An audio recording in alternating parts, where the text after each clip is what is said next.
The wind was gentle that afternoon in East Atlanta, but the weight on Cassandra's lap made every inch of the ramp feel longer than usual. 2 grocery bags rested across her legs. Her arms trembled as she pushed her wheelchair upward, trying to reach her door without dropping anything. It was her birthday, a day she had promised herself she wouldn't cry about. A day she had only $3 to her name. But she kept moving, slow, steady, alone. Just as she fought the last few inches of the incline, a little voice exploded from the sidewalk. "Daddy, she doesn't have balloons." Cassandra froze. Jasper, who had been walking behind his daughter, did too. Riley stood wide-eyed, clutching her stuffed bunny as if she had discovered something impossible. Jasper looked at Cassandra, really looked. At her shaking arms. At the way she tried to hide her struggle with a half-smile. At the faint exhaustion in her eyes. She met his gaze and whispered, almost too softly, "Some birthdays are quieter than others." That single sentence hit Jasper harder than the storm that had brought them together days earlier. Something in him tightened, part heartbreak, part determination. A feeling he hadn't expected.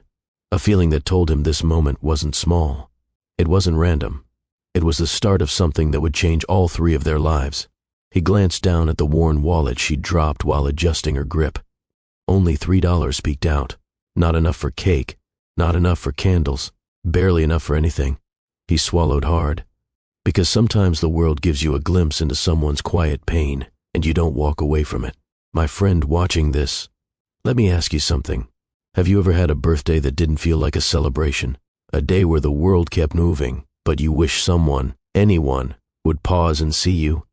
Have you ever suffered silently, hoping someone would notice? Not because you wanted pity, but because loneliness can feel heavier than any burden. Have you ever been kind to everyone? Except yourself? Giving smiles, encouragement, help, while your own heart stayed empty? If you've ever felt like that, then Cassandra's story will meet you right where you are. Cassandra wasn't just tired. She wasn't just broke. She was paralyzed, navigating a world not built for her. Poor, doing everything she could to stretch every dollar. Alone, even when surrounded by people. Full of heart, giving more than she ever received. Strong in spirit, but carrying needs too heavy to show. Across from her stood Jasper, a single dad who worked long shifts, carried quiet worries, and had no idea he was about to become someone else's turning point. He didn't wake up that morning planning to change a life, but kindness rarely follows a plan. What did Jasper do that turned a forgotten $3 birthday into the moment that changed 3 lives forever? What choice did he make that lifted a woman who had carried herself alone for far too long? What simple act of goodness spread through an entire community like sunlight after weeks of rain? Because trust me, what happened next wasn't small. His single gesture, born from instinct, compassion, and something he couldn't name yet, created a chain reaction that touched neighbors, renewed hope, rebuilt confidence, and uncovered a bond deeper than either of them realized at the time. One kindness became many. One moment became a turning point.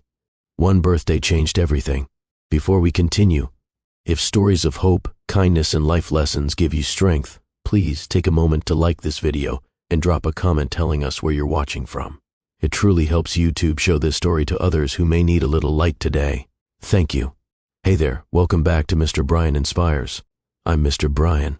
Today's story is about the incredible power of one simple act of kindness and how it changed lives in ways no one could have imagined. Before we start, smash that like button, leave a comment, and subscribe if you haven't already. Your support means the world. Now, let me tell you this amazing story. East Atlanta woke slowly on most mornings, porch lights blinking out one by one, old screen doors creaking open as neighbors greeted the new day with familiar nods, and the lingering scent of last night's frying oil floating through the air. But inside a small second-floor apartment overlooking Harwood Street, Cassandra was already awake long before the neighborhood found its rhythm. Her window had always been her first connection to the world each morning. From there, she watched as the community she grew up in stretched into motion, kids dragging backpacks across the sidewalk, men heading to early shifts with coffee in hand, and aunties sweeping their porches while humming old R&B tunes. It was the kind of neighborhood where people weren't perfect, but they tried, where folks looked out for one another even when they didn't have much to give. Cassandra positioned her wheelchair closer to the window, lifting her chin slightly so she could take in the full view. She liked seeing the day begin before she was forced to participate in it. She said it helped her warm up her spirit, though anyone who knew her would say her spirit was already warm enough for 3 people. When she rolled into the hallway, the wheels made their familiar soft whirring sound on the wooden floor. The apartment was quiet, no siblings running around, no parent calling out instructions, no radio playing gospel or soul. Just her, just the soft echo of her presence in a space that once held more life. Her mother used to say she brought sunshine into every room, long before the accident. Afterward, that sunshine had to work harder, but somehow she kept it alive. She passed the mirror near the doorway and paused. Not long, just long enough to glance at herself. Not out of vanity, out of accountability. She had a habit of checking her own face to make sure she was still giving herself something to hold on to. Still here, she whispered to her reflection, a small smile blooming. Humor had become her armor. Ever since the day a reckless driver turned her childhood into something heavy and irreversible, Cassandra learned that laughter didn't erase pain, but it softened the edges. When she entered a room, she often broke the tension before anyone else could. "I arrived seated," she'd say jokingly, "so y'all can't complain I didn't come humble." People laughed. She laughed. But truthfully, the humor was a way of reminding the world she was more than her wheelchair, more than her circumstances, more than the poverty that often pressed on her like a second weight. As she made her way to the kitchen, her eyes settled on the envelopes on the counter, medical bills she had arranged in order of urgency, even though all of them were urgent. Rent was rising again. Her disability check barely stretched across the basics. Transportation was always a challenge, and every appointment felt like a marathon she had to run sitting down. But the weight she carried wasn't always visible. Outside, the neighborhood kids, some of whom she had tutored, ran past her window. She planned to meet a few of them later at the community center. Their homework overwhelmed them sometimes, but they trusted her. Something about the way she explained things clicked for them. Something about her patience made them want to try harder. She didn't teach for money. She taught because it felt like she was giving back to a place that had carried her through childhood. Her phone buzzed. A message from Zuri, her childhood friend, checking on her like usual. "Zuri, you good, Cass? Need anything today?" Cassandra typed back quickly. "I'm straight, sis. Just rolling through the morning." She added a smiling emoji, even though she didn't feel particularly bright today. She never told Zuri everything. Never told her how empty her fridge sometimes looked. Never told her how the loneliness crept in during quiet afternoons. Never told her how often she wished her mother were still here. And definitely not that tomorrow, her 26th birthday, was something she wanted to forget rather than celebrate. After breakfast, oatmeal she stretched with a little cinnamon for flavor, she headed out to begin her day. The ramp outside her apartment complex wasn't designed well. She had complained once, but management said they were working on it. That was 2 years ago. She learned how to maneuver it with a mix of patience and muscle memory. At the bottom of the ramp, she saw Mama Dolores shuffling her way toward the sidewalk in her usual bright-colored church hat. The hat today was a bold yellow, sunshine on a cloudy morning. "Well, look at God," Mama Dolores said with a grin. "Little Cass is up before the roosters again." Cassandra laughed. "I gotta beat the sunrise, Mama D. It keeps me young." "Young? Girl, you're already young. You need surprises in your life. Adventures. Something besides helping these kids and running errands for old birds like me." Cassandra shrugged playfully. "Adventure is expensive. Smiles are free. Guess which one I'm built for." Mama Dolores didn't pressure her. She just lowered her voice gently. "This child is walking in spirit even when her legs say otherwise." Cassandra's smile faltered for half a second. People often said that to encourage her, but sometimes it reminded her of what she'd lost. She hid the flicker of sadness before it grew. "All right, Mama D," she said. "I'm heading to the center. I'll swing by your place later if you need anything." "You know I do," Mama Dolores answered. "But only if you're not too tired." Cassandra waved. Tired ain't in my vocabulary. But inside, she knew exhaustion had become a quiet roommate. One she didn't ask for. Still, she rolled forward, because forward was the only direction she'd ever allowed herself to go. By late afternoon, after tutoring 3 kids and helping one of the elders fill out medication paperwork, her shoulders ached. But she didn't complain. Giving made her feel useful, important, alive. Yet when the sun dipped and she returned home, the laughter she'd shared with others stayed behind with them. Her apartment felt still again. Too still. She positioned herself by the window one more time, watching her neighborhood wind down. Lights flicked on in living rooms. Families gathered. Music floated from somewhere in the distance. She closed her eyes and whispered to the fading sky, "Mama, I hope you're proud of me. I'm trying." The world outside kept moving, not knowing that inside that quiet apartment sat a woman who carried more strength than most people ever recognized. But tomorrow would introduce her to someone who finally would. The evening breeze carried the familiar sounds of basketballs hitting cracked pavement and children arguing playfully over whose turn it was. From her window, Cassandra watched them without really watching, her mind drifting in a quiet space between memory and exhaustion. She remembered sitting on those same sidewalks when she was a kid, racing other children barefoot, laughing at jokes that didn't make sense, eating snow cones from the vendor who acted like everybody's uncle. Before everything changed, before the accident, before her world became something she had to navigate differently from everyone else. Back then she was simply little Cass, the girl who ran the fastest in tag, the girl with the loudest laugh, the girl who knew how to braid hair better than most grown women in the neighborhood. Her mother used to brag, saying, "This child is going places." But after the accident, places became limited, dreams became measured, and laughter, though still present, came with an undertone she didn't let people hear. The apartment grew quiet as night settled in.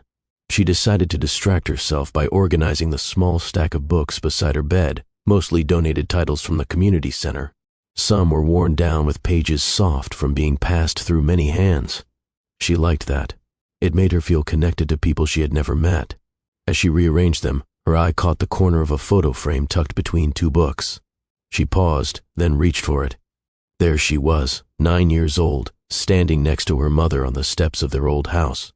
Her mother had her arm around her, smiling as if nothing in life could ever go wrong.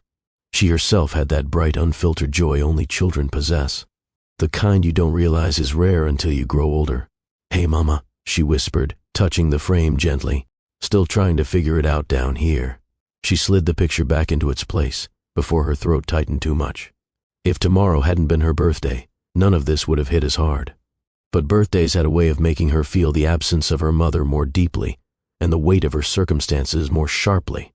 She didn't expect gifts. She hadn't received any in years. She didn't expect calls. Zuri was the only person who might remember, and even she might not. Life was busy for everyone.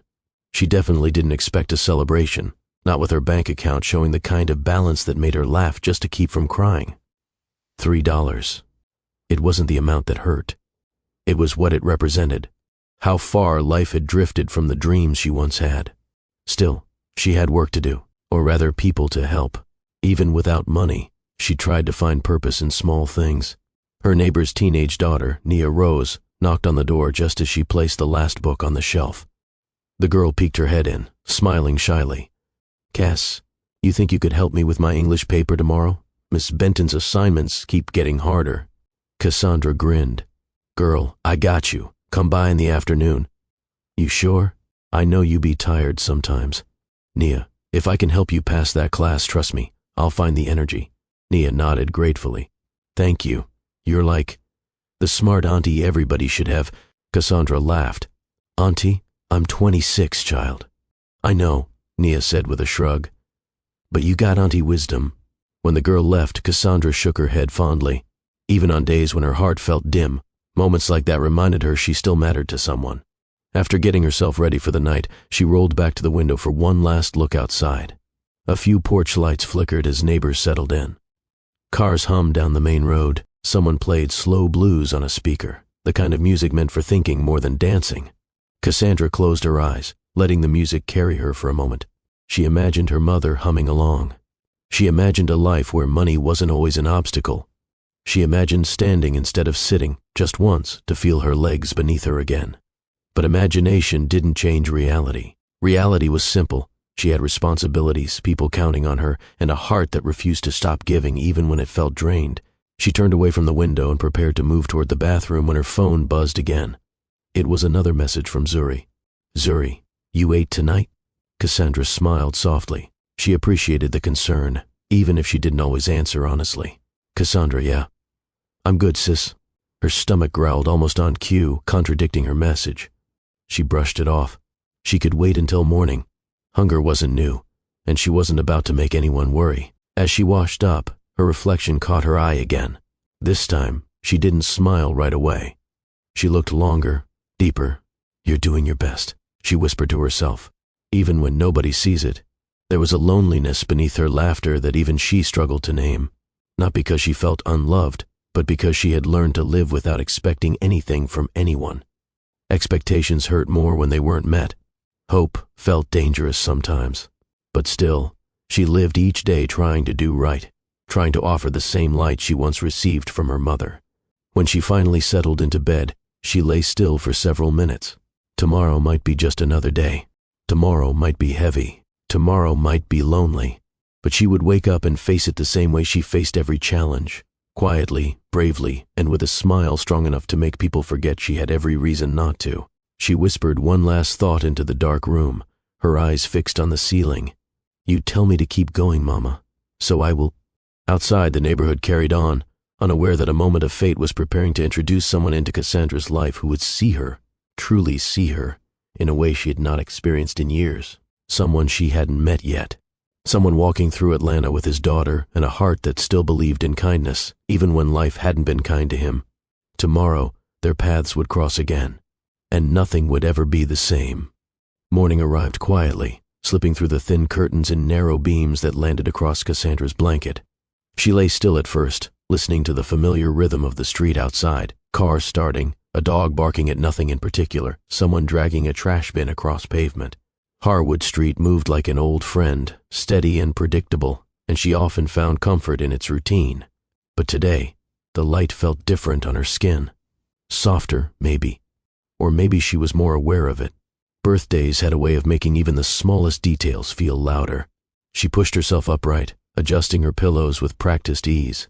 Her body always moved a little slower in the mornings, especially when she hadn't eaten well the night before.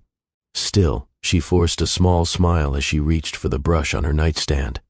"Let's get this day started," she murmured, even though no one was there to hear it. Her hair took time, natural curls that framed her face with a softness that belied her strength. She brushed carefully, section by section, humming an old tune her mother used to play. Music was one of the few languages that still made her feel connected to things she'd lost. Once ready, she moved toward the kitchen. Her fridge greeted her with an unhelpful hum and not much else inside. Milk, a half-empty jug of water, and a lonely apple she'd been saving. She pulled it out, washed it, and sat by the window to eat. Kids passed by again, backpacks bouncing against their shoulders. One girl from the community center, Kiona, waved excitedly when she saw her. "Morning, Miss Cass." "Morning, sweetheart," Cassandra replied, waving back. Her smile stayed for a few seconds after the child disappeared down the sidewalk. Helping those kids brought her joy she couldn't explain. It made her feel useful, something she struggled with more than she admitted. But at the same time, the quiet space after they left always reminded her of what she didn't have, a family of her own, someone to share mornings with, someone to ask how she was doing without her having to hide the truth. As she finished her apple, her gaze drifted again to the envelopes on the counter. She had meant to ignore them today. Today wasn't the day for stress, but responsibility didn't take birthdays off. She rolled over and picked up the first one. Another bill. Another number that didn't match what she had in her bank account. She let out a long breath, folded the envelope, and placed it neatly to the side. Worrying wouldn't fix anything. Living one step at a time was all she could do. Then another knock at the door. This time it was Mrs. Harper, the thrift shop owner. A woman in her late 60s with silver hair pinned back in a bun and a voice that always sounded like she was halfway through a gospel song. "Cassandra, sweetheart, I didn't wake you, did I?" "No, ma'am," Cassandra said, opening the door wider. "I've been up a while." "Well, good. I brought by some things the center dropped off. Thought you might want first pick before I sort everything." She held out a small bag filled with books and craft supplies. Cassandra grinned. "For the kids." "For anyone who needs them," Mrs. Harper said. "But you always know who needs what." Cassandra placed the bag on her table. "Thank you. This means a lot." Mrs. Harper nodded once, a warm understanding in her eyes. "You take care of everyone else. Let the neighborhood take care of you every now and then." Before Cassandra could answer, Mrs. Harper added, "And if you happen to need anything today, anything at all, don't hesitate." Cassandra promised she would, though they both knew she rarely asked for help. When she left, the apartment felt a little warmer, as if the kindness lingered in the walls. Cassandra wheeled herself closer to the books Mrs. Harper brought. She flipped through a few pages, smiling at the handwritten notes from previous readers. Little messages like "you got this" and "life gets better." Strangers left pieces of themselves in these books, hoping the next person might find courage in a sentence. She treasured that. By noon, she began preparing for the kids she expected at the center later. She loaded her bag with pencils, worksheets, and the new supplies, shifting things around until everything fit just right. Then she paused. Her wallet sat open on the counter. $3. 3. She stared at the bills for a long moment. Not out of disappointment. She'd learned not to depend on financial comfort, but out of the quiet, familiar acceptance that this was her life. Some birthdays were quiet. Some were lonely. Some were humble. And some simply came and went without fanfare. She put the wallet back in her bag anyway. She knew she'd probably end up giving at least one of the dollars to one of the center kids for a snack. She couldn't help herself. Once outside, the sun warmed her shoulders as she rolled toward the bus stop. She preferred wheeling herself whenever she could, but the community center was uphill, and she saved her strength for the kids who needed her. As she waited, people passed by, some greeting her, some giving a polite nod, some rushing past without a glance. She didn't take offense. Everyone carried something. Still, every time someone looked away too quickly, she felt a tiny sting.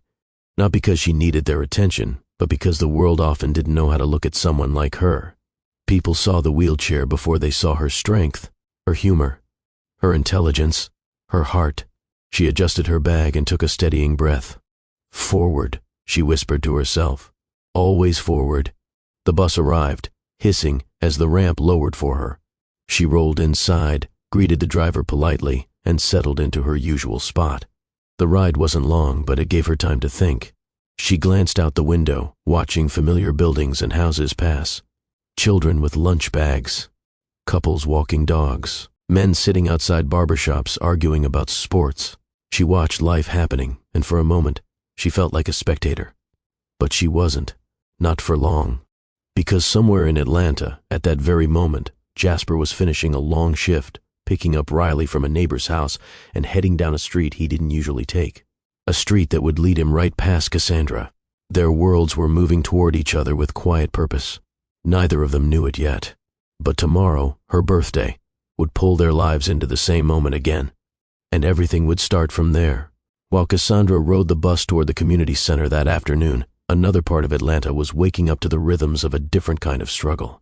A few miles west, in a modest apartment complex near Howell Mill Road, Jasper stood in his narrow kitchen, slowly stirring a pot of oatmeal while his daughter Riley sat at the table coloring on scrap paper. He looked exhausted, though he tried to hide it. The early shift on construction sites was unforgiving, and today he had been up before sunrise again. But he pushed through because he always did.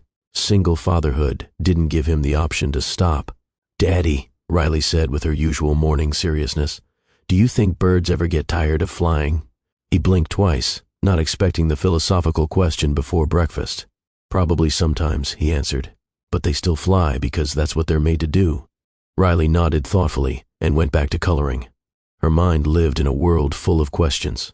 His lived in a world full of responsibilities. He placed a bowl in front of her. She took a few bites before her eyes wandered back to the picture she was drawing. It was always something bright. Today it looked like a house with a big sun over it. A house far bigger than the one they lived in. "Is that our new home?" Jasper asked with a tired laugh. "No," Riley said quickly. "This one has a treehouse. Our house doesn't have a treehouse." Jasper smiled even though something in the comments stung. He wished he could give her more space, more joy, more of what she deserved. But between paying rent, electricity, school supplies, and trying to save a little in case his car decided to stop cooperating again, their life was as stretched as it could be. His Tennessee upbringing didn't prepare him for Atlanta's cost of living. Back home, things felt slower and cheaper, but when his company relocated the construction team, he followed, hoping the move would give Riley a better life. He didn't regret it, but he felt the pressure every day. After breakfast, he tied Riley's shoelaces and wiped a smudge of oatmeal from her cheek. "Ready to go?" he asked. "Yep, let's go, Daddy." Her enthusiasm carried him through the morning. Even when he felt drained, she reminded him why he kept pushing. Riley was his whole world, even though raising her alone had nearly broken him many times. When her mother left, Riley wasn't even walking yet. Jasper remembered standing in their old Tennessee kitchen, holding his daughter as she cried, feeling a fear he had never known before. He had no idea how to raise a baby alone, but he learned because he had no other choice. Work schedules changed. Sleep became irregular. Meals became simple. But love didn't falter. And now, at 6 years old, Riley's presence kept him grounded. She had her mother's eyes, but none of her mother's restlessness. She was joyful, affectionate, and disarmingly honest, qualities that sometimes embarrassed him but always softened his heart. He dropped her off with a neighbor who watched her during work shifts, then headed to the construction site. The day was long, heavy lifting, noise from every direction, unexpected. Problems, supervisors barking orders, and his aching back reminding him he wasn't as young as he once was. Even so, he worked with a quiet steadiness. People respected him for that. Some wondered how he managed everything without losing his mind. During his lunch break, he sat alone on an overturned bucket, eating a sandwich he made that morning. His co-workers laughed loudly nearby, telling stories from the weekend. Jasper listened without joining. He wasn't unfriendly, just tired. He thought about Riley's drawing again. The treehouse, her smile, her dreams. He wanted to give her so much more than what he had. By the end of the shift, sweat clung to his skin, and his arms felt like they had been carrying bricks for miles. He clocked out, grabbed his bag, and walked toward his car, a tan sedan that had seen better days. The door squeaked loudly when he opened it. "Please start," he muttered, as if speaking gently might encourage the engine. The car sputtered, groaned, and finally turned on. "Thank you," he whispered, patting the steering wheel. He drove to pick up Riley, who ran into his arms as soon as she saw him. "Daddy, I finished my picture. Now it has 2 sons." "Why 2?" he asked. "Because one is for me, and one is for you." He felt something tug in his chest. Moments like this were priceless. They reminded him that even though life was hard, he was doing something right. As they drove home, Riley hummed softly in the back seat. She hummed when she was happy, when she was nervous, even when she was thinking. Today, she sounded happy. Traffic was slow near the thrift shop on Pineview Avenue, so Jasper pulled over temporarily to let a delivery truck pass. That's when Riley pressed her face against the window. "Daddy, who is that lady?" "She's sitting in a shiny chair." Jasper followed her gaze and saw a woman organizing donation boxes outside the thrift store. She wore a soft brown sweater and had her hair pulled back neatly. Even from a distance, he could see the wheelchair beneath her. "That's not a shiny chair," he said gently. "It's a wheelchair." Riley stared harder, then smiled brightly. "Oh, but she looks like a princess sitting on her throne." Jasper blinked, caught off guard. "A princess?" "Yes," Riley nodded fiercely. "She looks like she makes people feel better just by being there." Jasper chuckled softly. "That's quite a compliment." Without warning, Riley unbuckled her seatbelt. "Hey, wait, Riley," he said, startled, putting the car in park as she opened the door. "Princess lady." Riley shouted across the sidewalk, waving her arms. The woman turned, startled at first, then amused as Riley ran toward her with the earnestness only a child could possess. Jasper hurried after her, half apologizing before he even reached them. "I am so sorry," he said breathlessly. She doesn't really hold back." The woman laughed, an easy, bright laugh that carried warmth. "Honey," she said, smiling at Riley, "that's the best compliment I've gotten all year." And right there, between a tired father, a curious child, and a woman who had carried more pain than she ever admitted, the first spark of connection took shape. Jasper stood there for a moment, catching his breath while Riley twirled beside the woman in the wheelchair, who looked both amused and slightly bewildered by the child's sincerity. The late afternoon sun cast a soft glow on her face, and Jasper noticed, almost immediately, that her smile wasn't the polite kind people wore for strangers. Hers was genuine, warm, almost relieved. "Sorry about that," Jasper said again, rubbing the back of his neck. "She gets excited, a lot." The woman shook her head lightly. "Don't you apologize. That made my whole day." She turned her attention to Riley. "So I look like a princess, huh?" Riley nodded with her whole body. "A real one, not the boring kind, the kind who helps people." Cassandra laughed again, a sound so full that it softened some of the tension in Jasper's shoulders. "Well," she said, "if I'm a princess, then you must be the royal messenger, a very tiny one." Riley's eyes widened. "Daddy, did you hear that? I have a job." Jasper chuckled. "Looks like you do." He extended a hand to the woman. "I'm Jasper. This is Riley." She shook his hand. her grip gentle but confident. "I'm Cassandra." The way she said it carried a quiet pride, as if the name held a lifetime's worth of battles she fought alone. Jasper didn't know her story yet, but something about her presence felt steady, like someone who had learned how to hold herself together even when life had tried to pull her apart. Cassandra was sorting through donated books, lining them neatly on a cart beside her. The thrift shop owner must have trusted her enough to handle tasks on the sidewalk. Jasper admired that. Trust didn't come easily in busy neighborhoods. Riley leaned over the edge of the donation box. "What you doing?" "Organizing treasure," Cassandra answered seriously. "Every book is a little treasure. You never know whose heart it might reach." Riley gasped dramatically. "Books have hearts?" "Not beating ones," Cassandra said with a smile, "but they can hold memories, advice, secrets, hope." Riley nodded, as if this were the most reasonable truth she had ever heard. Jasper felt a tug in his chest watching them. Cassandra had a way of speaking to children that didn't dismiss them or talk down to them. She made them feel seen, respected. "Do you work here?" Jasper asked. "Sometimes I help out," she said, shrugging one shoulder. "Mostly volunteer stuff. Keeps me busy, keeps me connected." Her tone held more meaning than the words themselves. Riley tugged at Jasper's sleeve. "Daddy, can we stay and help her?" "Oh, sweetheart. We're supposed to get dinner started." "But Daddy," Cassandra interjected gently. "It's okay. I've got it." "But thank you, Riley. That's very kind of you." Riley beamed. "I'm a helper. Daddy says helpers make the world better." Jasper blinked. "I did say that, didn't I?" "You did," Riley affirmed proudly. Cassandra watched the exchange with soft eyes. "You're raising a good one." Jasper felt his throat tighten just a little. Strangers didn't say that often. Most people just saw a tired dad juggling too much. Hearing it from someone who seemed to genuinely believe it meant more than he expected. He cleared his throat. "Trying my best. Aren't we all?" Cassandra replied, a hint of something heavier beneath her voice. For a few seconds, the world seemed to slow around them. Cars passed. Someone walked into the thrift store. A dog barked from across the street. But in that moment, Jasper felt a strange, unexpected calm, like he had stepped into a pocket of quiet created just for this encounter. Riley broke the silence. "Cassandra, do you like cupcakes?" The question made both adults laugh. "Who doesn't like cupcakes?" Cassandra said. "But why?" "Because Daddy and me like cupcakes. Maybe one day we can share some." Jasper's eyes widened slightly. Riley." But Cassandra put a hand up. "Hey, I'd be honored." Riley twirled again. "Yay, a cupcake friend." Jasper shook his head, smiling despite himself. "Okay, cupcake friend, we should get going before she plans our entire month."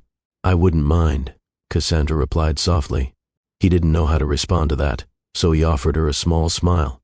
She returned it, one so full and genuine that he felt it stay with him even as he guided Riley back toward the car. Before climbing in, Riley turned one last time. "Bye, Princess Lady." "Bye, Royal Messenger," Cassandra called back. Jasper helped Riley into her seat, then paused at his door. He glanced over his shoulder. Cassandra had returned to organizing books, but she wasn't smiling at them politely anymore. This smile was real, the kind that hinted she hadn't smiled like that in a long time. As Jasper started the car, Riley spoke up again. "Daddy, she's nice." "Yeah," he said quietly. "She is. Are we going to see her again?" He didn't answer right away, partly because he didn't know, partly because he wasn't sure why the question felt heavier than usual. Finally, he said, "Maybe." "Life's funny that way." Riley nodded, satisfied. "She makes the air feel happy." Jasper glanced at his daughter through the rearview mirror. "What does that mean?" "I don't know," Riley shrugged. "It just feels like when we're around her, things are softer." He didn't have an explanation for that. But somehow, he agreed. They drove home with the window slightly open, the cool air brushing past them. Cassandra's laughter still echoed faintly in Jasper's mind. He didn't understand why it stayed with him, but he didn't chase it away either. Some people had a presence that lingered. Some moments felt like turning points without announcing themselves. He didn't know it yet, but today had just shifted the path of his life. And in her apartment later that night, as Cassandra rolled through her hallway, she paused more than once, catching herself smiling for no reason she could explain. Tomorrow, the world would move again. Tomorrow, life would demand more from both of them. But today had planted something neither of them could name. A beginning. The ride home was quiet except for Riley's humming. Soft, sweet, drifting through the car like her own personal theme music. Jasper kept one hand on the steering wheel and one eye on the road, but his thoughts continued drifting back to the woman at the thrift shop. Cassandra. He repeated her name silently, not because he meant to dwell on her, but because the moment lingered longer than expected. Something about the way she laughed, the way she spoke to Riley, the calm confidence in her posture even as she sat in her wheelchair. There was a quiet resilience in her that he recognized, not because he lived the same struggle, but because he understood what it felt like to keep going when life kept stacking obstacles. He shook his head lightly, as if trying to recenter his focus. He didn't have time for moments that stirred up questions. He had bills, work, a daughter, responsibilities that didn't pause just because a stranger made an impression. Still, when he glanced at Riley in the rearview mirror, she wore the kind of smile children save for things that made them feel safe. "Daddy?" she asked softly. "Yes, baby. Is Cassandra gonna be our friend?" He didn't answer right away. He wanted to choose his words carefully. "I don't know," he said honestly. "Sometimes people come into our lives and we don't expect it. Sometimes they stay. Sometimes we never see them again. Life's kind of unpredictable." Riley stared at him, unimpressed with his adult explanation. "But we saw her today." "Yes, and she smiled at me." "She did, and I want to see her again." Jasper exhaled slowly. There was no arguing with that sort of certainty. "We'll see what happens," he finally said. Okay, she replied, but her confidence didn't budge. "I think we'll see her again." Jasper didn't know why, but something inside him said the same thing. When they reached the apartment, Riley grabbed her coloring book and hopped out of the car. Jasper followed with her backpack. The stairwell smelled faintly of someone's leftover dinner, and the hallway lights flickered the way they always did when the landlord avoided fixing things. Inside their small apartment, Riley kicked off her shoes and immediately settled on the floor to continue her drawing from earlier. Jasper washed his hands, removed his work boots, and sank into the couch. For the first time all day, he allowed himself a moment to breathe. His shoulders slumped. His chest rose and fell in a rhythm shaped by exhaustion and years of pushing through. Construction wasn't the kind of work that left energy to spare. Every shift felt like he was borrowing strength from tomorrow, but quitting wasn't an option. Riley depended on him. Bills depended on him. Survival depended on him. Sometimes he wished life would give him just one day of ease, one day where he didn't have to worry about the next paycheck, or whether his car would start, or how to stretch groceries through the week. But wishing never solved anything. Action did. He rubbed his forehead, leaning back. If only life didn't feel so lonely sometimes. He wasn't the type to complain or ask for support. After Riley's mother left, he learned quickly that people would say, "Let me know if you need anything," but rarely meant it in a practical sense. He adapted by keeping his circle small, very small, almost non-existent. But today's brief interaction with Cassandra, he hadn't realized how long it had been since an adult looked at him with kindness rather than obligation. It wasn't romantic. It wasn't longing. It was recognition, two people surviving in different ways, but surviving nonetheless. He didn't expect to see her again. Life didn't usually work that easily. Still, he found himself wondering about her, how she ended up in a wheelchair, what her days looked like, what she thought about when she stared off for those few seconds before Riley interrupted her earlier. He shook his head, catching himself. Why was he thinking so much about a stranger? "Daddy," Riley said, breaking his thoughts. "I made a picture of you and me and Cassandra." He looked down at her paper. 3 stick figures, one tall, one small, one sitting in a chair. He couldn't help but smile. "You're really artistic, honey." "It's us," she said proudly. "We look happy." He didn't want to read into it, but the picture hit him in a place he didn't expect, a place where the idea of having another adult in his world felt comforting. "We should give it to her someday," Riley added. "We'll see," he said again softly. After dinner, a simple bowl of macaroni, Riley got ready for bed. Jasper helped her brush her teeth, tucked her under her blanket, and kissed her forehead. "Good night, sweetheart." "Good night, Daddy." She paused. "Good night, Princess Lady." Jasper chuckled. "She can't hear you, you know." "I know," Riley said, snuggling deeper. "But good night's travel." He paused in the doorway, letting that truth settle inside him. Then he turned off the light. When he returned to the living room, He sank back onto the couch. His body felt heavy. His thoughts felt heavier. He closed his eyes and let the quiet press around him. Then, faintly, the memory of Cassandra's laugh drifted back into his mind. A bright sound. A real sound. One that felt like sunlight in a dim room. He didn't know why it stayed with him, but it did. Life had a strange way of placing people in your path when you least expected them. People who didn't look like your past or your plans. People who didn't fit into your schedule but slipped into your story anyway. Cassandra wasn't part of his world yet, but something told him she would be. Tomorrow, he would wake up and start another long day. Tomorrow, Riley would ask more unexpected questions. Tomorrow, bills and responsibilities would still exist, but tomorrow would also bring weather he couldn't predict. A storm.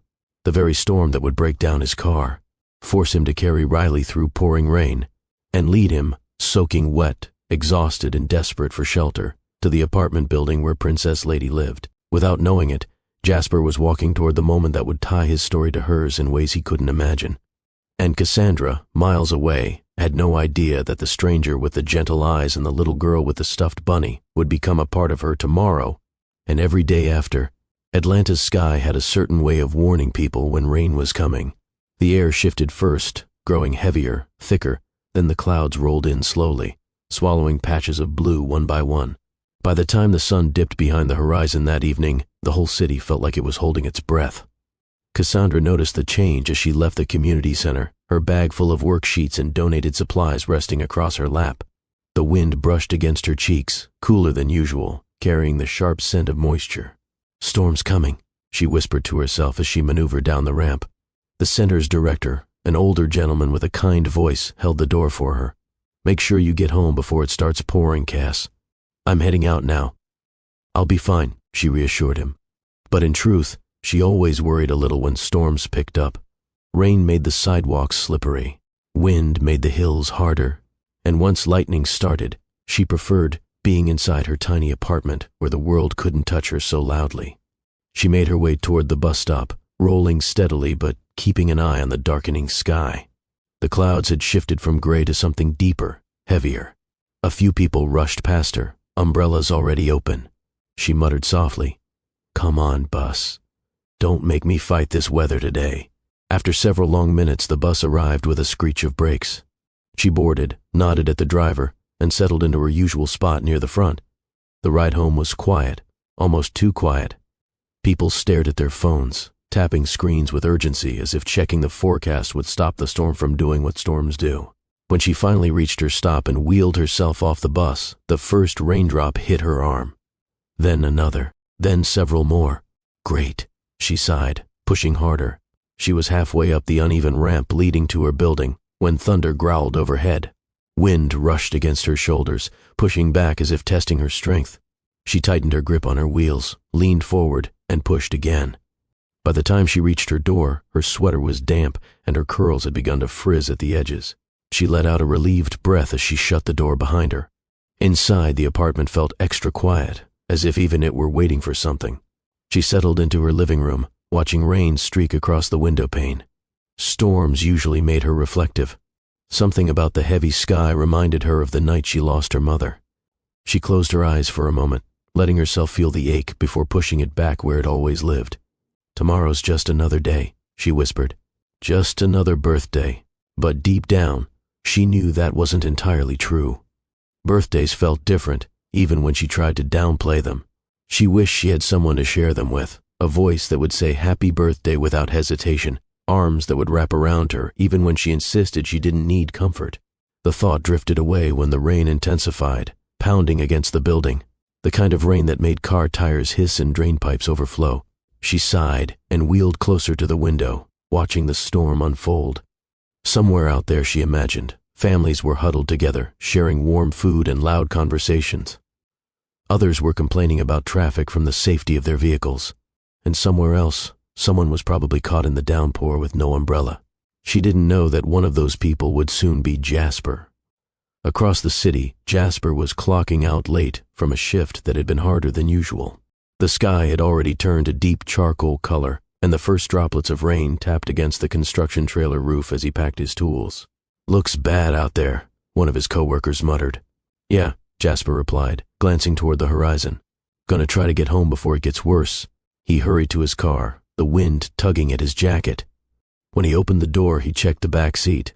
The booster seat was still there, waiting for Riley. He hated being late to pick her up, but today the foreman kept them longer due to an equipment issue. As he drove off, the rain thickened until the windshield wipers struggled to keep up. Jasper leaned forward, narrowing his eyes.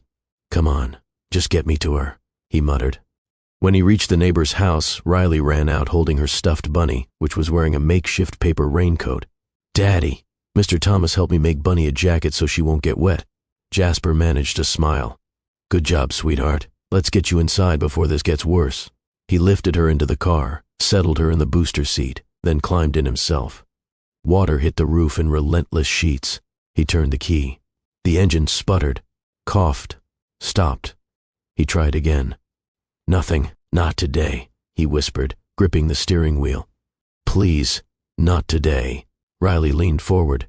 Daddy, is the car sleepy? He forced a soft laugh. Something like that. Rain blew sideways now, slamming against the windows. Lightning flashed in the distance. He didn't know what else to do, so he stepped out into the storm, opened the hood and stared at the engine. As if understanding it might magically fix it. Water dripped down his face, soaking his clothes in seconds. Daddy, Riley called from inside. I'm scared. He closed the hood quickly and rushed back into the car. It's okay, baby. I'm here. We'll figure it out. Already drenched and shivering, he made a decision. He unbuckled her seatbelt, lifted her into his arms, grabbed her stuffed bunny, and stepped back into the storm. Where are we going? Riley asked, burying her face in his shoulder. Somewhere dry, he whispered. He began walking, head bowed against the wind, rain soaking through his shirt, shoes slipping on wet pavement. Every step felt heavier than the last. But he kept going. For her, for safety, for survival. And fate, quiet, intentional, unhurried, guided his tired steps toward the one apartment building whose window lights still glowed through the storm. Cassandra's. She didn't know it yet, but the same rain she listened to from her quiet living room was carrying someone toward her door. Someone who desperately needed shelter. Someone who would soon become part of her story, in ways she never imagined. Tomorrow was her birthday. But tonight was the beginning of everything. The rain pounded harder as Jasper trudged forward, his boots sloshing through rising puddles. Water dripped from his chin, soaked into the collar of his shirt, and ran down his back like cold fingers. Riley clung to him tightly, tucked against his chest as he protected her with both arms. Daddy, where are we going? She asked again, her voice trembling. He tightened his hold. Someplace warm. I promise. But the truth was, he didn't know where. Visibility was low, streetlights flickered under the weight of the storm, and each gust of wind felt strong enough to push him sideways. He scanned the area through the sheets of rain, searching for anything, any doorway, any awning, any hint of safety. Then, he saw it. A small glow in the distance. Most apartment windows were dark at this hour, but one stood out. Light spilled onto the wet pavement below it, warm and steady. It didn't matter who lived there. What mattered was shelter. He angled his steps toward the building, shielding Riley's head with his palm. You okay? He asked. I'm cold, she whispered. I know, baby. We're almost there. The storm roared around them, thunder rumbling like something alive. Lightning momentarily lit the sky, revealing the silhouette of the apartment complex, one he didn't recognize. He had never been in this part of the neighborhood at night, but desperation softened worry. He reached the entrance canopy and stepped under it, shaking from the sudden shift in temperature. Rain continued to blow in from the sides, but at least the overhead shelter gave them partial cover. He looked around for a call box or a nameplate, anything, but found only a small bench and a mailbox cluster. The building was older, its paint slightly worn, but the windows glowed with life. I'm scared, Riley murmured. Jasper placed a gentle hand on her back. I know. But I'm here. I'm right here. He didn't want to knock on a stranger's door during a storm, but what choice did he have? He couldn't wait outside in these conditions, and he certainly couldn't walk miles in the dark with a child in his arms. He stepped closer to the front door. The handle looked familiar, sturdy metal, old-fashioned. With his free hand, he tested it. Locked, of course. He considered shouting for help, but the storm swallowed every sound before it could travel. He turned in a slow circle, trying to think. Then something changed. A curtain in the lit window above shifted, just faintly, but enough for him to notice. Someone was inside. Someone awake. He lifted Riley higher on his hip and stepped back under the canopy, hoping whoever lived there might look down again. There was a small chance they had seen him. A smaller chance they would care. He stared up at the window, waiting, breath rising in thin clouds. Inside, Cassandra sat in her living room, listening to the heavy rain while her thoughts drifted between her mother, her upcoming birthday, and the memory of Riley's cheerful voice earlier. She held a blanket around her shoulders, trying to ignore the ache in her arms from pushing through the weather. When thunder cracked again, she rolled closer to the window out of instinct, scanning the street. That's when she saw movement beneath the canopy. Her heart jumped. Someone was standing there, holding something, or someone. She stared harder. A shape became clearer through the rain. A man, soaked, shivering, holding a child wearing a flimsy paper raincoat over a stuffed bunny. Recognition hit her like a sudden pulse. Jasper? Her breath caught in her throat. She moved quickly, well, as quickly as her arms allowed, and made her way to the apartment door, hands trembling not out of fear but urgency. She opened it, the hallway lights flickering faintly overhead. Outside, Jasper looked up instinctively, and their eyes met. "Cassandra?" he asked, disbelief in his voice. "What are you doing out there?" She called over the rain. "My car died," he shouted back. "We were trying to get home, but—" "Get in here," she interrupted, waving him toward the door. "Now. You'll get sick out there." He hesitated only long enough to shift Riley securely in his arms. Then he rushed forward, pulling open the building door as she held it. Water poured off him onto the mat. "Thank you," he breathed, relief washing over his face. "Come upstairs," she said, motioning toward the elevator. "You both need to get warm." He didn't argue. He couldn't. His arms ached from carrying Riley through the storm, and his clothes clung to him like second skin. Inside the elevator, Riley peeked at Cassandra with wide, watery eyes. "Cassandra," she whispered. "Hey, sweetheart," Cassandra said softly. "Rough night?" Riley nodded and held out her stuffed bunny, whose paper jacket had disintegrated into mush. "Bunny didn't make it." "Oh no," Cassandra replied dramatically. "Poor Bunny." She smiled gently. "We'll dry the both of you." Jasper's shoulders dropped, the first sign of relief he had shown since the storm began. When they reached her door, Cassandra pushed the wheelchair forward and nodded for him to enter. "Come in," she said, her voice steady and comforting. "You're safe here." Jasper stepped inside slowly, not because he doubted her, but because something about her small apartment felt unexpectedly welcoming. Warm lamplight reflected off the simple decor, bookshelves, soft blankets, neatly folded clothes. It wasn't large, but it was peaceful. "Set her on the couch," Cassandra instructed. "I'll get towels." "Are you sure?" he asked, concern flickering across his face. "Jasper," she said with a quiet firmness that left no room for argument, "you carried her through a storm. Let me help." He nodded and gently placed Riley on the couch. The girl curled up immediately, clutching her bunny with shaking hands. Cassandra returned with towels and handed one to Jasper. Their fingers brushed briefly. He felt warmth where her skin touched his, unexpected, grounding. "Thank you," he murmured. "Of course." As Riley wrapped herself in the towel, Cassandra draped another around her shoulders. "You're okay," she whispered. "You're safe." Riley sighed, eyes drooping with exhaustion. Jasper squeezed water out of his shirt. "I'm sorry to bring this chaos into your home." She shook her head. "Storms don't ask permission. Neither does life." She paused, looking at him fully now, really looking. "You came here because you had nowhere else to go. That's reason enough." Jasper lowered his gaze for a moment, humbled by the sincerity. "Thank you," he said again. This time, the words carried more weight. Cassandra gave him a small smile. Inside this small apartment, lit softly against the thunder raging outside, three people who were never meant to cross paths found themselves sharing the same quiet room. And the world outside kept pouring as if washing old chapters away. Tomorrow was her birthday, but tonight, fate had already arrived. The storm outside continued its relentless drumbeat against the windows, filling the small apartment with a low, echoing roar. But inside, the air felt gentler, warm, almost soft, as if Cassandra's living room created its own small pocket of calm in the chaos. Riley sat wrapped in a towel on the couch, her damp curls sticking to her forehead.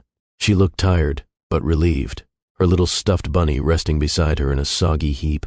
Every now and then, she glanced at Cassandra with the same wonder she had earlier at the thrift shop. "Do you want some warm cocoa?" Cassandra asked Riley, wiping a drop of rain from her cheek. Riley nodded shyly. "Yes, please." Cassandra turned to Jasper. "You too?" He hesitated. "Only if it's not too much trouble." She gave him a look, gentle but firm. "Jasper, sit down. It's cocoa, not a miracle. I can handle it." He laughed softly, shaking his head. "All right, thank you." As she wheeled into the kitchen, Jasper took a slow breath, letting his shoulders drop. It had been a long time since he stepped into a space that felt this safe. Even the low hum of the refrigerator seemed comforting. He glanced around. The apartment wasn't fancy. The furniture was simple: faded cushions, a wooden coffee table with a few scratches, books stacked in neat piles. But everything had intention. Everything felt lived in, loved, maintained with care despite limited means. He admired that. As he looked around, Riley whispered, "Daddy." "Yeah? She's really nice." He nodded. "She is. Do you think she was scared of the storm too?"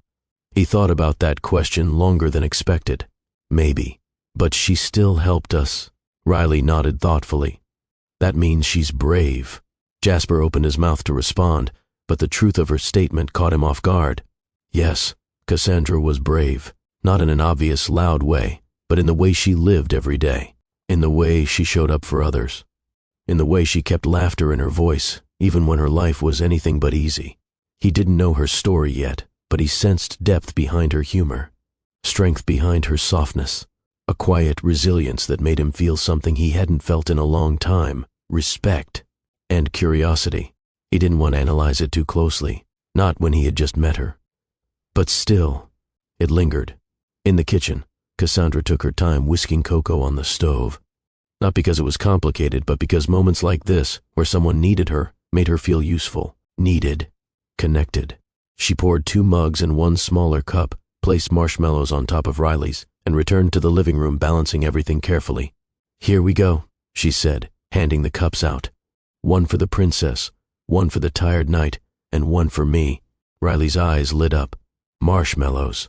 "Of course," Cassandra said. "No royal cocoa is complete without them." Jasper took his mug gratefully, wrapping his cold fingers around it. The warmth seeped into his skin. "This is very kind of you." She shrugged lightly. "Kindness is free. Besides, you'd have done the same." He didn't argue, mostly because he knew he would have. They sat in silence for a few moments, the storm filling the background like a large, noisy presence waiting outside their small bubble of warmth. "So," Cassandra said lightly, "what happened with your car?" Jasper sighed. "Honestly, it's old. Has been threatening to quit for the last year. Guess tonight was the final punch." "And you had to carry Riley through all that?" she asked, glancing toward the window. "Yeah," he said, rubbing the back of his neck. "I didn't want to leave her in the dark like that." Cassandra looked at Riley, curled up with her cocoa. "You did good, Jasper. Not everyone pushes through for their kids that way." He wasn't used to praise. Not like that. He had spent years surviving, not boasting, not bragging, not waiting for applause. Hearing appreciation from someone who looked at him without judgment. It did something to him. "Thank you," he said quietly. Cassandra nodded. Riley suddenly lifted her head. "Cassandra, do you get scared of storms?" Cassandra chuckled gently. "Sometimes. They're loud, unpredictable, and my apartment gets a little darker during them." Riley scooted closer on the couch. "We were scared too, but Daddy said he would keep me safe." "And he did," Cassandra replied, glancing toward Jasper. "He got you here." Riley sipped her cocoa, then said, "You kept us safe too." Cassandra froze for a second, just a second, as the words landed somewhere tender. She swallowed, hiding the emotional flash behind a small smile. "Well," she said softly, "I'm glad you two showed up at my door." Jasper raised an eyebrow. "We didn't mean to intrude." "Jasper," she said gently, "life sends us to the right places at the right times. You weren't intruding. You were meant to be here tonight." Their eyes met again. Not dramatically, not romantically, but with a recognition neither could explain. As the thunder continued rolling through the city, they fell into easy conversation. Jasper told her about his job, She told him about tutoring kids at the center.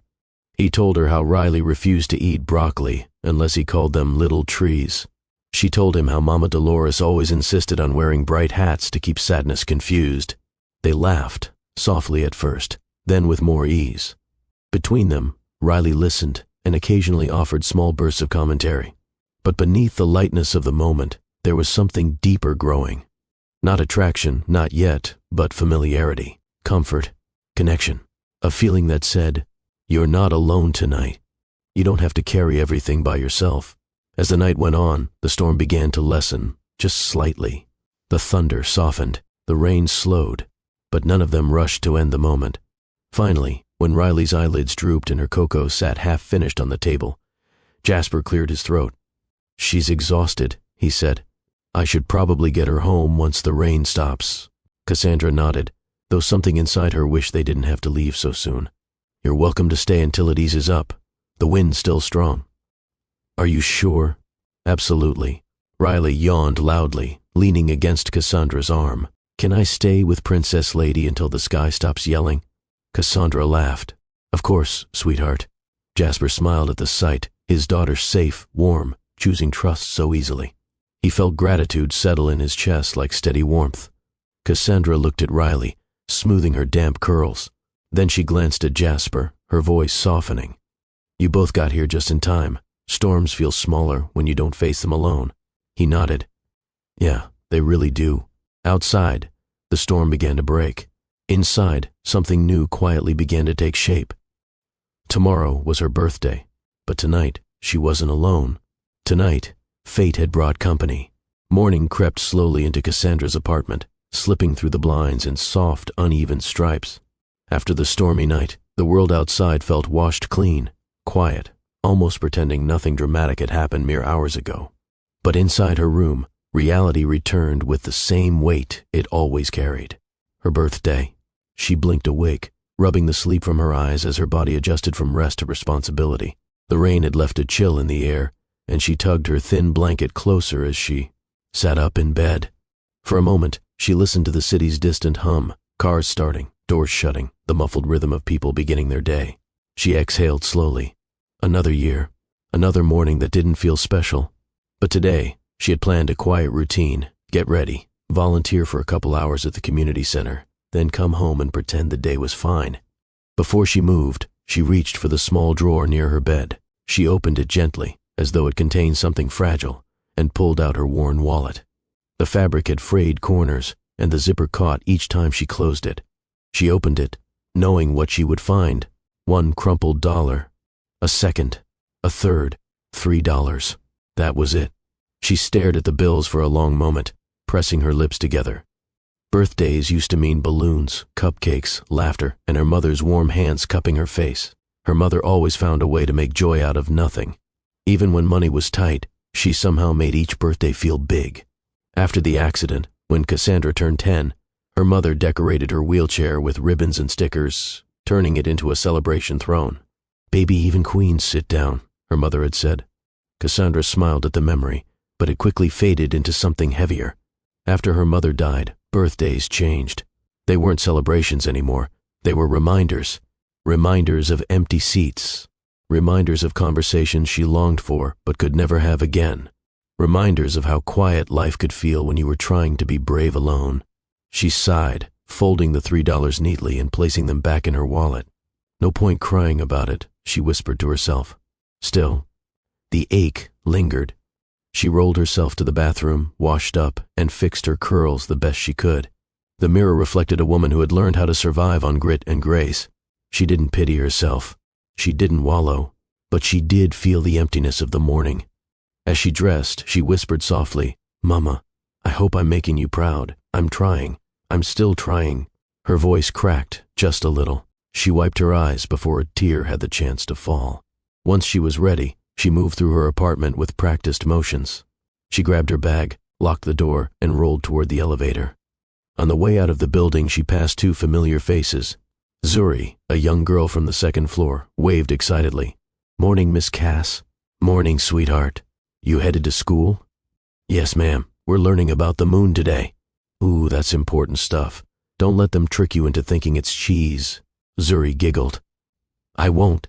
As she skipped toward the bus stop, Cassandra felt warmth flicker in her chest. Interactions like that kept her going, even on mornings like this. A few steps later, because life had a funny sense of timing, Nia Rose leaned over her balcony railing on the first floor. Cass, baby, you going to volunteer again this early? You never take a break. Cassandra smiled up at the older woman. If I sit still too long, I start thinking too much. Ain't nothing wrong with thinking, Nia Rose said, but don't you burn yourself out. You hear me? Yes, ma'am. You eaten anything yet? I'll grab something later. Nia Rose narrowed her eyes but didn't push further. All right, but you better swing by later so I can give you some leftover cornbread. I will, Cassandra promised. She rolled forward again, still smiling, still carrying herself with strength, still hiding the truth. Nobody knew about the $3. Nobody knew it was her birthday. Nobody knew how hollow her chest felt, because suffering in silence had become second nature. As she reached the sidewalk, she took a breath and whispered, Okay, Cass, just get through the day. You've done harder things. Then, as if the universe wanted to test her resolve, a CTA moment found its place in her heart, this time directed at the viewers of the story she didn't know was being told. My friend, the narrator's voice would say to the audience, if you've ever had a birthday that didn't feel like a celebration, if you've ever woken up hoping today would feel different, you're not alone. Kindness has a way of finding us when we least expect it. If this story is touching something in you, please take a moment to like this video and comment where you're watching from. Your engagement helps us reach someone who may be hurting quietly today. Cassandra didn't hear the CTA, but she lived it. Every step she pushed forward was a step of resilience. She passed people who smiled at her, others who looked away because they didn't know how to approach someone in a wheelchair, a few who offered small nods of respect. To all of them, she gave her usual warm smile. But inside, she felt the weight of the day, the coldness of not being celebrated, the familiar ache of being forgotten. Still, she moved forward, because that's what she always did. The bus ride to the community center was quieter than usual. Morning commuters spoke softly, half awake, scrolling through phones or sipping coffee from paper cups. Cassandra sat in her usual place near the front, hands resting in her lap, listening to the soft creak of the bus as it bumped along the road. She didn't usually let her birthday affect her mood, but today, the awareness of it pressed on her like a hand gently but firmly placed on her chest. No text messages, no planned calls, no surprises waiting for her. Just another day. Still, she forced a small breath out through her nose, trying to reset her spirit. She reminded herself that the kids she tutored didn't care whether she had cake or balloons. They cared that she showed up for them. And today, she would. When she arrived, the community center buzzed with its usual early morning energy. Kids ran down the hallway, parents signed forms at the front table, and the smell of powdered donuts filled the air. Morning, Cass, called one of the reception volunteers. Morning, she said, her smile automatic but pleasant. She rolled toward the classroom where she usually helped. Along the way, several familiar faces greeted her, small waves, quick smiles, nods of acknowledgement. But none of them knew today meant anything special. She preferred it that way, or at least she told herself she did. Inside the classroom, a young girl named Anaya lifted her head and grinned. Miss Cass, you're here. Wouldn't miss it, Cassandra replied, forcing her energy to rise. She helped the kids with reading exercises, sounding out words, giving gentle encouragement. Their joy was contagious, and soon she found herself genuinely smiling as she guided fingers across pages. But like a shadow trailing behind her, the heaviness of the morning never fully left. During a break, she rolled into the hallway for some fresh air. The hallway window overlooked the street, where cars moved steadily through the sunlight. She watched a bird hop along the sidewalk and thought about how her mother used to say, birds don't worry about how far they have to go, they just go. She closed her eyes for a second. I'm trying, Mama. I really am. The words stayed under her breath, a private confession. A moment later, she heard soft footsteps behind her. Cass, you all right? Asked a familiar voice, the center director. She offered him a smile. Just catching my breath. Long morning. Need anything? No, I'm good. He nodded gently and walked on. Kind man, always checking in. But she would never tell him the truth. Not today. She volunteered for another hour, helping pack donation bags and organizing learning supplies. When the clock neared noon, she gathered her belongings and prepared to leave. As she made her way outside, the weather felt lighter than her mood. Bright sun, cool breeze, no sign of yesterday's storm. The sidewalks glittered faintly from the leftover rain. She pushed herself along the familiar route back home, humming a tune just to fill the empty spaces. A block from her building, she passed Nia Rose again, who was now tending to her small potted plants outside her window. "Cass, baby, you want this extra muffin?" Nia called out, holding a paper bag. Cassandra smiled. "You trying to fatten me up?" "I'm trying to make sure you eat," Nia shot back. "You look thinner than last week." Cassandra accepted the bag. "Thank you. You good today?" Nia asked, peering at her closely. Something inside Cassandra tightened. She debated telling the truth, "It's my birthday," but the thought made her chest ache. She lied softly. "I'm all right." Nia nodded slowly, not convinced but choosing not to push. "Come see me later." "I will." Cassandra rolled the rest of the way to her building, her mind swirling with thoughts she wished she could silence. Inside the elevator, she stared at the reflection of herself. Tired eyes, brave smile. "It's just a day," she whispered. Just another day. But birthdays had a strange power. They exposed empty spaces, silent wishes, unspoken loneliness. She reached her apartment, unlocked the door, and placed the muffin bag on the small table near the window. The room felt too quiet again. She decided she needed fresh air. She turned around, grabbed her light jacket, and wheeled herself back outside. Sometimes she circled the block to clear her mind, letting the movement loosen the tension in her shoulders. As she rolled out into the sunlight, a CTA moment naturally formed, woven for the viewer.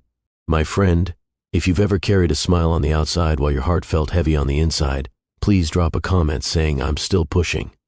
You never know who you might encourage today." She didn't know that the narrator was rooting for her, but her life carried that message all the same. She made her slow loop around the block, greeting a few neighbors, listening to the distant hum of the city. On her way back toward her building, she paused near the sidewalk ramp leading up to the entrance. She took a deep breath. Today wasn't what she wished it could be, but she had survived many days worse than this. She placed her hands on her wheels, ready to push herself up the incline. At that exact moment, just as she steadied her body, something unusual tugged at her spirit. A sharp, sudden feeling in her chest, like the world was about to shift direction without warning. She raised her head. Around the corner, she heard footsteps. 2 voices. One tiny, one familiar. Her heart fluttered unexpectedly. But she shook the thought away and began pushing herself up the ramp, slowly, steadily, unaware that fate had scheduled a collision course for this exact moment. Cassandra pushed her hands firmly against the wheels, inching slowly up the ramp that always felt steeper on days when her heart was heavy. The sun was warm on her shoulders, but it didn't seep into her spirit the way she hoped it would. Instead, it cast sharp shadows at her feet, reminders of spaces she could not fill. Halfway up, her arms trembled. Not because she was physically weak, she was strong, but because today carried a different kind of weight. Emotional heaviness always found its way into her muscles. She paused, breathing through the tension. "Come on, Cass," she whispered to herself. "You've climbed harder hills." She pushed again, but every inch forward brought another memory, another ache she thought she had already healed. Past birthdays flashed through her mind, some loud and bright in her childhood, some quiet and lonely in her adulthood. After her mother died, she tried to pretend the dates didn't matter. But pretending didn't erase the truth. She missed being celebrated. She missed belonging. She missed being someone's priority. She reached the top of the ramp and let out a slow exhale, glancing behind her. From this angle, she could see the neighborhood in pieces, the corner store with its red awning, the cracked sidewalk she rolled over every morning, the outdoor steps she never used but still admired, the elderly man who always fed stray cats behind the building. Her life was stitched into this community, yet she often felt invisible inside it. As she rolled toward the entrance, her hand slipped slightly on the wheel. She steadied herself, refusing to let frustration rise. Her mother used to say, "Baby, don't give anger a chair to sit in." So she didn't. Not today. Not on a day already lined with enough shadows. She rested her hands on her lap, staring at the door in front of her. She could go inside, close the world out, and pretend she didn't wish someone would remember her birthday. She could pretend she didn't crave a simple gesture. Someone saying, "Hey Cass, I'm glad you're here." She closed her eyes, letting the breeze brush gently against her cheeks. "Happy birthday," she whispered to herself. The words sounded strange, fragile, like they belonged to someone else. When she opened her eyes, she rolled a few feet toward the bench near the entrance and parked her wheelchair beside it. Her chest felt tight, too tight, and she needed a moment to breathe. A couple walked by with a bright pink box of pastries.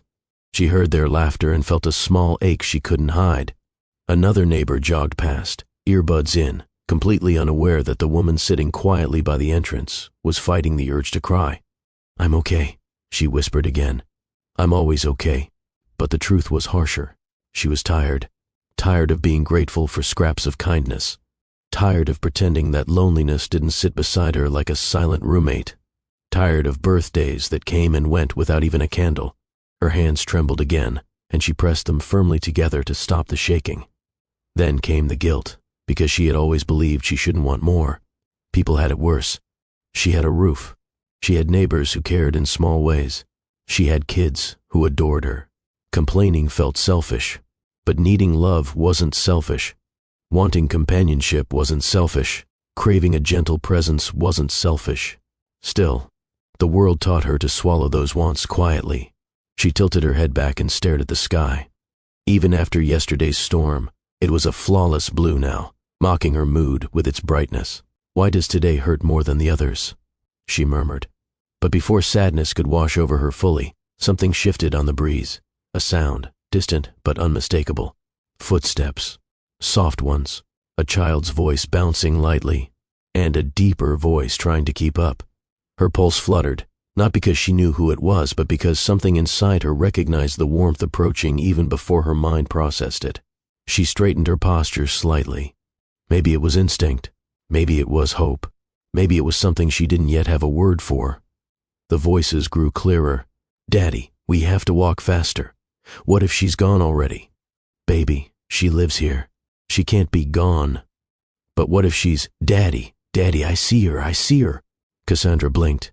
Her heart did a slow, startled turn. Riley and Jasper coming toward her. The air changed around her, not dramatically, but noticeably, like the world had been holding a breath she didn't realize she shared. Riley was the first to appear around the corner, curly hair bouncing as she ran. "There she is," she shouted with pure joy, pointing excitedly. And for the first time all morning, Cassandra felt something warm crack through the cold weight in her chest. She wasn't invisible. She wasn't forgotten. Someone, two someones, came looking for her. She swallowed hard, fighting back the sudden sting in her eyes. Riley rushed toward her, nearly tripping over her own feet, and flung her arms open. "Cassandra, we came to see you." Cassandra laughed softly, breath shaking. "I can see that, sweetheart." Jasper finally rounded the corner, slightly out of breath from trying to keep up with his daughter. His expression shifted the moment he saw Cassandra, relief mixed with a softness she didn't expect. "Morning," he said gently. She nodded, her voice quiet but steady. "Morning." Riley tugged at her hand. "We couldn't find you at the shop, so we came here." Cassandra's heart tightened again, this time in a good way. "You came... for me?" she asked. "Of course," Riley said, as if it were the most obvious truth in the world. Jasper nodded, brushing rain memories from his mind. "She woke up asking for you." Cassandra didn't know how to respond. No one had woken up asking for her in a very long time. But the heaviness of her birthday morning, the weight of her $3, the silent ache in her chest, all of it shifted just a little, because here they were, not by accident, not by obligation, but because something in them pulled them toward her. She glanced from Jasper to Riley and whispered silently to herself, "Maybe this birthday won't be as quiet as I thought." That same morning, miles across the neighborhood, Riley burst into the living room with the kind of energy only 6-year-olds seem to have stored endlessly inside them. "Daddy, wake up right now." Jasper, who had barely dragged himself out of bed after the stormy night, ran a tired hand over his face as he sat on the couch lacing up his boots. His entire body felt like it had been wrung out and hung to dry. "Riley," he mumbled, "it's Saturday. Can you just—" "No," she insisted, tugging on his shirt with urgency.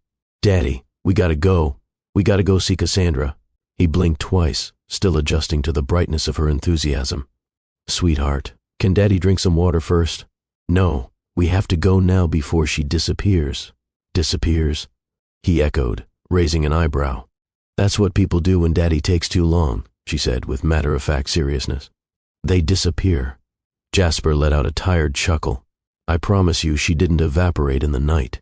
Riley folded her arms. Daddy, this is important. He rubbed his forehead. How important? So important that even Bunny agrees. She lifted her stuffed bunny like evidence in a court case. Jasper sighed in defeat. All right, let me grab my jacket. As he reached for it, Riley grabbed her shoes and hopped on one leg trying to put them on, falling twice in the process. You okay over there? Jasper asked. I'm good. I'm good. I'm just rushing because you walk slow. I do not walk slow. You walk like your legs are sleepy. He paused. You know what? I'm not even arguing with you today. She giggled and zipped up her coat. Jasper grabbed his keys, though the memory of last night's car failure hit him like a slap. Riley, yeah? We're walking, she gasped. Walking, but that's so many steps. Well, my car decided it doesn't want to participate in life anymore. Riley made a dramatic gasp. Daddy, tell it to participate. Sweetheart. The car is beyond motivational speeches. She sighed heavily. Fine, but we gotta hurry. My legs are ready.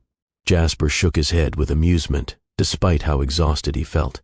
His back still ached from carrying her through the storm, and his shoulders buzzed with leftover tension. But he couldn't deny the faint warmth growing at the thought of seeing Cassandra again.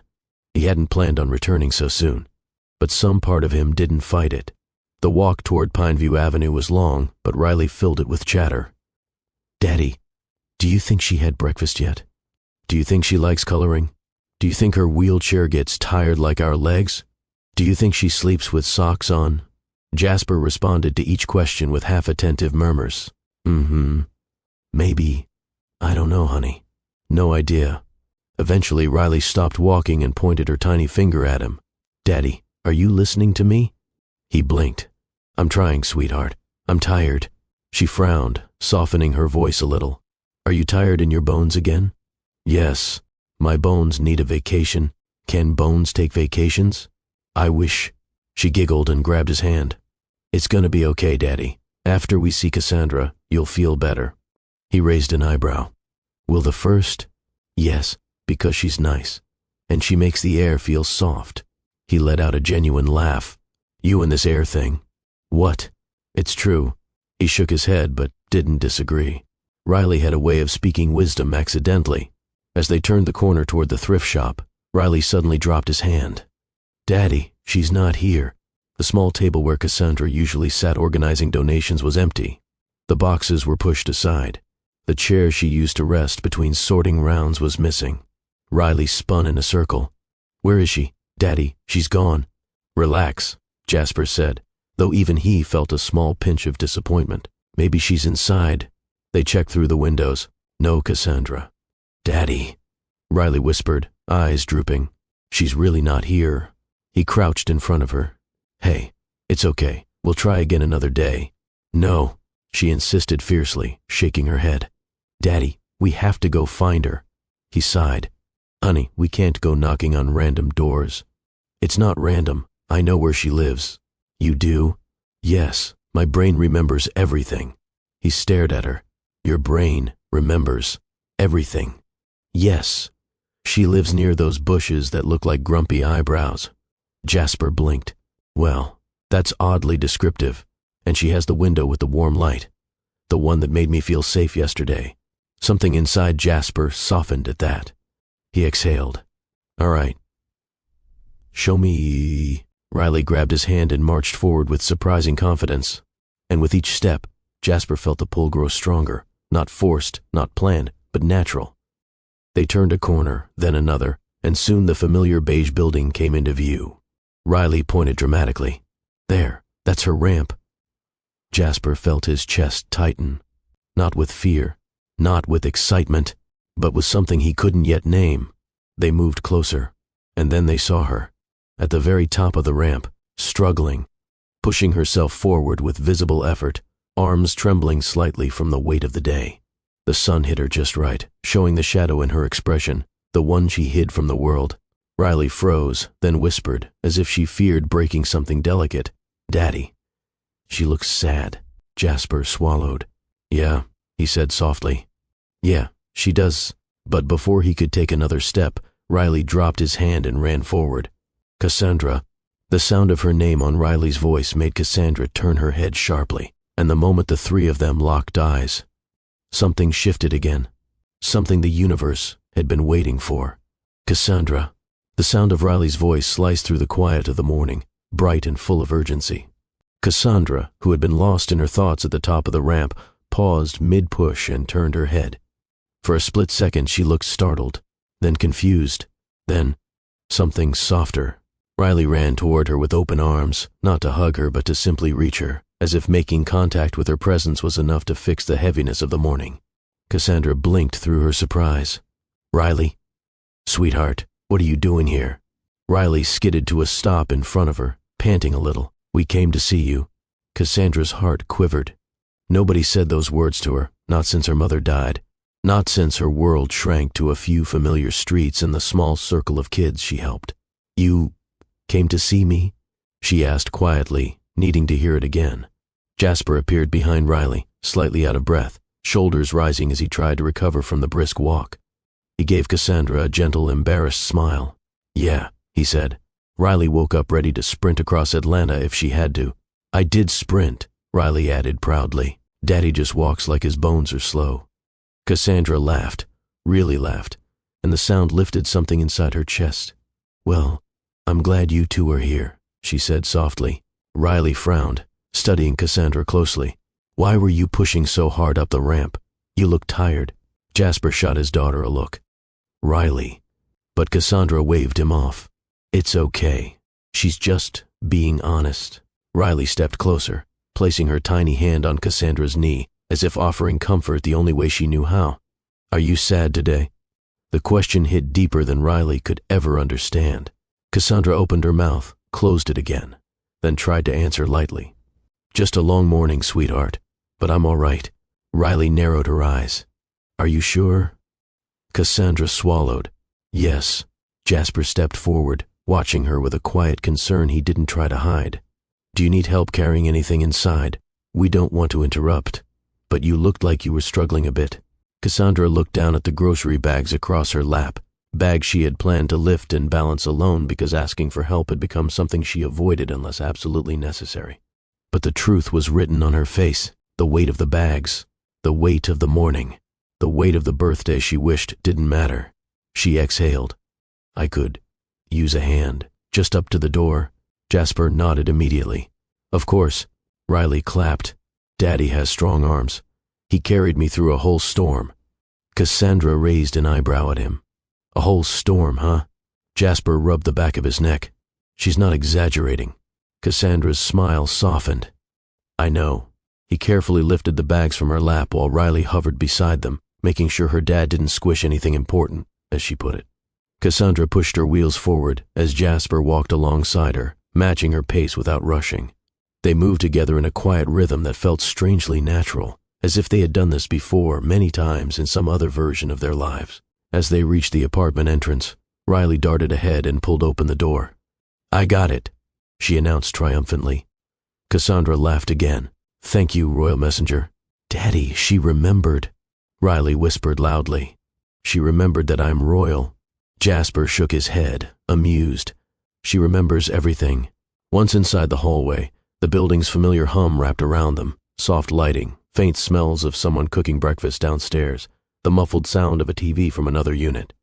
Riley skipped beside Cassandra while Jasper carried the bags, his steps heavy but steady. Halfway down the hall, Cassandra finally asked the question that had been sitting quietly in her chest since she saw them. "So, you two really came looking for me?"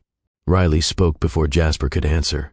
"Yes, because you make the air feel calm, and Daddy said we could visit, and also I wanted to show you my new drawing." Cassandra blinked. "Your new drawing?" "Yes, it's you and me and Daddy. But Daddy's head is too big because I messed up the circle." Jasper groaned. "Wow. Thank you for that." Cassandra laughed again, and Jasper felt something warm move through him. Seeing her smile, really smile, made him feel something he hadn't felt in a long time. Usefulness. connection, a desire to make things better for someone else, beyond his own daughter. But he pushed the feeling aside, one step at a time. When they reached her door, Cassandra unlocked it and pushed it open with a gentle motion. "Come in," she said. "If you don't mind the mess." Jasper peeked inside. "It looks cleaner than my place. Trust me." Riley burst in with no hesitation, stopping only when she spotted the empty mug Cassandra had left by the window. "You had cocoa without me?" She gasped. Cassandra grinned. "Not on purpose. I didn't know my guest list expanded." Riley rushed to her bag. "Daddy, we should have brought something. You can't visit someone empty-handed." Jasper winced. "We didn't exactly plan this trip, honey." Riley turned to Cassandra and whispered loudly, "He says that when he forgets stuff." Cassandra shook her head, amused. "You two are just fine."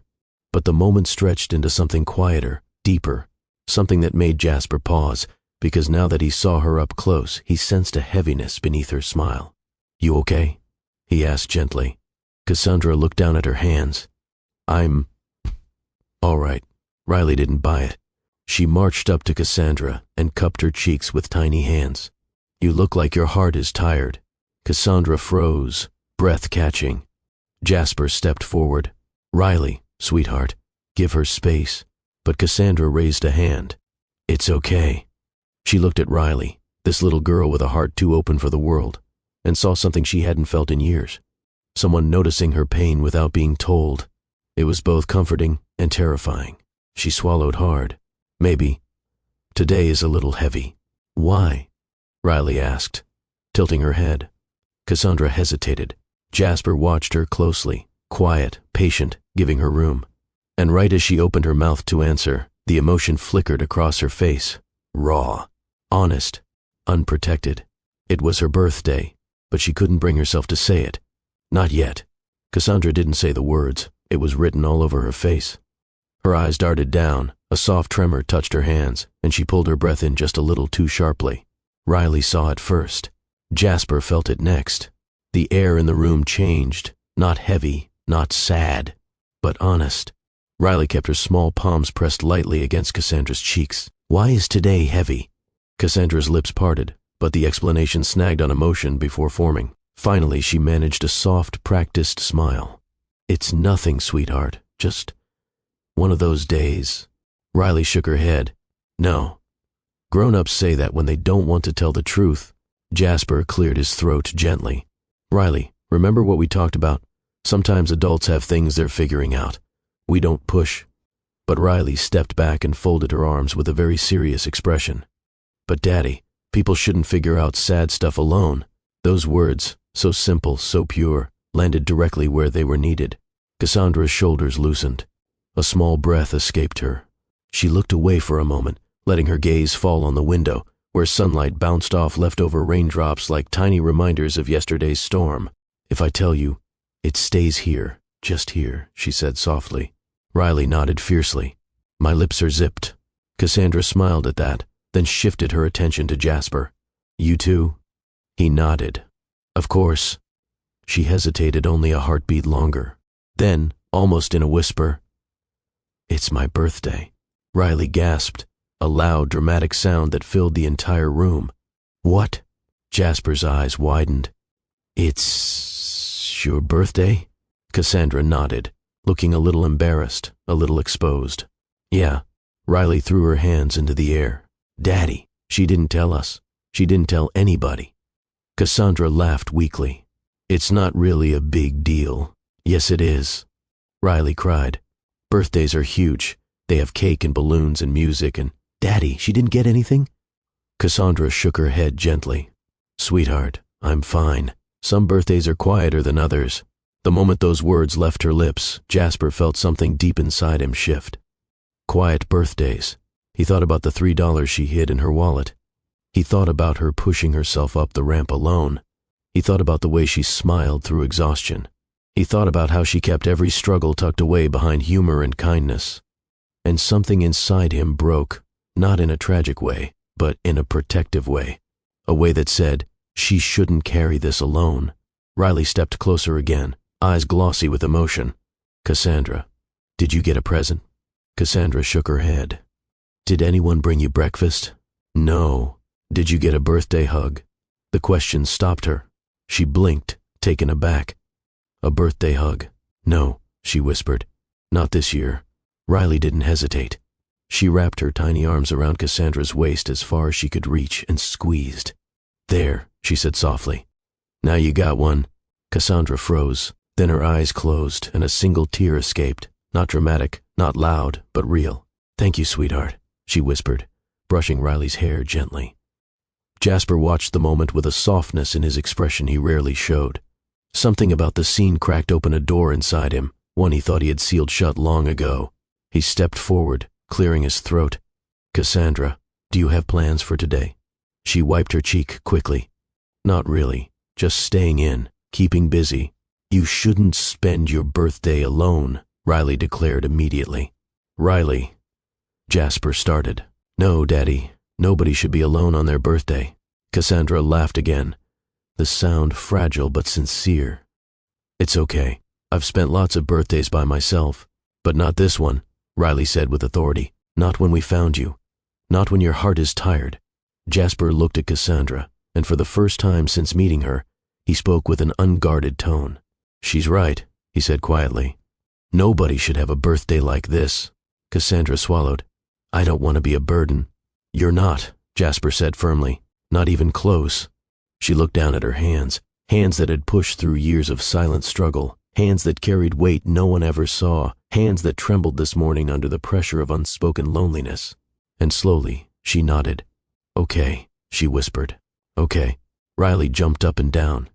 Yay, birthday fun. Cassandra laughed again, shaking her head. It doesn't have to be anything big. No big stuff, Riley promised. Just happiness. Jasper smiled at the simplicity of it. We can start small. Riley gasped and clapped dramatically. Yes, Daddy is good at small. Wow, Jasper muttered. Thank you. Cassandra laughed harder than she had all day. For a moment, the weight in her chest loosened. Not gone, but lighter.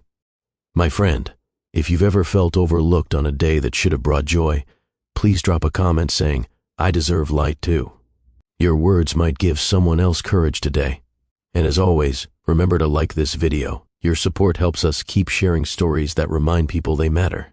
Back in the apartment, Riley tugged on Cassandra's hand. Can we give you a real birthday now? Cassandra shrugged sheepishly. What does a real birthday look like? Riley placed her hands on her hips dramatically. Daddy buys cupcakes. We eat them. You smile. That's the plan. Cassandra raised an eyebrow. Is that how it works? Yes, Riley nodded confidently. It's called birthday science. Jasper shook his head, chuckling. I don't know where she gets this vocabulary. From me, Riley declared proudly. Cassandra's laughter softened into something tender. She looked at Jasper, really looked, and saw the exhaustion in his eyes paired with something else, gentleness, care, a desire to help even when he had very little to give. You two really came all this way? She asked again quietly, still needing to believe it. Jasper nodded. Yeah. We did. Why? He hesitated for a moment. Then he said the truth, because it felt wrong not to. Their eyes held for a heartbeat, steady, unforced, honest. And the first seeds of companionship settled quietly into the space between them. Cassandra didn't know where to look first, at Riley's enthusiastic grin, at Jasper's gentle certainty, or at the quiet ache inside herself that still clung to the idea that she didn't deserve attention on her birthday. But once the truth had spilled out, there was no taking it back. She wiped her cheek discreetly, forcing a laugh to soften the moment. Well, I wasn't planning anything big. Birthdays aren't really my thing anymore. Why not? Riley asked, genuinely confused. Birthdays are supposed to make you feel happy. Cassandra shrugged lightly. Sometimes life gets busy. Sometimes they just sneak up on you. Riley frowned so deeply it looked like her face was folding into itself. Daddy, that's sad. I know, sweetheart, Jasper replied quietly, his eyes still fixed on Cassandra. He didn't say anything else, but the silence itself said enough. He had seen tired people before, men on job sites, mothers juggling too much, families stretched thin. But the tiredness in Cassandra wasn't physical. It was deeper, older, almost invisible unless you knew how to look, and he saw it now. Okay, Riley said suddenly. snapping the moment back into brightness. "We need cupcakes immediately." Cassandra chuckled. "You're very passionate about cupcakes." Riley tapped her forehead. "That's because birthdays need sugar." Jasper shook his head. "Let's slow down a little. We just got here." Riley paused, thinking, "Okay, but can we at least start the birthday?" Cassandra sighed softly, but it was the kind of sigh that lets light in, not shuts it out. "What does starting the birthday mean?" Riley reached into her coat pocket dramatically. "It means—" She held out her tiny hand, opened it, and a single sticker lay across her palm. A glittery star. "This is your first birthday gift," Riley announced proudly. "I saved it from school." Cassandra blinked hard. A sticker. A glittery star. Probably worthless to anyone else. But to her, it was priceless. She swallowed. "Riley, that is the sweetest thing. You have to put it on something so the day feels special," Riley explained. Cassandra hesitated for a moment, then reached forward and placed the sticker gently on the corner of her wheelchair. "There," she said softly. "Now it's official." Riley beamed.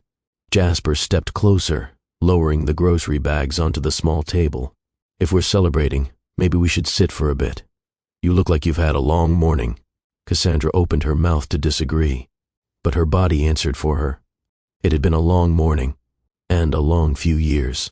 She rolled back slightly and positioned herself near the couch. "All right, maybe sitting sounds good." Jasper settled onto the other end of the couch while Riley plopped right between them, leaning against Cassandra's arm. "What do people do first on birthdays?" Riley asked. "Well," Jasper said, "some people have breakfast together." Riley gasped. "Cassandra, did you have breakfast?"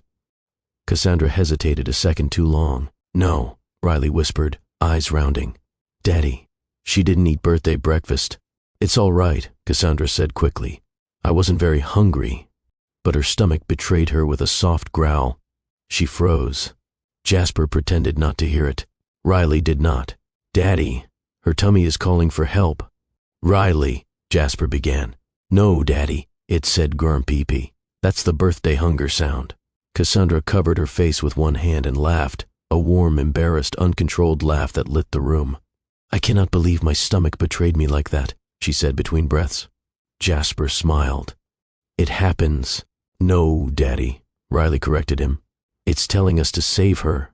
Jasper let out a defeated laugh. Okay, let's think."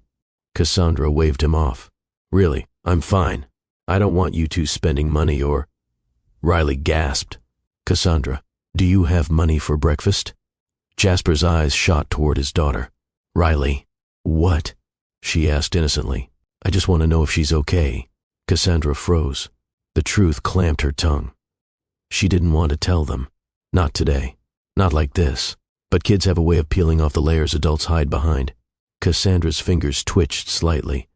Her voice lowered. "I'm managing." Jasper watched her closely. "Cassandra." She didn't look at him. He leaned forward a little. "How much do you have left?" "For today, I mean."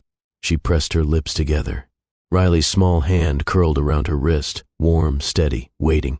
And finally, like a door she no longer had the strength to keep shut, $3. The room went still. Riley's eyes watered instantly. Jasper inhaled slowly, working to keep his expression calm so he wouldn't overwhelm her.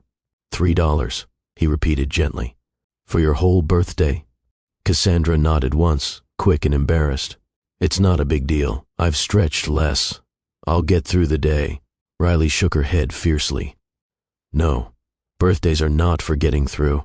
Birthdays are for feeling loved." Cassandra looked away. "It's just how life goes sometimes." Jasper's voice softened more than she expected. "It shouldn't have to." Her eyes flicked upward, meeting his. And there, swift and quiet, he saw everything she didn't say, the fatigue, the loneliness, the resilience, and the hope she had nearly suffocated. Riley climbed into her lap without warning, arms wrapping around her neck.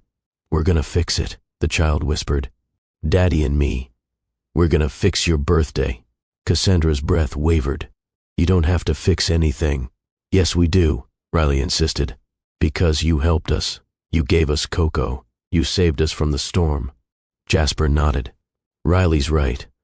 Let us do something for you."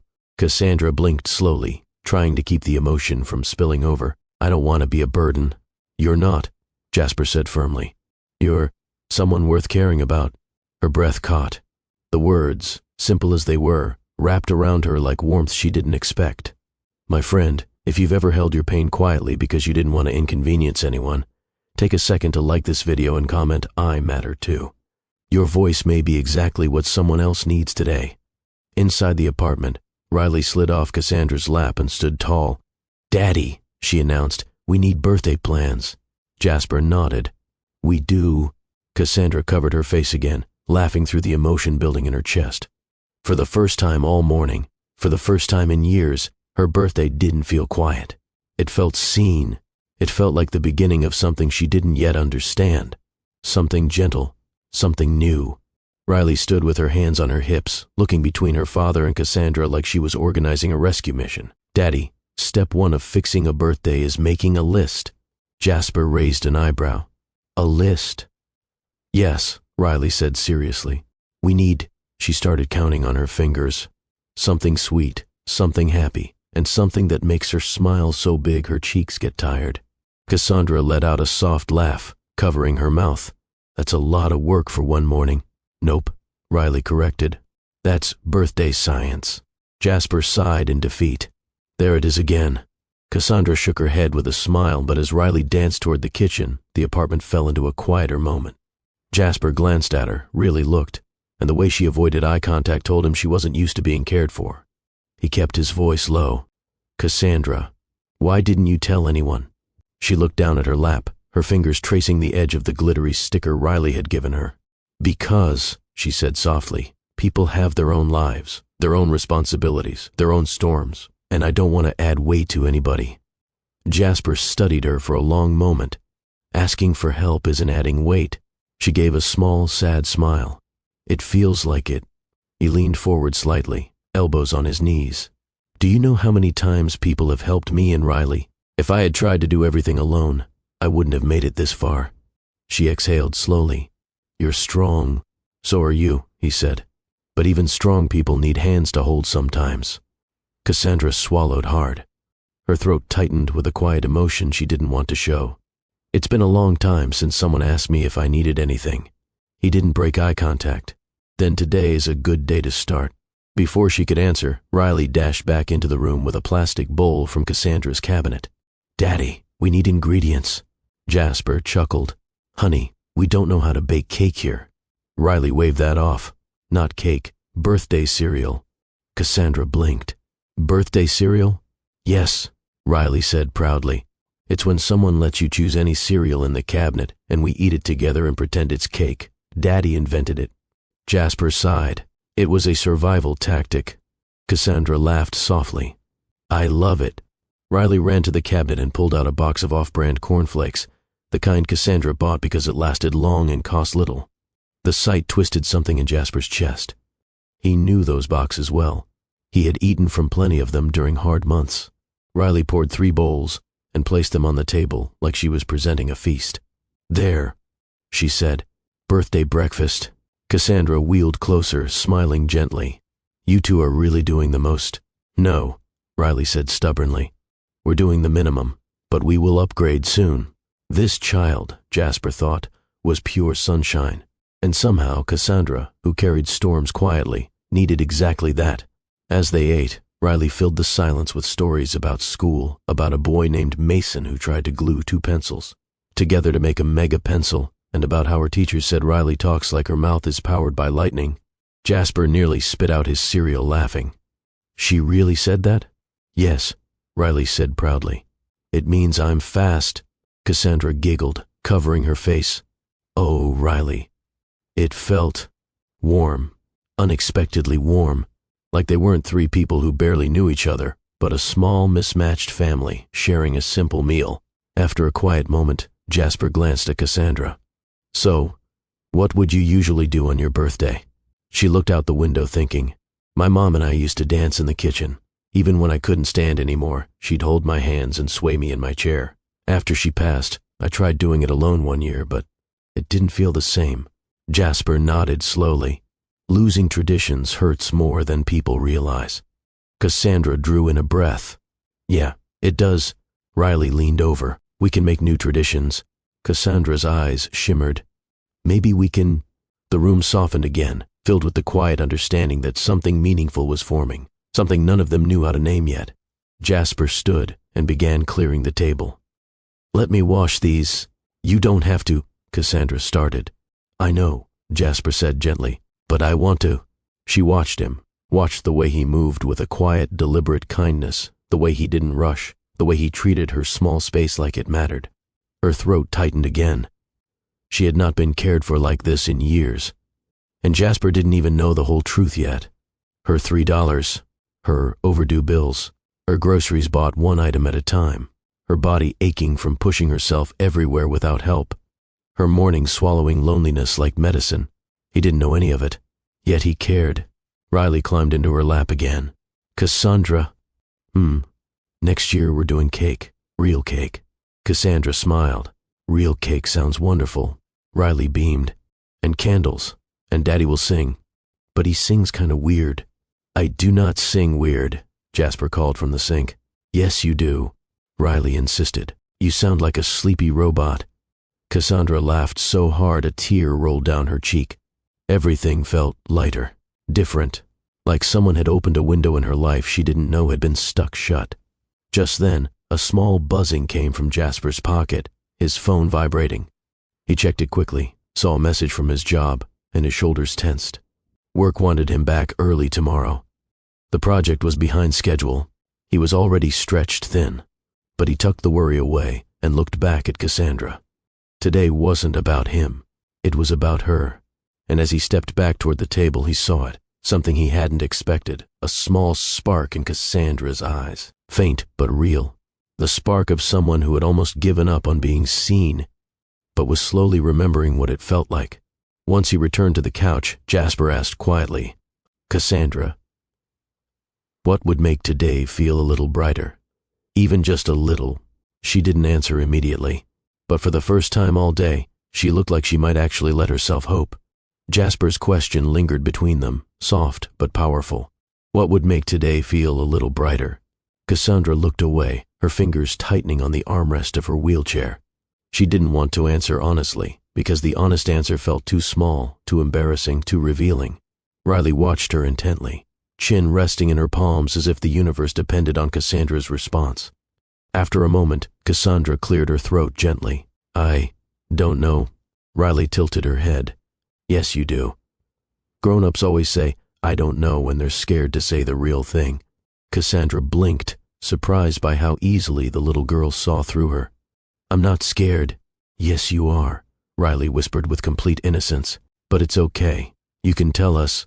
Cassandra inhaled slowly, letting the breath sit in her lungs. I guess it would feel brighter if I didn't feel so forgotten. Jasper's heart squeezed. Not from pity. He knew she didn't want that. But from recognition, he had felt that way too. Forgotten. Invisible. Lost in responsibility so deep there was no room to be celebrated. Cassandra, he said softly, you're not forgotten. She gave him a small, fragile smile. Maybe not today. She tried to laugh it off, but her voice cracked just slightly. Riley crawled into her lap again, wrapping her arms around Cassandra's waist. You're not forgotten at all. You're important.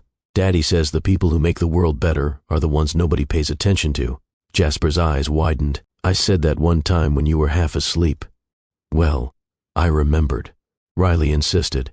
Cassandra brushed her fingers through Riley's hair, her voice trembling just a little. Thank you, baby. You're very sweet. Riley pulled back suddenly. Cassandra. Yes? Did you make a birthday wish? Cassandra froze. A what? A wish, Riley said with excitement. You have to make one. Even if you don't have candles, you have to whisper a wish. That's a birthday rule. Cassandra let out a soft, disbelieving laugh. I haven't made a birthday wish since... She paused. Her eyes flickered downward. Since my mama was alive. Jasper felt the room shift again. That kind of grief never fully left a person. It just settled deeper. Riley gently took Cassandra's hand. You can make one now. Cassandra hesitated. I don't know what to wish for. You do, Riley said, but you think it's too big. That's when Cassandra's eyes filled. Not overflowing, just shimmering with a truth she had kept buried far too long. "My wish," she began quietly, "is to not feel like life is swallowing me whole." Jasper didn't move, didn't blink, didn't look away. Riley squeezed her hand. "That's a good wish." Cassandra nodded, a tear slipping down her cheek before she could catch it. "But wishes don't pay bills," she whispered. "And they don't fix tired bones or loneliness." Jasper leaned forward, elbows on his knees. Sometimes wishes start small. Sometimes they just need the right people to hear them. She met his eyes again, slowly, cautiously, like she wasn't used to being looked at with sincerity. "And you two think you're the right people?" she asked, attempting a joke. Riley gasped. "We are the right people. Daddy is strong and I am helpful." Jasper chuckled softly but kept his gaze steady on Cassandra. "We're not here to fix everything, just to make sure you don't spend your birthday pretending you're okay when you're not." Her breath wavered again. She didn't argue this time. Riley hopped off her lap and rummaged inside her small backpack. "Cassandra, I've something else." Cassandra wiped her cheek quickly. "Another gift?" "Yes, but you have to close your eyes." Cassandra obeyed, placing a hand over her face. Riley dug around, papers rustling, zipper scraping, and finally, "Open!" Cassandra lowered her hand. Riley held up a crayon drawing. A simple, childlike illustration, but unmistakable. It was them, Cassandra in her wheelchair, Riley holding her hand, Jasper standing behind them with a gentle smile. Cassandra's lips parted, breath-catching. "You drew this?" Riley nodded. "I made it yesterday after we met, because you made me laugh like sunshine." Cassandra bit her bottom lip, fighting a sob. "This is beautiful." "It's us," Riley said simply. "Because you're our friend now." Cassandra closed her eyes as another tear slipped out, this one uncontrolled and full of meaning she didn't know how to express. Jasper felt something shift inside his chest, a pull toward her, a desire to protect her, a connection he didn't expect but couldn't deny. He spoke softly. "You really made her day, Cassandra. More than you know." Cassandra opened her eyes, the corners trembling. "She made mine, too." Riley crawled back into her lap once more. "Cassandra? Your birthday is not quiet anymore." Cassandra laughed and cried at the same time. No, it's not. My friend, if you've ever had a moment where someone reminded you that you matter, even when you felt invisible, share a heart in the comments.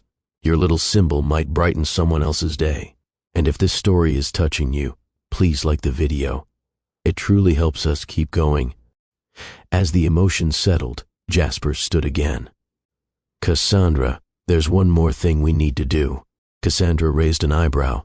"Oh, what's that?" Riley grinned. "The official birthday walk." Cassandra blinked. "The what?" Jasper shrugged lightly. "It's a tradition Riley made up. We take a little walk, or roll, and talk about one good thing we want for the year." Riley squeezed Cassandra's hand. "And this year, you're coming with us." Cassandra softened, her voice barely above a whisper. "I'd like that." Jasper smiled. "Good. Because your year starts today." And with that small declaration, a sentence simple enough to overlook yet powerful enough to move mountains, the room felt different, lighter, fuller, hopeful. Something extraordinary had begun, wrapped in the innocence of a child, the kindness of a stranger, and the quiet courage of a woman who had forgotten what birthdays could feel like. When Cassandra finally agreed to join Jasper and Riley on their birthday walk, even if it was just around the hallway to breathe a little, something shifted quietly inside Jasper. He didn't say anything out loud. He didn't want to overwhelm her, but the moment she smiled, even a small, tired smile, he felt a promise form in the back of his mind. She will not end this day with just $3 and a forced smile. Not on my watch. As they moved slowly down the hallway, Riley skipping ahead, Cassandra rolling gently beside him, Jasper kept stealing small glances at her. Not the intrusive kind. The kind people give when they're trying to understand someone who's been hurting far longer than they admitted. Riley talked the entire time, pointing out doors and decorations and the mystery plant Mrs. Harper placed near the elevator that nobody watered but somehow stayed alive. Cassandra laughed softly. "A mystery plant, huh?" "Yeah," Riley said. "Daddy said it survives on stubbornness." Jasper groaned. That was supposed to be a private theory. Cassandra giggled. A real one. The type that didn't come out often. When they got back to her apartment door, she paused. "Thank you, both of you. This morning, it wasn't looking good, and now it feels different, better. Riley hugged her again.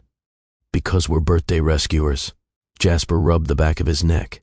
We'll step out for a bit, let you rest, but we'll be back. Cassandra tilted her head. You sure you don't have things to do? Everything he had to do could wait. We're sure, he said. As the door closed gently behind her, Jasper exhaled long and slow. Riley grabbed his hand immediately. Daddy, we need a plan. I know, Jasper said. I'm thinking. We don't have time to think, Riley insisted. Her birthday is happening right now. He let her pull him down the hallway, as if she were the commander of this operation. And in many ways, she was. Once they stepped outside into the crisp afternoon air, Riley crossed her arms and paced in a tiny circle. Okay, she announced. First, we need something she can keep forever. A gift? Yes, Riley said, but not a boring gift. A heart gift. Jasper nodded slowly. All right, something meaningful. And, Riley continued, we need decorations. Her apartment is too quiet. Birthdays need happy colors. Right. And we need a cupcake, at least one, with one candle so she can make another wish. Jasper rubbed his forehead. You're making this sound like a major event. It is a major event, Riley said seriously. It's her first happy birthday in a long time. His chest tightened when he heard those words. Riley wasn't wrong. He crouched down to her height. Okay, let's do this the right way. Riley grinned. Birthday science? Birthday science, he repeated. They started walking toward the street, but Jasper's mind spun. He had his own bills stacked at home. His wallet wasn't exactly full. Construction shifts had been unpredictable lately, and he didn't want to overspend. He ran numbers in his mind the way he did every time he grocery shopped. But then he pictured the $3 in Cassandra's hand. The way she said it wasn't a big deal. The way she tried to make herself small to fit inside the world's neglect. That decided it. Any sacrifice today was worth it. As they reached the street corner, a familiar voice called out, Jasper, man, you look like you're about to outrun your own shadow. Jasper turned to see Talon, wearing his usual worn-out jacket, leaning against a vending machine with a smirk. Riley waved. Hi, Talon. Talon lifted his hand. Hey, sunshine, where you two off to in such a hurry? Jasper hesitated for a second. He hadn't planned on explaining anything yet. But Talon was the kind of friend who understood things quickly and didn't make a big deal out of helping. It's Cassandra's birthday, Jasper said. We're trying to make it better. Talon's eyebrows rose. Wheelchair Cassandra? The one Riley called a princess? Yes, Riley said proudly. Talon chuckled. Well, she does have that vibe. Riley nodded. I told Daddy she sits like a queen. Jasper cleared his throat. Anyway, I want to get her a few things. Something small but thoughtful. But, you know, he didn't finish the sentence. Talon already understood. Money tight? Talon asked casually. Jasper shrugged. Yeah. Talon straightened up. Then we're hunting for deals. I know a store where they're basically begging people to take stuff. Jasper let out a relieved sigh. Thanks, man. Riley grabbed Talon's hand. We need colors and a cupcake and a forever gift. Talon laughed. Well, that's a shopping list if I've ever heard one. They walked down the block together, stopping at a small discount shop Talon always used when times got tough.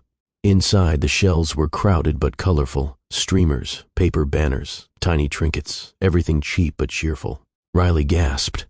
Daddy, look, they have sparkly things. Jasper shook his head fondly. We don't need a lot, just enough to make her smile. Riley picked up a pack of pastel balloons. She needs balloons. Jasper grabbed a small pack of candles. And these? Talon pointed at a simple silver necklace with a little star charm. What about this? It's $5. Not fancy, but nice. Jasper turned it over in his hands. A star, like the sticker Riley gave her. Simple, small, meaningful. He whispered, She'd like this. Riley tugged his sleeve. Daddy, that's the forever gift. He nodded, placing it gently in the basket. Then Riley ran to the art aisle and grabbed colored pencils and a blank card. I need these. I have to make the prettiest birthday card ever.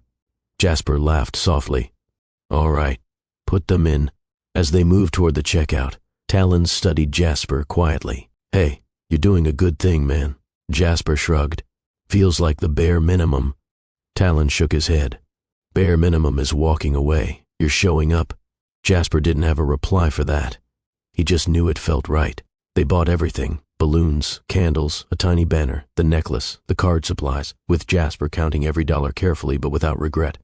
Once they stepped back into the sunlight, Riley swung her bag dramatically.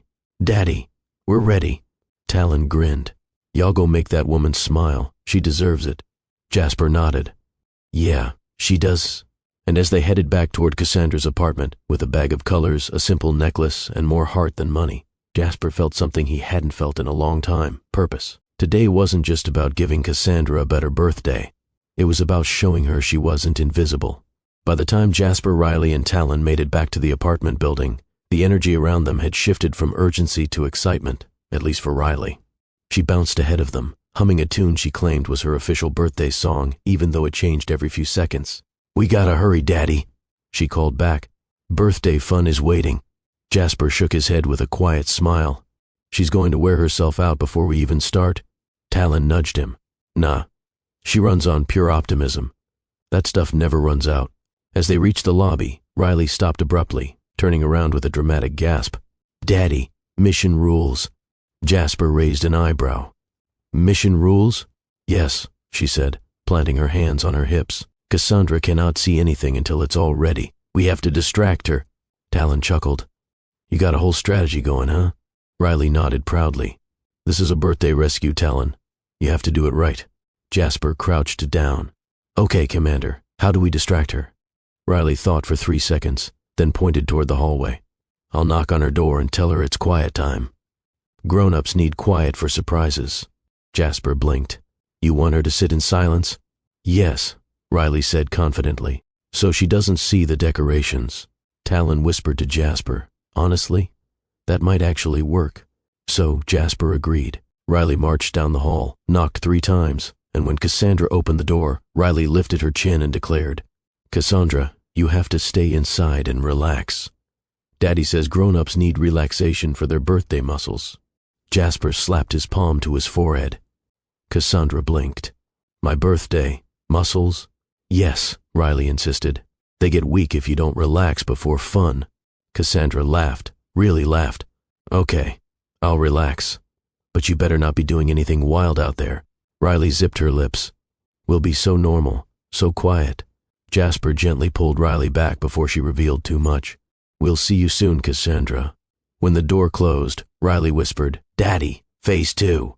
Talon shook his head. That kid needs her own TV show. They gathered in the lobby where there was more space to set things up before carrying them to her apartment.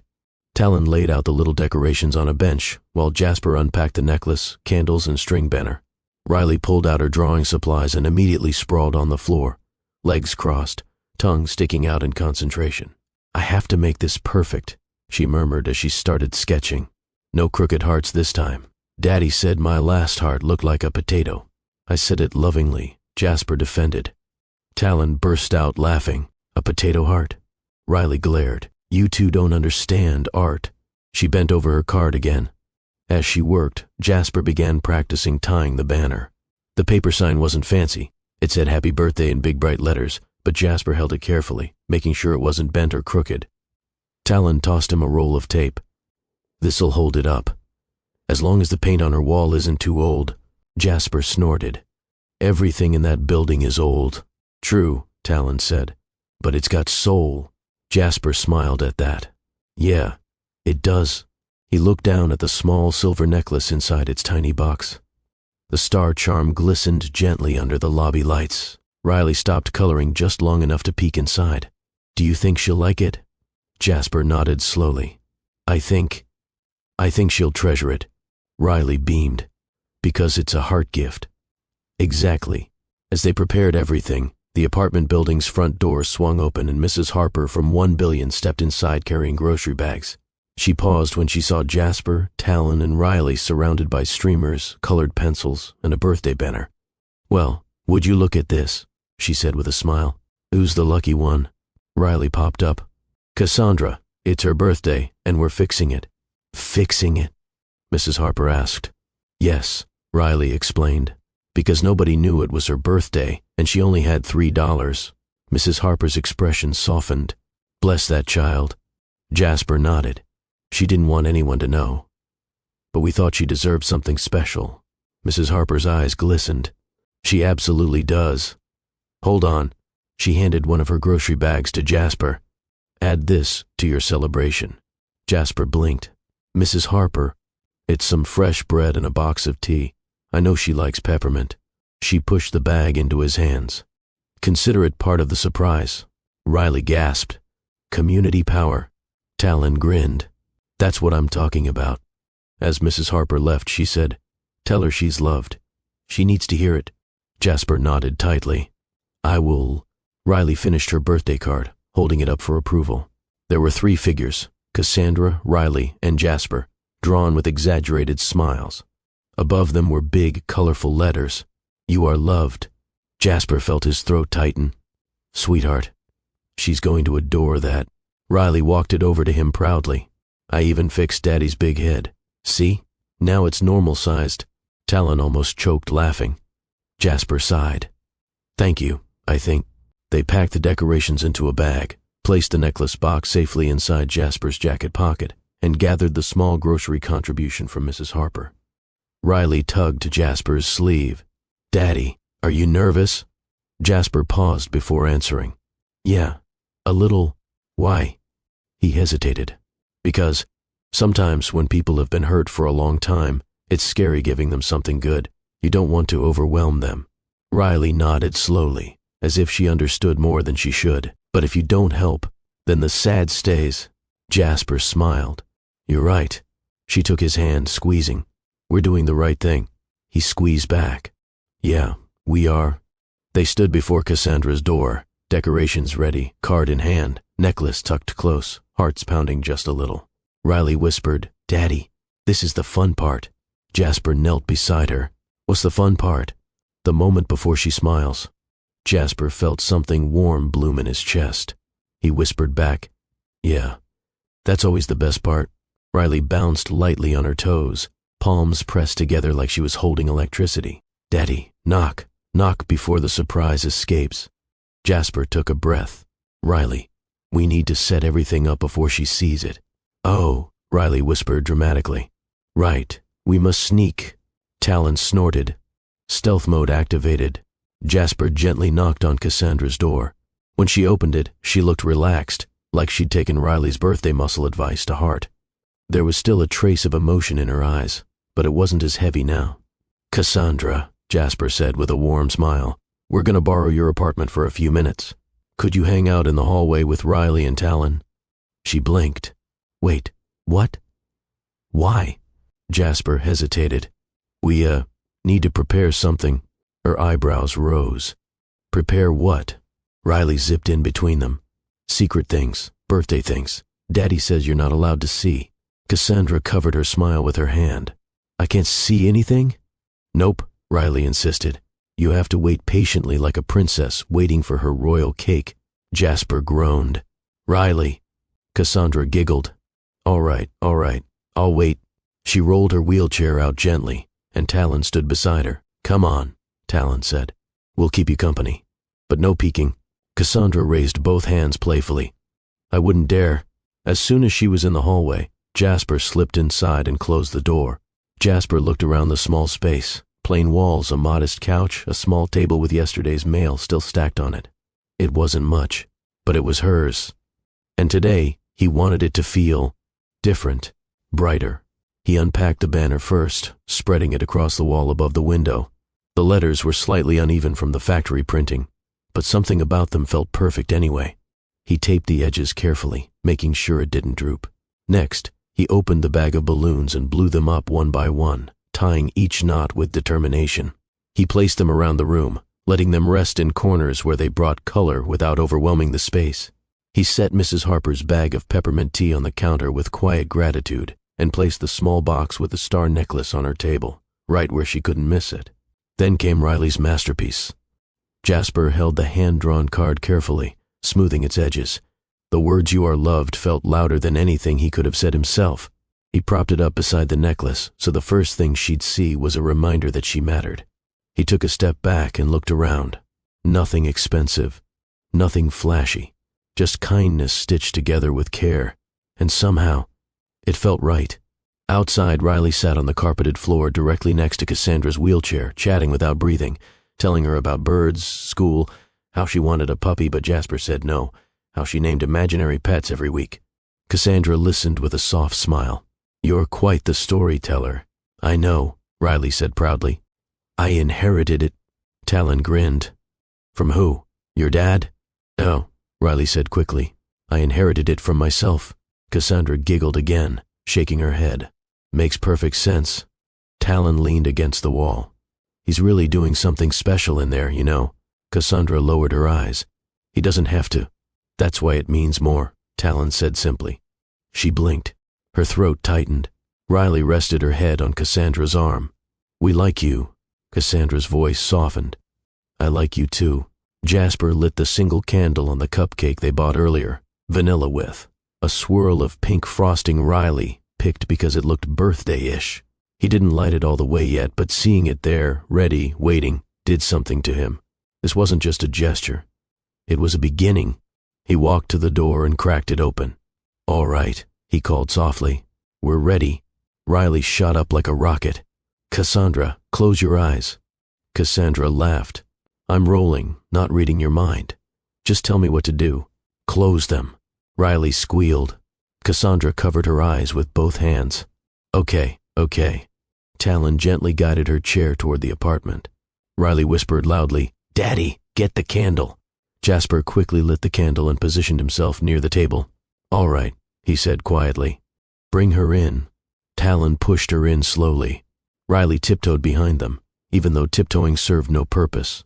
Jasper stood by the decorations, his heart pounding for reasons he didn't fully understand.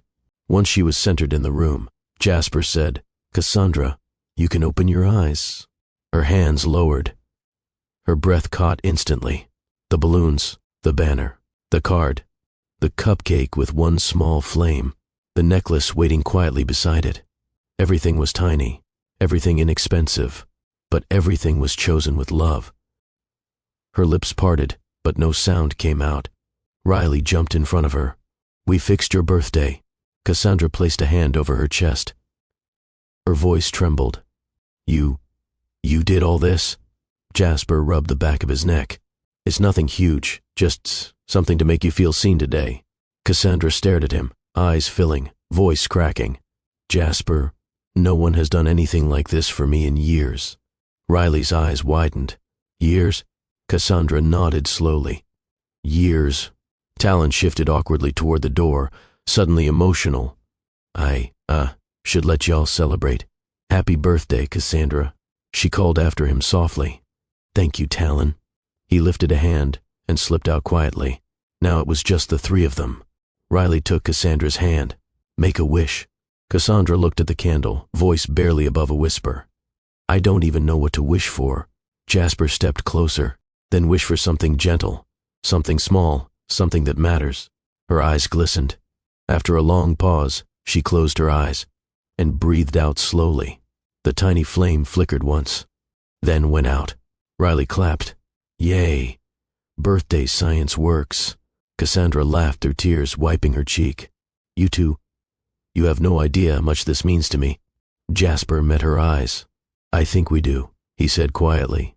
And in that moment, the small apartment glowing with soft light and humble decorations, something deeper began to grow between them. Not love, not yet.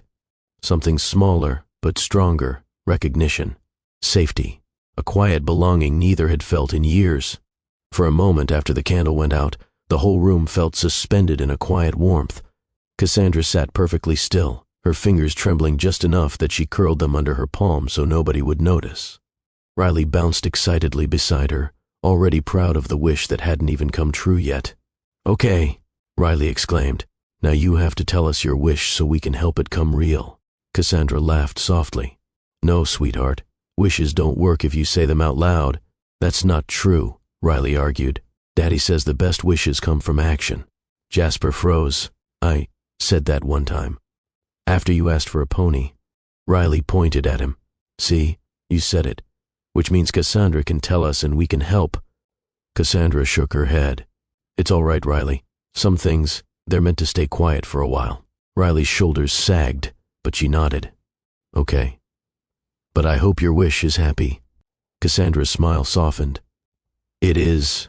Jasper felt something tug at him, something hard to name. He wasn't used to being part of moments like this. His life had been a loop of work, bills, parenting, exhaustion. Repeat. He didn't have space for tenderness these days. But being here, watching Cassandra's eyes light up from something as simple as paper balloons and homemade effort, it made him realize how long he had gone without this sort of warmth, too. He cleared his throat. Do you want to open the card? Riley gasped. Yes, the card. Open the card. Cassandra reached for the folded paper, her hands slightly shaking, not from weakness, but from the weight of being thought of. She opened it carefully. Bright colors filled the front, big, bold shapes. Riley's handwriting, slightly messy but full of intention, spelled out, "You are loved." Below it, the little drawing of the three of them, her in the middle, Riley holding one hand, Jasper standing behind them with a quiet smile. Cassandra covered her mouth. Oh, she whispered. Riley, this is beautiful. Riley beamed. It's you, and us, and your wheelchair. That part was hard. You did a perfect job, Cassandra said, voice trembling. Riley leaned into her lap, proud and gentle at the same time. I made it because you helped us in the storm, so now we help you. Cassandra brushed a tear from the corner of her eye. Thank you, sweetheart. Jasper stood there, watching the moment unfold, and his heart clenched, not with sadness, but with something unfamiliar, something he felt only rarely, usually when Riley did something unexpectedly kind. But this time, it wasn't just pride he felt. It was connection, soft, quiet, real. He stepped forward and cleared his throat again. There's one more thing. Cassandra looked up, confused. More? Jasper reached into his jacket pocket and pulled out the small box. It wasn't fancy, just simple cardboard with a faint shimmer. He held it out carefully. This is from us. Cassandra blinked. Jasper, no. You didn't have to. I know, he said. But we wanted to. Her eyes flickered between him and the box. After a hesitant moment, she opened it slowly. Inside, the silver necklace rested gently against the soft cotton interior. The small star charm glimmered faintly under the light. Cassandra's breath caught. Oh, she whispered. Jasper, It reminded us of the sticker Riley gave you earlier, he said quietly. Something small, but bright. Riley clapped. It's your star, like real-life sparkle. Cassandra stared at the necklace, as if afraid to touch it. It wasn't expensive. It wasn't extravagant, but it was chosen with intention, a detail that hit her deeper than she expected. She finally reached out, fingertips brushing the charm. I haven't received jewelry since... Her voice trailed off, the unspoken memory resting between them. Jasper didn't push.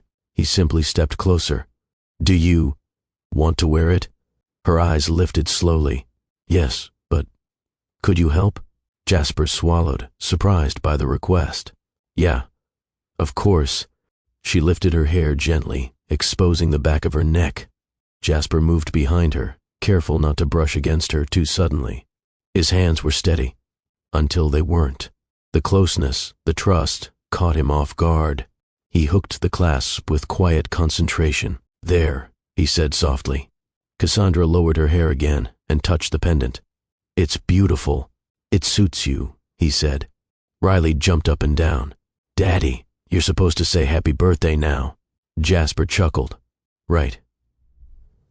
Happy birthday, Cassandra. Cassandra looked between the two of them, this tired construction worker with worry lines around his eyes, and his bright, unstoppable daughter who carried sunshine in her pockets, and something inside her finally cracked open.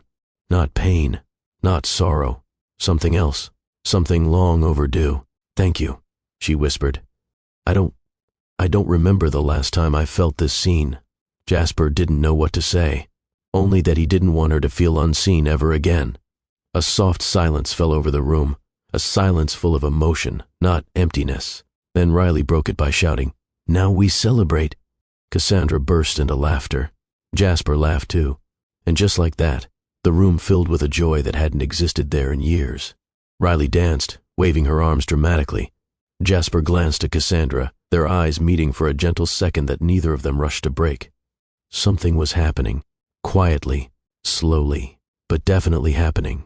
Riley was the first to break the moment's tenderness with her signature burst of energy. "Okay, now we do the cupcake celebration." Cassandra covered her mouth, laughing through the leftover emotion. "I didn't know there was an official order of events." "There is," Riley declared proudly. "Daddy made it. It's birthday science." Jasper rolled his eyes good-naturedly.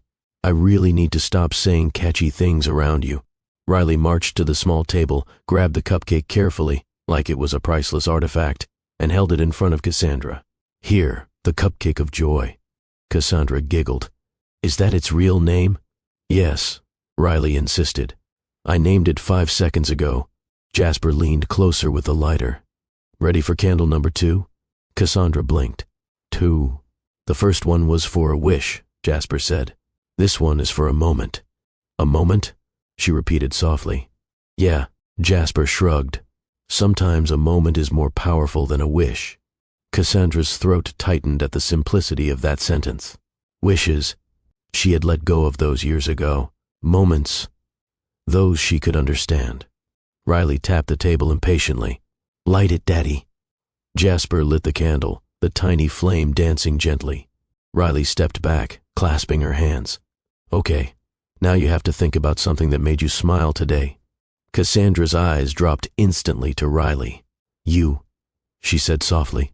"You made me smile today." Riley lit up. "Really?" "Really," Cassandra said with a warm nod. "More than you know." Riley practically levitated with joy. Jasper stood beside them, watching the exchange with a heart that was doing strange things in his chest. He wasn't a man who cried easily, not from pain, not from exhaustion, not from loneliness, but something about seeing Cassandra smile through tears was cracking open places he hadn't touched in years. Riley nudged Cassandra's arm. "I'll mow it out." Cassandra inhaled, and as she exhaled, the small flame disappeared with a soft wisp of smoke. Riley cheered again, running around the room like a confetti cannon with legs. Cassandra leaned back, laughing. "I think Riley is having a better birthday than me." "No," Riley corrected, stopping abruptly. "We're having it together. That's how birthdays work." Cassandra touched her pendant gently, her smile soft and reflective. "I like that idea." As Riley moved to the couch to rearrange the pillows into her birthday throne, Jasper knelt to pick up a balloon that had rolled away. Cassandra watched him for a moment, really watched him. The tired lines on his face, the calluses on his hands, the steady gentleness in the way he moved. "Jasper?" she said softly. He looked up. "Yeah?" Her fingers brushed the edge of the table, nervously fidgeting. I don't know how to thank you for today." He stood slowly, giving her all his attention. "You don't have to." "I do," she insisted. "I haven't had a birthday that felt like anything in years. I stopped expecting them to matter." Jasper's eyes softened. "Sometimes life teaches us not to expect joy. Doesn't mean we don't deserve it." Her breath caught. "That's kind of beautiful." He shrugged, embarrassed. "I wasn't trying to be." "You were anyway," she said. Jasper rubbed the back of his neck, trying to steady himself. "You know, you're allowed to have days where you're celebrated. For real." Cassandra looked down, voice trembling. "I don't even remember what that feels like." "Today," Jasper said gently, "is a start." Cassandra blinked rapidly, trying to keep tears from forming, but emotion pushed its way through anyway. She whispered, "Jasper, nobody has shown up for me like this, not in a long time." His chest tightened. "Then let us be the first of many." She swallowed hard, her voice cracking. "Why?" He hesitated, but only for a second. "Because you matter." Her eyes glistened instantly. She didn't look away. And neither did he. Cassandra inhaled sharply, trying to steady her voice. "Jasper, can I tell you something without sounding dramatic?" "Yeah," he said softly. "Anything." She toyed with her necklace chain, grounding herself. "When I woke up this morning, I honestly thought the day would feel like every other day, just survival." Jasper's brows pulled together. Cassandra continued quietly. "I told myself it didn't matter. I convinced myself birthdays are just dates. But the truth is..." She paused, and then the dam broke. It hurt. A lot. Jasper stepped closer slowly, giving her room to breathe. "Cassandra, I didn't want to want anything," she whispered. "Because wanting things you know you can't have, that hurts more than pretending you don't care." A tear slid down her cheek. She didn't wipe it away. Jasper's voice was slow, deliberate, soft. "You don't have to pretend with us." Cassandra let out a shaky breath, half laugh, half sob. "I know. And that scares me." Jasper nodded, understanding more than she expected. Being seen is scary when you've spent years disappearing. Cassandra closed her eyes, new tears falling. Riley, sensing something, went quiet and climbed onto Cassandra's lap without saying anything. She wrapped tiny arms gently around her. "Don't cry," Riley whispered. "You're safe." Cassandra rested her cheek on the top of Riley's head, letting the child hold her as she cried for the first time in a long time. Not out of despair, out of release. Jasper stood beside her, not touching her yet, but offering presence, a quiet anchor she didn't know she needed. "You're not alone anymore," he said softly. Cassandra nodded slowly, wiping her cheek. "Thank you, both of you." Riley smiled. "We love you." Cassandra inhaled sharply again, but this time, the emotion softened into something warm. "Riley," she whispered, brushing her hair, "you have no idea what your little heart just did." "Yes, I do," Riley said confidently. "Daddy says I'm a blessing." Jasper groaned. "I didn't say it like that." "Yes, you did," Riley insisted. Cassandra laughed through tears, and Jasper, watching her, hearing that laugh mixed with emotion, felt a pull toward her that was gentle but unmistakable. Something was shifting between them. Not fast, not forced, just naturally, like two branches leaning toward each other after years of bending alone. Cassandra wiped the last of her tears with the heel of her hand, embarrassed but somehow lighter, as if someone had quietly taken a weight she'd been dragging for years. She glanced at Jasper with a shy, uncertain smile. "Sorry," she whispered. "I didn't mean to fall apart." Jasper shook his head gently. "Falling apart isn't a bad thing. Sometimes it means you're finally breathing." Cassandra's smile trembled again, but this time it was steadier. "You say things that hit harder than you expect them to." Jasper chuckled softly, scratching the back of his neck. "Trust me, I surprise myself most days." Riley poked Jasper's leg. "Daddy, stop being shy. You're supposed to sit next to her for the birthday talk." "The what?" Jasper blinked. "The birthday talk." Riley climbed off Cassandra's lap and plopped herself onto the couch cushion beside her instead. "All birthdays need a talk. It's when you tell the birthday person good things, and they smile a lot." Cassandra laughed. "Is that an official rule too?" "Yes," Riley nodded seriously. "I made it up just now." Jasper glanced at Cassandra, caught between amusement and a warm nervousness he couldn't hide, and slowly took the seat across from her. Riley gasped. "No, Daddy, next to her." Jasper froze. "Riley." "It's part of the vibes," Riley insisted. "Good vibes only." Cassandra covered her face, laughing. "Come on, Jasper, it's okay." He hesitated, then stood, walked over, and sat down at the far end of her couch, not too close, not too distant. Riley frowned. "Daddy, you're sitting like you're afraid she'll bite you." Cassandra laughed again. "Riley." "What?" Riley tilted her head. "People who like each other should sit closer." Jasper nearly choked. "Rye." Cassandra's laughter filled the room, warm and genuine. "Sweetheart, it's all right. Daddy can sit wherever he's comfortable." Riley sighed dramatically. "Adults ruin all the good seating charts." She flopped onto the small rug, satisfied with her contribution. Cassandra watched her fondly, then turned to Jasper with a softer expression. "She's something special." "Yeah," he said quietly. "She is." The brief silence that followed wasn't empty. It was full of something neither of them dared to define. Riley popped up suddenly. "Okay, birthday talk starts now." Cassandra smiled. "All right, what do I do?" "Nothing," Riley said. "Just sit there and absorb the compliments with your face." Jasper rubbed his temples. "I'm not sure that's how compliments work." "Yes, it is," Riley insisted. "Daddy, go first." Jasper blinked. "Wait me." "Yes, you're the grown-up." Jasper exhaled, then turned toward Cassandra, meeting her eyes directly. He spoke slowly, thoughtfully.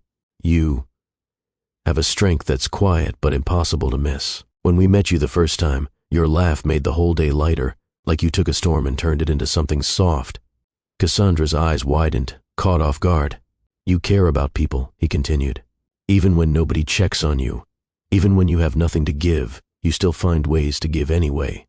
That's rare." Cassandra swallowed hard. "Jasper, that's the nicest thing anyone's said to me in a long time." He shrugged, flustered. "It's just the truth." Riley raised her hand. "My turn." Cassandra chuckled. "Go ahead, sweetheart." Riley marched over and placed both hands on Cassandra's knees. "I think you're a princess." Cassandra blinked. "A princess?" "Yes," Riley said confidently. "Because princesses have brave hearts and they make people feel calm and safe. That's what you did for me and Daddy." Cassandra's hand flew to her chest again. "Oh, Riley, that's beautiful." Riley hugged her tightly. "You deserve the biggest birthday in the world." Cassandra kissed the top of her head. "This is the biggest birthday I've had in years." Riley squealed. "Yay, birthday science success." Jasper laughed under his breath. Apparently, Riley resumed arranging pillows on the floor, completely absorbed in building a birthday fort, leaving Jasper and Cassandra with a few quiet seconds. Cassandra leaned back, touching the star pendant around her neck. "You know, when you gave me this necklace, something clicked." "How so?" Jasper asked. She looked down at her hands, searching for the words. "It made me realize I've spent so many years trying to convince myself I didn't need anything from anyone. Not comfort, not help, not affection." Her voice softened. "But today showed me maybe I'm allowed to want things again." Jasper's breath stilled for a moment. Her honesty hit him harder than he expected. "You are," he said quietly. "You deserve more than survival. You deserve moments that make your heart rest." Cassandra blinked, overwhelmed by the tenderness in his voice. "You're going to make me cry again." Jasper chuckled. "Then I'm going to pretend I didn't say anything." She laughed softly, brushing a tear from her cheek anyway. Suddenly, Riley stood on top of one of the couch pillows like she was addressing an audience. "Attention," she declared. "It is now time for the official birthday group hug." Jasper choked on air again. "Riley." Cassandra laughed. "She's very committed to tradition." "Yes," Riley nodded proudly. "Hug time." Cassandra looked at Jasper. "Come on, we can't disappoint her." Jasper didn't know if his heart was beating too fast or too slow, but he nodded.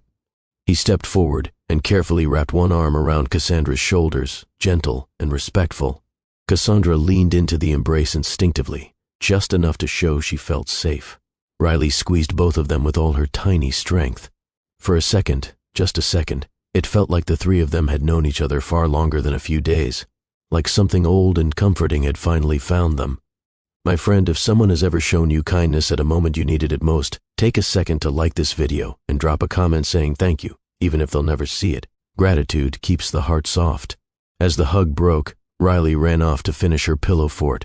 Cassandra touched her pendant again and whispered, "This is the best birthday I've ever had."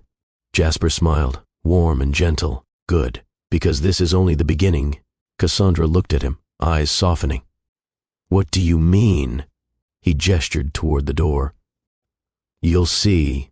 She tilted her head, confused, completely unaware that kindness was already spreading beyond her four walls, that more people were preparing to show up for her because of this one small spark.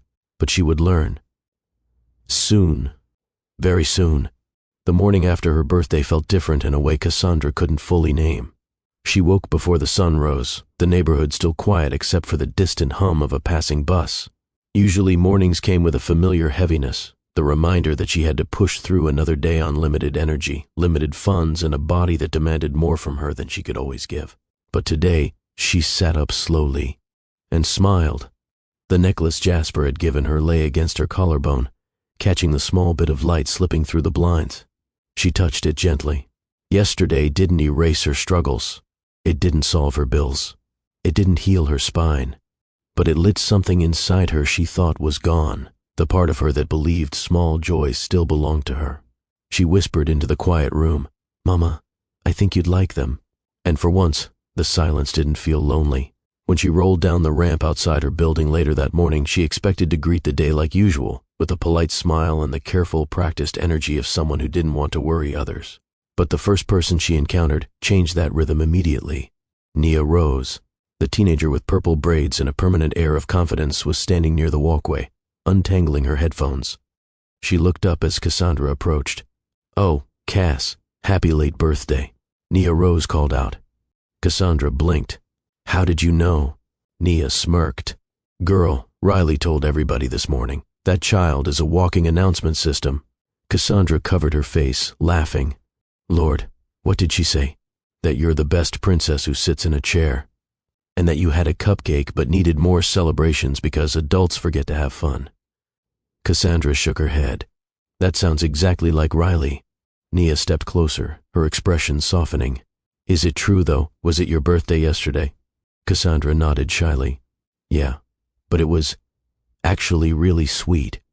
Jasper and Riley surprised me." Nia raised her brows. "Oh, Mr. Construction Guy with the dimples?" Cassandra's eyes widened. "Nia, I'm just saying," Nia laughed. "He's cute, respectful, and he looks at you like you're the best part of the room." Cassandra shook her head, flustered. "It's not like that. Not yet," Nia muttered under her breath, smiling. Despite herself, Cassandra felt heat rise in her cheeks. As Cassandra continued toward the community center, she noticed something strange. People were paying attention to her in a warmer way than usual. Mr. Lovett, who usually just grumbled while sweeping his porch, actually waved both arms and called out, "Morning, little Cass. Heard you had a big day yesterday." "Big day?" She tilted her head. Riley really had been spreading the news. Then Zuri stepped out of her small apartment, still wearing her colorful satin scarf. "Cass," she said, walking over, "Riley told us you had a birthday. You should have said something." Cassandra lifted her hands. "I wasn't trying to make it a whole thing." "Well, too late," Zuri said. "The neighborhood committee," she gestured to herself and Mr. Lovett, "has officially decided you don't get to have quiet birthdays anymore." Cassandra laughed. "There's a committee now?" "There is today," Zuri replied. It was small, harmless banter, but Cassandra felt it, unmistakably. People were leaning toward her. Warmth was returning to places in her life she thought had closed, all because of a cupcake, a child's giggle, and a man who refused to let her birthday pass unnoticed. By the time she reached the community center, Mama Dolores was already outside, wearing a bright teal church dress and adjusting her glasses as if the world depended on her seeing every detail. "Cassandra," she called out. "Come here, child." Cassandra rolled forward. "Morning, Mama Dolores." "Morning nothing," the older woman said, wagging a finger. "Why didn't you tell me it was your birthday?" Cassandra sighed. A lot was happening. "I didn't want to burden anyone," Mama Dolores finished for her. "I know. You always say that." Cassandra looked down, caught. Mama Dolores softened and touched the side of her shoulder. "Child, you're not a burden, you're a blessing. Don't let life trick you into believing otherwise." Cassandra felt her throat tighten. The older woman continued. "Now, I heard a certain little girl and her father made your day special." A small, growing smile tugged at Cassandra's lips. "They really did. More than I expected." Mama Dolores crossed her arms knowingly. "That man's spirit is calm, quiet, but deep. I see things, Cass. Don't argue with me." Cassandra covered her face. "Can this conversation please be illegal?" "Nope," Mama Dolores said, patting her. "You deserve good people around you. It's about time the universe sent some your way." The rest of the morning moved differently. People held doors a little longer. They greeted her by name. Zuri brought her a small coffee from the corner shop. "Birthday late gift," she said. Mr. Lovett insisted on pushing her chair up the small incline even though she told him 3 times she could do it. Nia Rose offered to run her errands for the day. It wasn't the kind of grand change someone could point to. It was something quieter.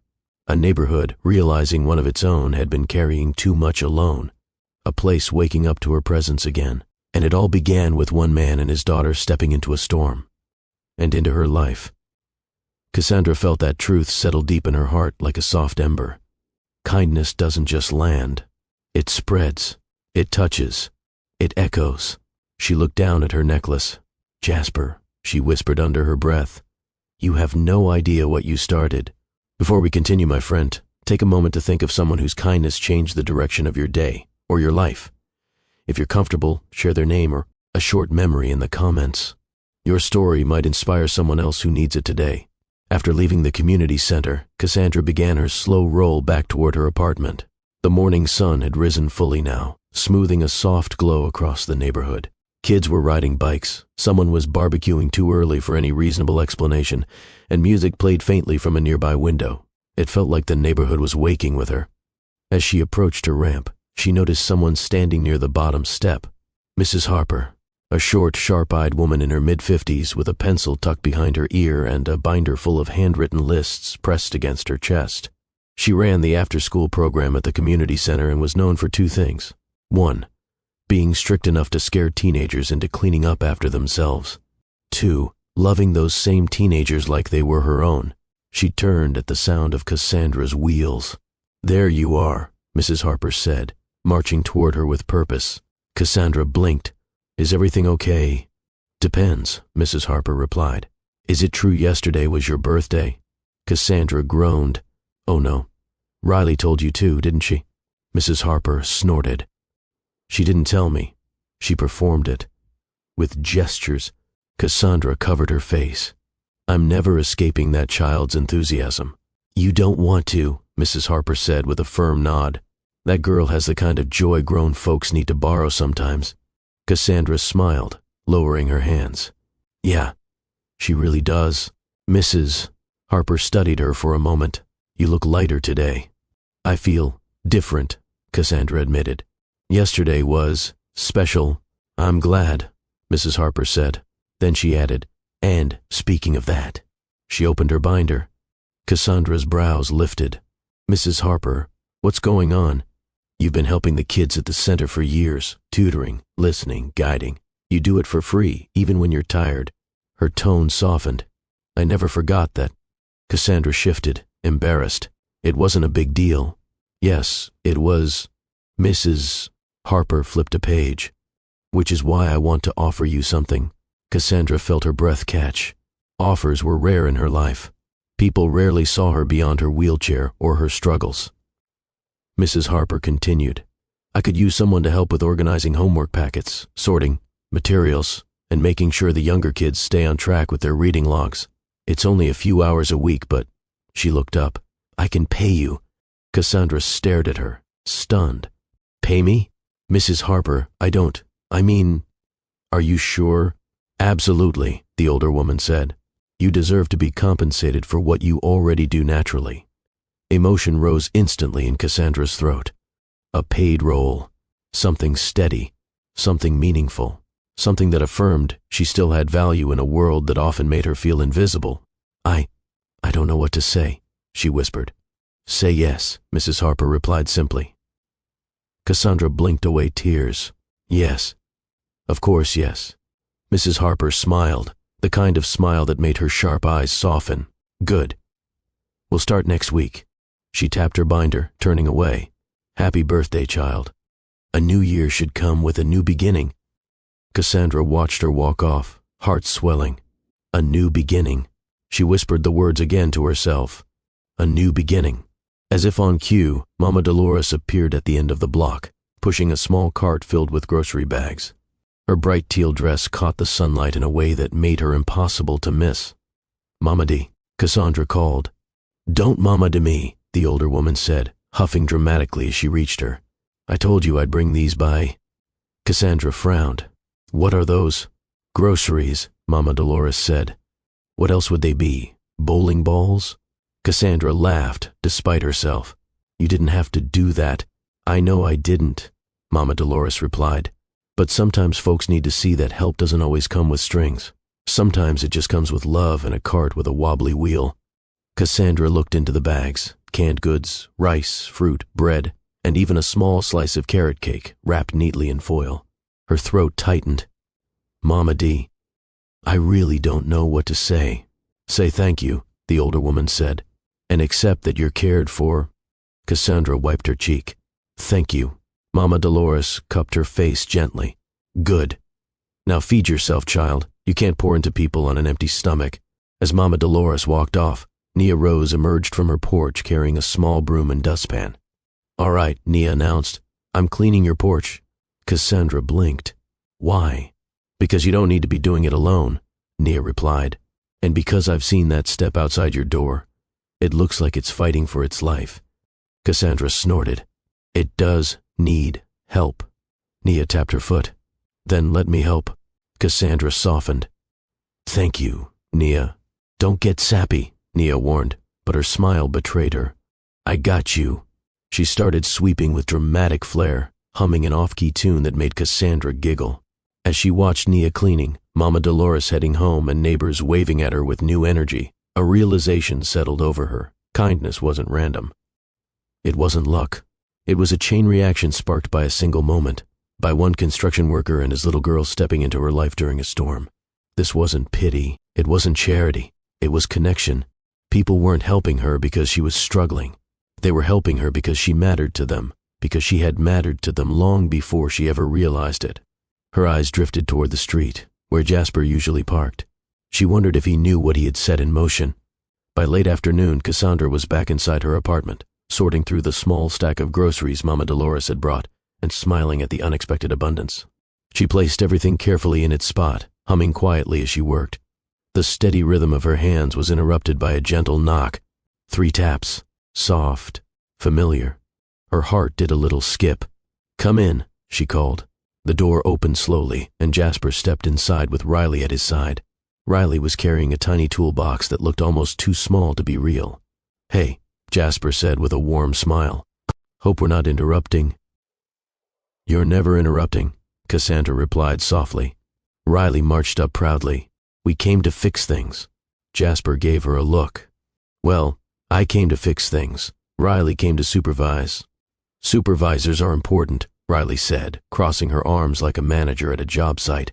Cassandra laughed, rolling back slightly to give them room. What exactly are you fixing? Jasper looked around, spotting the cabinet near the sink. Its door was slightly crooked, hanging on one hinge that had definitely given up months ago. You mentioned this thing gets stuck sometimes, Jasper said, walking over. Thought I'd take a look. Cassandra blinked. She didn't remember telling him that. Then it hit her. She must have mentioned it casually yesterday, somewhere between the cupcake, the laughter, the tears. He remembered. She felt a warmth spread in her chest. Jasper, you really don't have to. I want to, he said simply. Riley hopped beside him. Daddy fixes stuff. He's like a fixing superhero. Jasper groaned. Please do not tell people that. I already did, Riley replied proudly. Cassandra burst into laughter. While Jasper kneeled down and inspected the cabinet door, Riley climbed onto a nearby chair to oversee the operation. Daddy, is it broken, or just broken? Riley asked. Just broken, Jasper answered. That's good, Riley said. Broken means grown-ups get dramatic. Cassandra laughed so hard she had to hold her stomach. Jasper glanced back at her, smiling wide. See what I live with? She keeps you humble, Cassandra teased. She keeps me tired, he corrected. Riley gasped. Daddy, you can't say that. I'm adorable. You are, Jasper admitted, tightening a screw. Just loudly adorable. Riley grinned. That's my talent.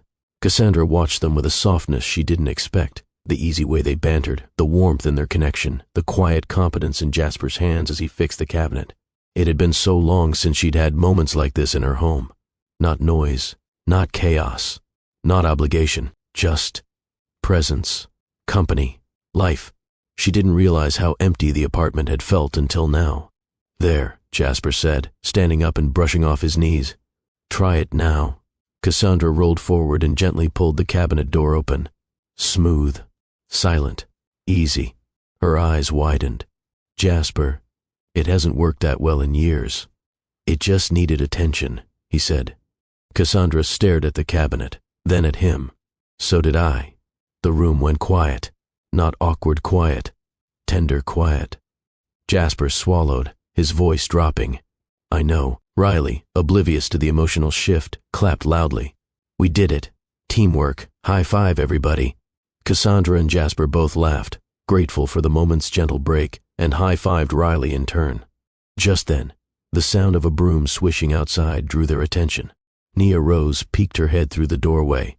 Hey, Cass, she called. I'm done cleaning your porch. And I won the fight with that stubborn leaf pile. Cassandra nodded gratefully. Thank you, Nia. Nia spotted Jasper and grinned. "Oh hey, Mr. Construction. Fixing stuff again?" Jasper raised a hand. "Trying." Riley jumped. "Daddy fixed the cabinet. He's a superhero." Nia nodded approvingly. "Nice. Cass deserves superhero service." Cassandra rolled her eyes, blushing slightly. "Please, don't start." "Too late," Nia said, smirking as she walked off. "The fan club has spoken." Riley gasped. "Fan club? Can I be president?" Nia called back. "You already are." Cassandra covered her face. "I regret everything." After Nia left, Jasper turned back to Cassandra. "Can I be honest about something?"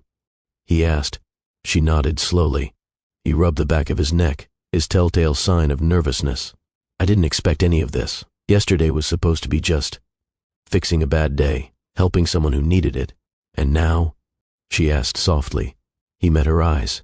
"Now it feels like the start of something bigger, not just for you, for Riley." "For me too." Cassandra felt her breath catch. Jasper wasn't flirting. He wasn't rushing anything. He wasn't making promises. He was acknowledging something real, something forming quietly between them, shaped by kindness, shared struggles, and gentle presence. "I feel it too," she whispered. Riley broke the silence by announcing proudly, "Daddy, can we stay for dinner?" Jasper blinked. "Dinner?" "Riley, we didn't—" "Yes," Cassandra said before he finished. "You can—" Jasper looked surprised, then relieved, then happy. "Okay," he said softly. "We'll stay, my friend." Sometimes the smallest act of kindness becomes the beginning of a new chapter. If someone ever entered your life at the right moment, drop a heart in the comments. Your story might remind someone that hope can arrive quietly. As Riley unpacked her tiny backpack, setting crayons on the table like she was decorating for a party, Jasper stepped beside Cassandra, lowering his voice. "You know, kindness spreads fast. Once people see someone showing care, they want to join in." Cassandra nodded, touching the pendant around her neck. "Yeah, I'm starting to believe that." Jasper smiled. "Good, because the best part hasn't even happened yet." She looked up, curious. "What do you mean?" He smiled again, warm, sure, gentle. "You'll see." And for the first time in years, Cassandra didn't fear the unknown. She welcomed it. The days that followed felt different in ways Cassandra struggled to put into words. It wasn't dramatic. It wasn't sudden. It was slow, quiet, like waking up to realize the sun had been rising behind the curtains for a while before she finally noticed the light. Jasper didn't announce that he would start visiting more often. He just did. Sometimes it was in the mornings, on his way back from dropping Riley at school. Sometimes it was in the evenings, when the exhaustion of a long construction shift still clung to him. Sometimes it was unplanned. He'd knock softly just to say hello, holding a bag of groceries he claimed were extra, even though both of them knew he'd bought them intentionally. And every time the door opened and she saw him standing there, something inside her loosened in a way she wasn't used to. If Jasper's visits were steady, Riley's were unshakable. That little girl loved Cassandra with the kind of certainty that only children possess, pure, unfiltered, absolute. Every day after school, she'd sprint from Jasper's truck, her backpack bouncing behind her, shouting, "Princess Chair Lady, I'm here." The nickname stuck, much to Cassandra's amusement and Jasper's half-hearted attempts to correct her. "Riley, her name is—" "I know her name," Riley would cut in, "but she's still a princess. And Cassandra?" She stopped arguing, because in Riley's eyes, she wasn't defined by her chair or her past or her limitations. She was simply magical. One afternoon, Riley insisted on helping Cassandra decorate her small plant shelf. "Princesses have gardens," Riley said matter-of-factly as she lined up tiny succulents. "Even tiny ones." Cassandra teased, "Oh, is that a royal rule too?" "Yep," Riley replied. "And you're a princess who gives good hugs." Jasper groaned. "Riley, stop hugging people without warning." "But she likes my hugs." Cassandra laughed. "She's right, Jasper, I do." Riley beamed triumphantly. As the days passed, Jasper and Cassandra found themselves slipping into deeper conversations that surprised both of them. It would start casually. "How was your day? Did you eat yet? Did the cabinet stay fixed?" But then it would drift into something else, something tender, something honest. One evening, after Riley had fallen asleep on Cassandra's couch with crayons still clutched in her small hand, Jasper lingered longer than usual. They sat near the window, the room lit only by the soft street lamps outside. The hum of distant traffic filled the silence while they shared warm tea that Cassandra insisted on serving, despite Jasper trying to take over. "You don't have to look after me," Jasper said with a faint smile. She raised an eyebrow. "Who said I'm looking after you? Maybe this is just good manners." He chuckled. Okay. But then he grew quiet, fingers tapping absent-mindedly against the mug. Cassandra studied him for a moment. "Jasper, what's on your mind?" He leaned back, exhaling slowly. "You ever feel like you're trying your best, but it still might not be enough?" She tilted her head. "As a father?" "As everything," he admitted. "But mostly as a dad." Cassandra set her mug down gently. "Jasper, Riley adores you. She shines around you. That doesn't happen when someone is failing." "Yeah, but..." His voice softened. "I worry. What if I'm not giving her enough? What if I mess up something important? What if..." "Jasper." She cut him off gently, placing a hand over his. He went still. "You're trying," she said. "You're showing up. You're loving her. And trust me, kids don't need perfect fathers. They need present ones." Jasper swallowed hard. "Sometimes I feel like I'm just holding everything together by a thread." "Then you're human," she replied softly. "Not failing." He looked at her, really looked at her, and something unspoken passed between them. Gratitude, relief, connection. He squeezed her hand lightly before letting go. "Thank you." Later that same evening, after Jasper tucked a blanket around Riley, the room fell into a gentle hush again. "Can I ask you something?" Jasper said quietly. "Sure," she replied. "You always encourage everybody," he said. "But who encourages you?" Cassandra froze, because the answer was one she didn't like to admit. She looked away, tracing the rim of her mug. "I guess I don't really expect it from anyone anymore. Why not?" She hesitated. Her voice dropped to barely above a whisper. "Because needing people always felt like asking too much. Like I'd be a burden." Jasper's face tightened, not in judgment, but sadness. "Cassandra." "It's true," she said, forcing a small smile. "People have their own lives, their own problems. I learned a long time ago that asking for help means risking disappointment. Or," Jasper said gently, "it could mean letting the right people in." Cassandra felt her breath falter. "I'm trying," she admitted, "but trusting that..." "It's hard." Jasper didn't rush her, didn't crowd her, didn't tell her she was wrong. He simply nodded, eyes soft. "Thank you for telling me." She looked up, surprised. "Thank you." "For what?" "For trusting me enough to say it." She laughed quietly, shaking her head. "You make it sound like a big deal." "It is," he said firmly. "Your heart matters." Her chest tightened. "Jasper."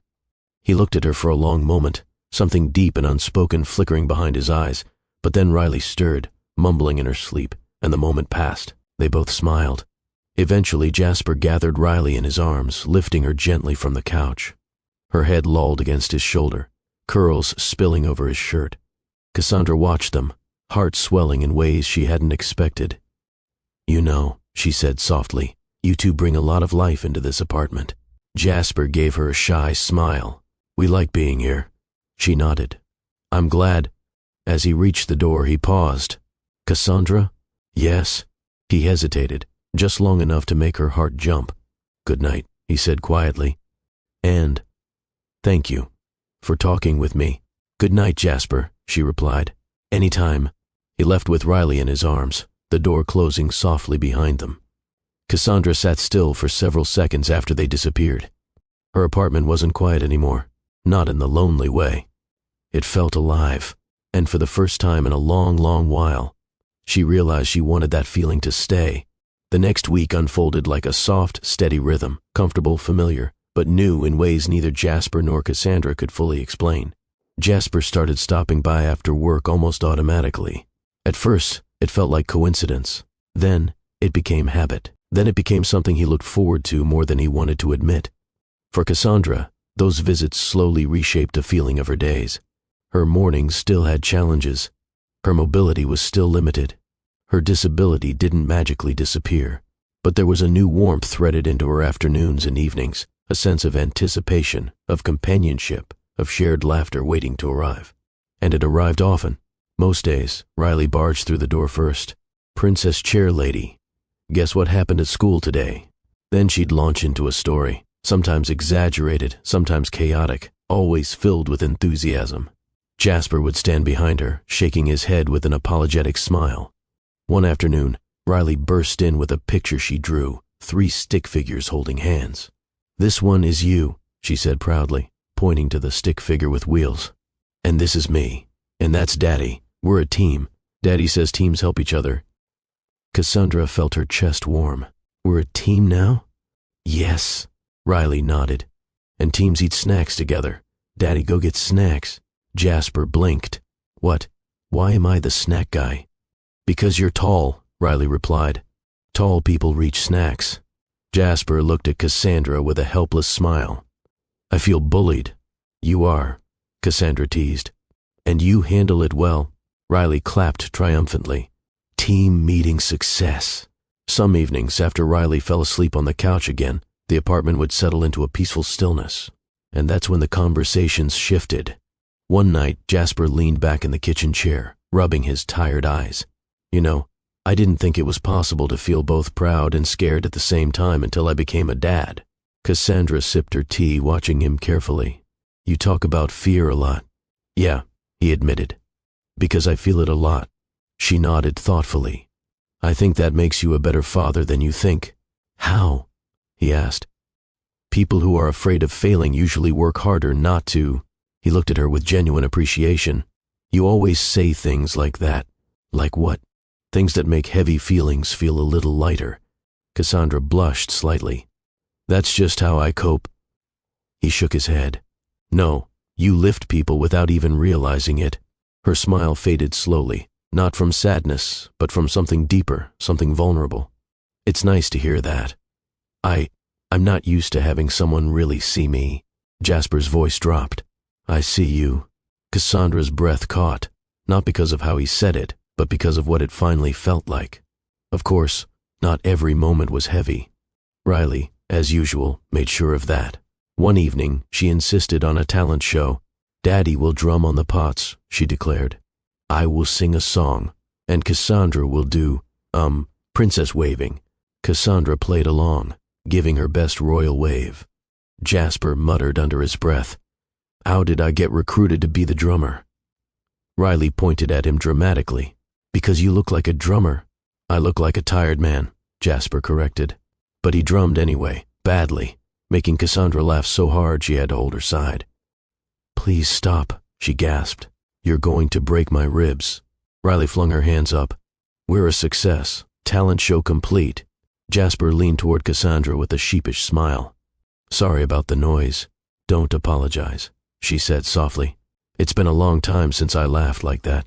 His expression softened. "Then I'm glad we could give you that." But laughter didn't erase the quieter, heavier thoughts that crept into Cassandra's mind late at night. And one evening, they slipped out. Jasper had just finished assembling a small storage shelf for her living room. Riley was coloring in the corner, humming to herself.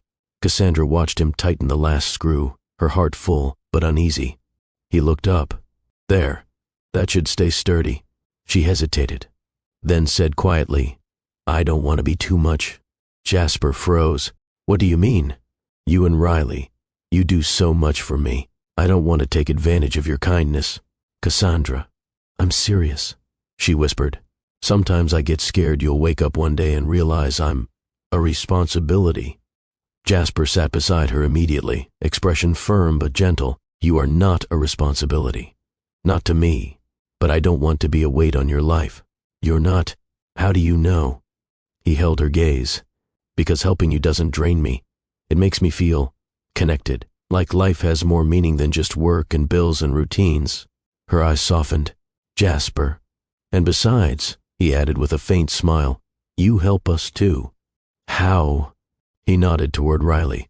"She talks about you every day. She feels safe with you, heard, seen. You give her something I can't give alone." Cassandra looked at the little girl across the room, coloring with her tongue sticking out in concentration. "I just show her love," Cassandra whispered. "That's exactly what she needs," Jasper said. "And it's exactly what I need, too." The words hung between them, warm, true, and filled with quiet electricity neither dared to touch yet. Riley yawned loudly, interrupting the moment. Jasper chuckled. Well, someone's tired. No, Riley protested, already half asleep. I'm awake. I'm very awake. Cassandra smiled. Sure you are.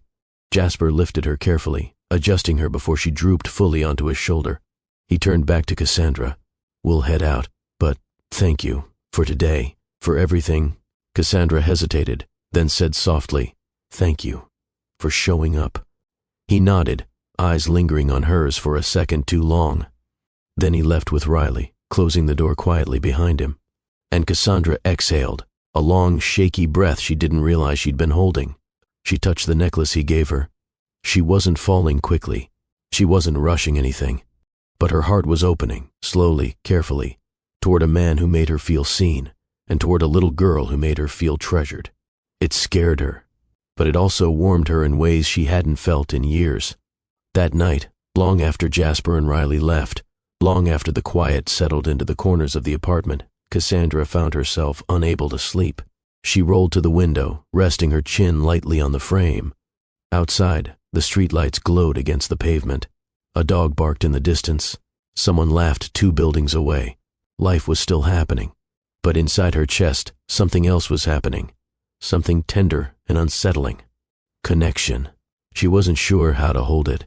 For most of her adult life, her heart had been a careful thing, wrapped in caution. She'd learned to make herself small so others wouldn't feel inconvenienced. She'd learned to smile so nobody would notice the loneliness behind it. She had built her world around not being a burden.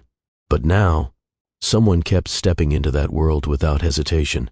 2 someones. And the door she'd always kept cracked open had begun opening wider. Her phone buzzed. She reached for it, her pulse rising when she saw the name, Jasper. You still awake? She didn't even think before typing back. Yeah, you? The reply came quickly. Riley, finally knocked out. She was asking why the moon doesn't have a bedtime. Cassandra laughed softly. That sounds like her. Yeah, she's wild, but she's my wild. Cassandra stared at the screen, her heart softening. You're a good father, Jasper. I hope you know that. There was a longer pause this time. I don't always feel like one. She hesitated, then typed, Good fathers rarely do. That's why they try so hard. Another pause. Cassandra, can I call you? Just for a minute. Her breath caught. This wasn't about the cabinet, or the birthday, or Riley. This was something else, something personal. She typed, Yes. Her phone rang almost immediately. Hey, Jasper said softly when she answered, his voice low and warm. Hey, she echoed. For a moment, neither of them spoke. The silence wasn't awkward. It felt like settling into a couch after a long day, comfortable, safe. Did I wake you? He asked. No, she said. I was just thinking about what? She hesitated, then decided to be honest. You and Riley. Oh. Jasper's voice softened. Good thoughts, I hope. Yeah, she said quietly. Better than good. He let out a breath, almost a relieved laugh. I'm glad. Another pause. Softer now. Cassandra, I don't really talk to anyone the way I talk to you. Her fingers tightened around the phone. You don't have many people you trust? No, he said. Not really. Life got busy, complicated. And then, after Riley's mom left, I kind of shut down, focused on doing everything alone. Cassandra nodded, even though he couldn't see her. I understand that more than you know. He inhaled deeply. But now, when something happens, good or bad, you're the person I want to tell. Her heart fluttered painfully, beautifully. She didn't know how to respond. Jasper, she whispered. And I don't want to make you uncomfortable, he said quickly. I just wanted you to know. You didn't make me uncomfortable, she said. If anything, it made me feel chosen. Those words slipped out before she could think. She froze. But Jasper didn't hesitate. You are, he said quietly. You really are. Cassandra closed her eyes. Something inside her cracked open, gently. Can I tell you something too? She asked. Anything. I'm scared, she whispered. The line went silent, not empty, but attentive. Scared of what? He asked gently. Of this, she said. Of caring. of letting myself hope for something good again. Jasper's voice dropped to a tender murmur. You don't have to rush anything. I know, she said, but I'm scared that if I let myself get close, I'll end up slowing you down, or needing help, or being too much. Cassandra, he said with a steadiness that made her chest tighten, you're not a burden, you're not too much, and you don't slow me down. She swallowed hard. You say that now. I'll say it tomorrow too, he said, and the next day, a tear slipped down her cheek. Why are you so patient with me? She whispered. Maybe because someone needs to be, Jasper said, and maybe I want to be that person for you. Her breath trembled. Her fingers curled into her blanket. Her entire heart leaned into the sound of his voice. Jasper, she murmured, unable to finish the sentence. He filled the silence gently. Yeah, I haven't let anyone close in a long time. I know, he said, and I'm not asking you to let me all the way in today. Just don't shut the door. She didn't realize she was crying until she tasted salt. I won't, she whispered. Not with you. Riley stirred faintly in the background on Jasper's end, and he lowered his voice even more. I should let you rest, he said. But, thank you for tonight. For what? She asked. For letting me hear your real voice, he said. Not the strong one you show the world, the real one. Her chest ached in the sweetest, most terrifying way. Good night, Jasper. Good night, Cassandra. Neither hung up immediately. Both listened for a few seconds longer, as if reluctant to let the other disappear into the dark. Finally, Jasper whispered, Sleep well. You too, she whispered back. When the call ended, Cassandra sat silently, phone pressed to her lips. Her world had been small for so long, quiet for so long, lonely for so long. But now, she felt something warm blooming in the spaces where fear once lived. She wasn't in love, not yet, but she was leaning, trusting, opening, and that was the most beautiful beginning she could have asked for. She wheeled herself to bed with a soft smile, whispering to the quiet, Maybe I'm ready. The next morning should have felt bright. After all, last night had been the closest thing to emotional peace Cassandra had experienced in years. But sometimes, when the heart finally opens, fear slips in through the same door. She woke with a heaviness in her chest that she couldn't name, a feeling she hadn't expected. Tight, uneasy, loud. She sat in bed for several minutes, staring at her phone. No message from Jasper yet. He always texted early, usually something simple, morning. Did you sleep? Riley asked when we're visiting again. Hope today feels good. Nothing today. She told herself not to overthink, not to panic, not to assume the worst. But after years of abandonment and silence from people who claimed to care, her mind didn't give her that grace. Not yet. Around noon, she finally rolled into the kitchen, trying to distract herself with small tasks, loading dishes, wiping the counter, rearranging the tiny plant Riley gave her. But everything felt off today. Her hands trembled, her thoughts scattered, and the words she spoke to Jasper last night replayed in a loop. I'm scared of caring. I don't want to slow you down. I won't shut the door. Not with you. It all felt too honest now. Too risky. Too exposed. What if he woke up realizing she was right, that loving someone like her was hard, complicated, and demanding? What if her fear became his reality? Her chest tightened at the thought. She opened her phone again. Still nothing. Her stomach twisted. Meanwhile, across town, Jasper wasn't ignoring her. He was rushing between job sites, carrying stretchers of wood, shouting over machinery, and dealing with a half-finished project his supervisor dumped on him without warning. He had 2 missed calls from his foreman, 3 texts from coworkers asking for help, and 1 voicemail from the school reminding him about an upcoming meeting for Riley. It was one of those chaotic days where even breathing felt like an inconvenience. He thought of texting Cassandra multiple times, but each time he reached for his phone, someone called his name. By the time he finally stopped to eat a sandwich at 2 p.m., exhaustion weighed heavily on him. He rubbed his forehead, fishing his phone from his pocket. He opened his messages. He saw nothing from Cassandra, and for a moment he wondered, what if I said too much last night? What if I scared her? What if she regrets opening up? The insecurities he hid behind quiet strength crawled to the surface. He typed, Hey, thinking about you. Sorry I disappeared. Crazy day so far. He hovered over the send button, then hesitated. What if she wasn't thinking of him? What if she needed space? What if he was more invested than she was? He sighed, closing the message without sending it. Back in her apartment, Cassandra kept glancing toward the door as the afternoon drifted by. Every small noise outside made her heart jump. A knock, a footstep, a familiar voice. Nothing. Her mind spiraled. He's pulling away. I opened up too much. I shouldn't have said those things. I knew it was too good to last. Each thought buried her deeper in old wounds she thought she had healed from. At one point, she reached for her phone, but pulled her hand back. No. She didn't want to seem needy, didn't want to cling, didn't want to confirm her deepest fear by seeking reassurance. So she stayed silent. And so did Jasper. Later in the afternoon, she rolled toward the small bookshelf she kept near the window. Her hand slipped accidentally, and a sharp jolt ran up her arm. She caught her breath, the kind of silent gasp that followed sudden nerve pain. Not unusual. She had lived with these flare-ups for years. But today, it hit harder, longer, deeper. Not now, she whispered, pressing her hand against her thigh. The pain pulsed. Her breaths grew uneven. She wasn't in danger, not medically, but her nervous system often reacted intensely when emotional stress layered onto physical strain.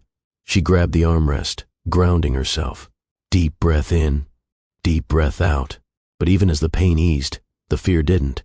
She remembered the nights after her accident, when her mother cried quietly in the kitchen, thinking Cassandra couldn't hear her. She remembered the doctors telling her she'd always need help. She remembered people drifting away because caring took too much effort. And now, she worried Jasper would drift too. Not because he was unkind, not because he didn't care, but because she believed she was harder to love. A tear slipped down her cheek. By early evening, it became clear that Riley wasn't coming over either. No excited knock, no princess chair lady, no colorful drawings thrust into her hands. The silence felt heavier without her bright energy. Cassandra touched the necklace around her neck, the tiny star Jasper gave her, and whispered, "Maybe I got ahead of myself." Around 7 p.m., Jasper finally got home from work. He stood in his kitchen, hands braced against the counter, forehead lowered. He wanted to text her. He wanted to call. He wanted to show up at her door. But fear had grown roots in his chest too. What if he misread everything? What if her silence meant last night went too deep too fast? What if he overwhelmed her? He picked up his phone and typed, "Long day. Hope you're okay." He stared at it, then deleted it. Typed again, "Missed talking to you today." Deleted that too. Finally he typed something small, safe, gentle, "You doing all right?"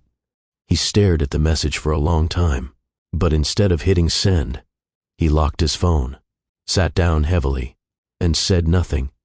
My friend, have you ever cared for someone so deeply that silence felt like a storm? If you've ever experienced a moment where fear and tenderness collided, let me know in the comments. Someone else might need to hear your story today.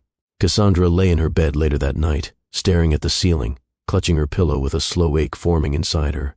Jasper sat at his kitchen table, head in his hands, replaying last night's call and second-guessing every word. Both of them cared. Both of them were afraid. Both of them thought they were protecting the other. And both of them, without knowing it, were drifting into a misunderstanding neither of them intended. The storm hadn't hit yet, but the clouds were gathering. The next day arrived with a strange heaviness, one neither Jasper nor Cassandra could shake, though neither understood why. Cassandra woke early, her head aching from restless sleep. She stared at her phone again. Still nothing from Jasper. Her chest tightened. The silence from yesterday had planted seeds of doubt, and today those seeds were sprouting in places she didn't want them to. She rolled into the bathroom to wash her face, but as she lifted her hand, a sudden sharp pain shot down her arm, so strong it made her gasp. Her body jerked, and she lost grip of the side handle. The wheelchair shifted. Her elbow hit the wall. A second jolt of pain shot through her side. She closed her eyes, breathing hard.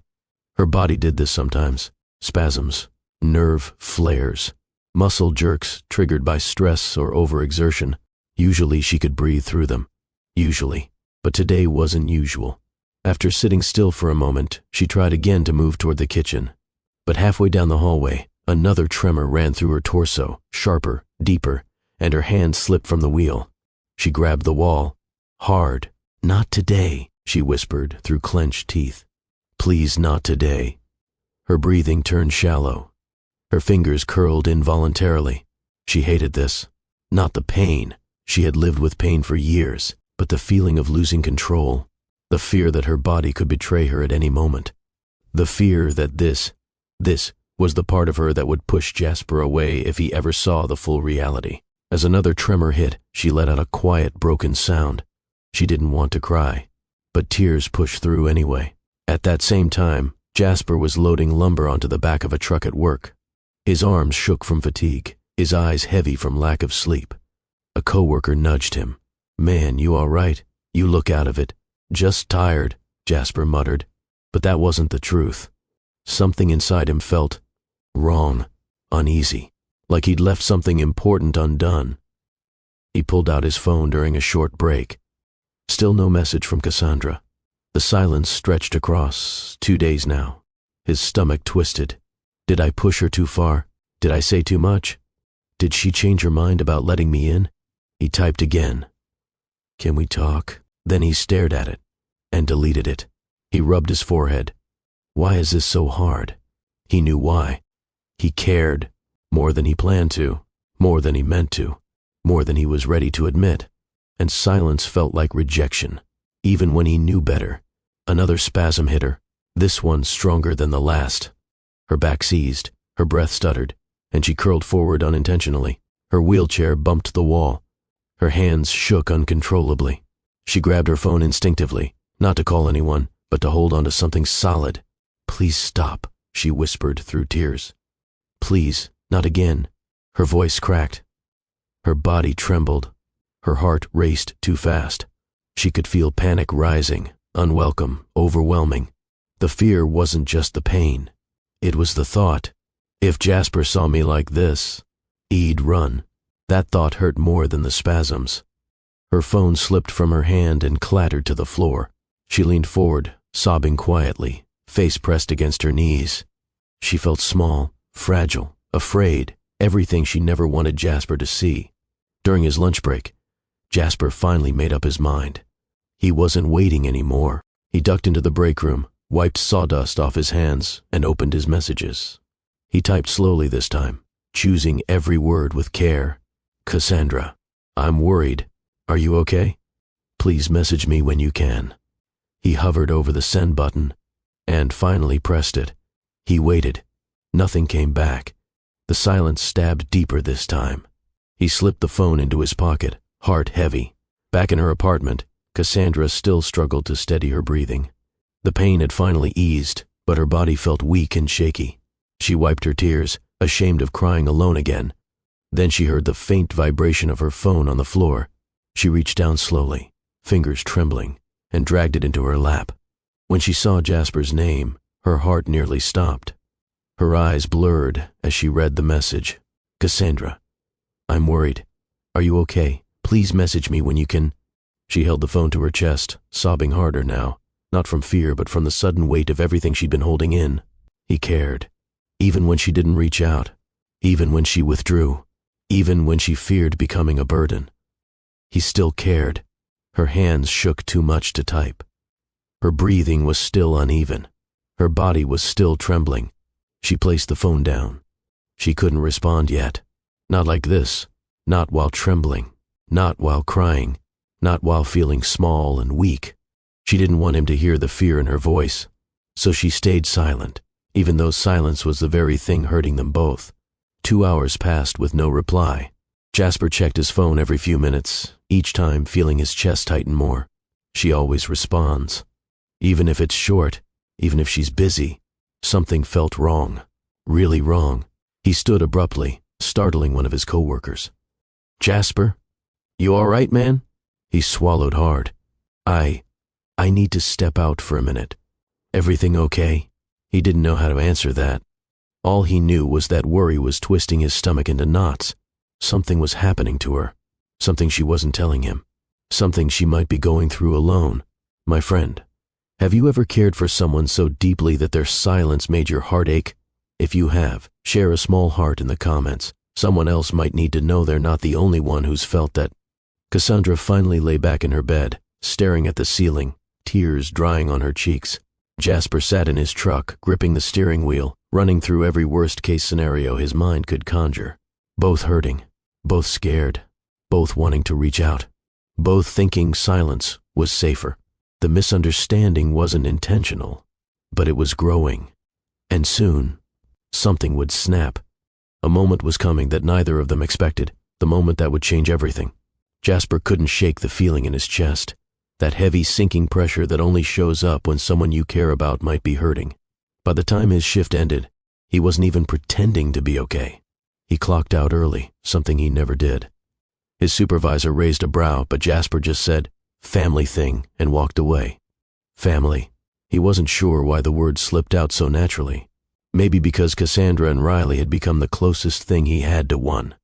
He sat in his truck for a moment, debating what to do. He could go home and hope she replied later. He could call once more. He could convince himself he was overreacting. But worry won. He started the engine and headed straight for her apartment complex. Inside her bedroom, Cassandra sat propped against her pillows, clutching a warm compress against her abdomen. The spasms had stopped, but the exhaustion lingered, heavy, draining, like her muscles had run a marathon she never signed up for. She checked her reflection in the mirror across the room. Her eyes were puffy. Her hair was slightly messy from gripping it during the worst of the pain. Her breathing was steadier now, but she still felt shaky. She whispered to herself, "Get it together, girl. He doesn't need to see you like this." She wasn't ashamed of her disability. She wasn't ashamed of the wheelchair, the scars, or her limitations. But she was afraid of showing the vulnerable parts, the parts that looked like weakness, even though they were nothing but survival. And Jasper made her want to be strong. She picked up her phone to finally send him a reply. Her fingers hovered above the screen, then froze. Her body tensed again, not from pain this time, but from fear. What if he saw her today like this and changed the way he looked at her? What if his message earlier wasn't worry, but obligation? What if she was becoming someone he felt responsible for instead of someone he chose? She let the phone fall into her lap. She wasn't ready to talk, not yet, so she stayed silent again. When Jasper pulled into the complex, he didn't hesitate. He parked crookedly without even noticing and strode toward her building. Each step felt heavier with dread. He reached her door and paused. He didn't want to scare her. He didn't want to overstep. He didn't want to confirm that he cared more than she expected. But he knocked anyway, gently at first. "Cassandra? It's me, just checking on you." Silence. He swallowed hard and tried again, softer this time. "Cassandra, please let me know you're okay. I'd feel better just hearing your voice." Inside the room, she heard him clearly. Her heart lurched. Part of her wanted to call out immediately, to reassure him, to let him in, to end the misunderstanding. But another part panicked. She wasn't presentable. She wasn't steady. She wasn't the version of herself she wanted him to see, and she feared he'd interpret her current fragility as a permanent truth. So she stayed quiet, not rejecting him, not avoiding him out of lack of care, but avoiding the possibility of being seen at her lowest. Outside the door, Jasper pressed his palm gently against it. He whispered, "If you don't want to talk, that's okay. Just please be safe." Still silence. He stepped back, forcing himself not to try the handle, not to knock harder. He didn't want to violate her space, but his chest felt tight as he walked back down the hallway. He had never felt so powerless. As Jasper reached his truck, he looked back at her building, struggling to process the silence that met his concern. Inside, Cassandra rolled toward the door slowly and placed her hand on it, pressing her forehead against the wood. Her whisper was barely audible. "I'm sorry. I just can't let you see me like this." They were separated by only a few inches of wood, and by two different fears that neither knew how to express. Her fear of being a burden, his fear of losing someone he cared for. One silence feeding the other. He sat in his truck for several minutes before starting the engine, gripping the steering wheel with both hands. His mind raced. "She doesn't want to see me. I messed everything up. She regrets opening up. I should have kept things simple." He leaned back in the seat, exhaling shakily. A part of him wanted to try again, to go back upstairs, to wait by her door, but he respected boundaries too deeply, maybe to a fault. He started the engine and drove away slowly, feeling emptier with every passing second.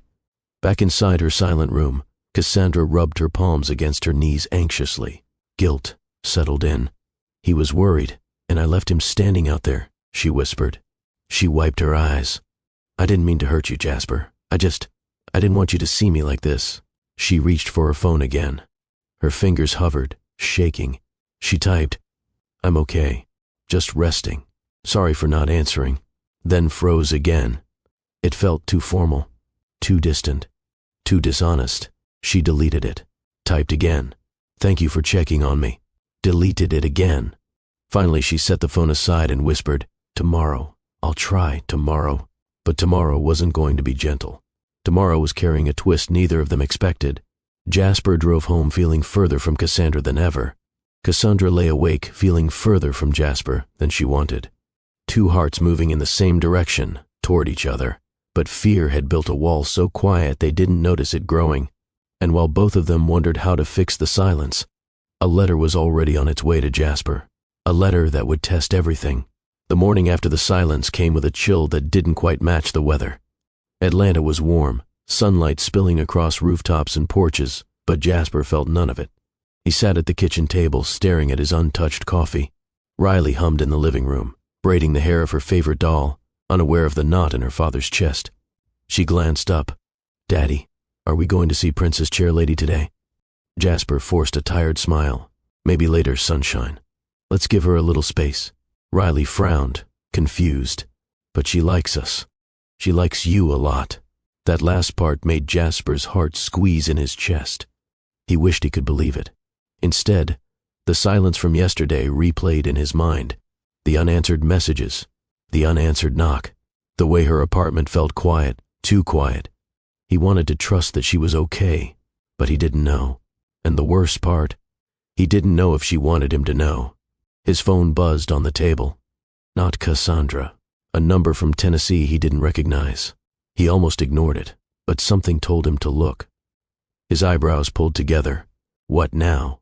He muttered, opening the message. It wasn't a message.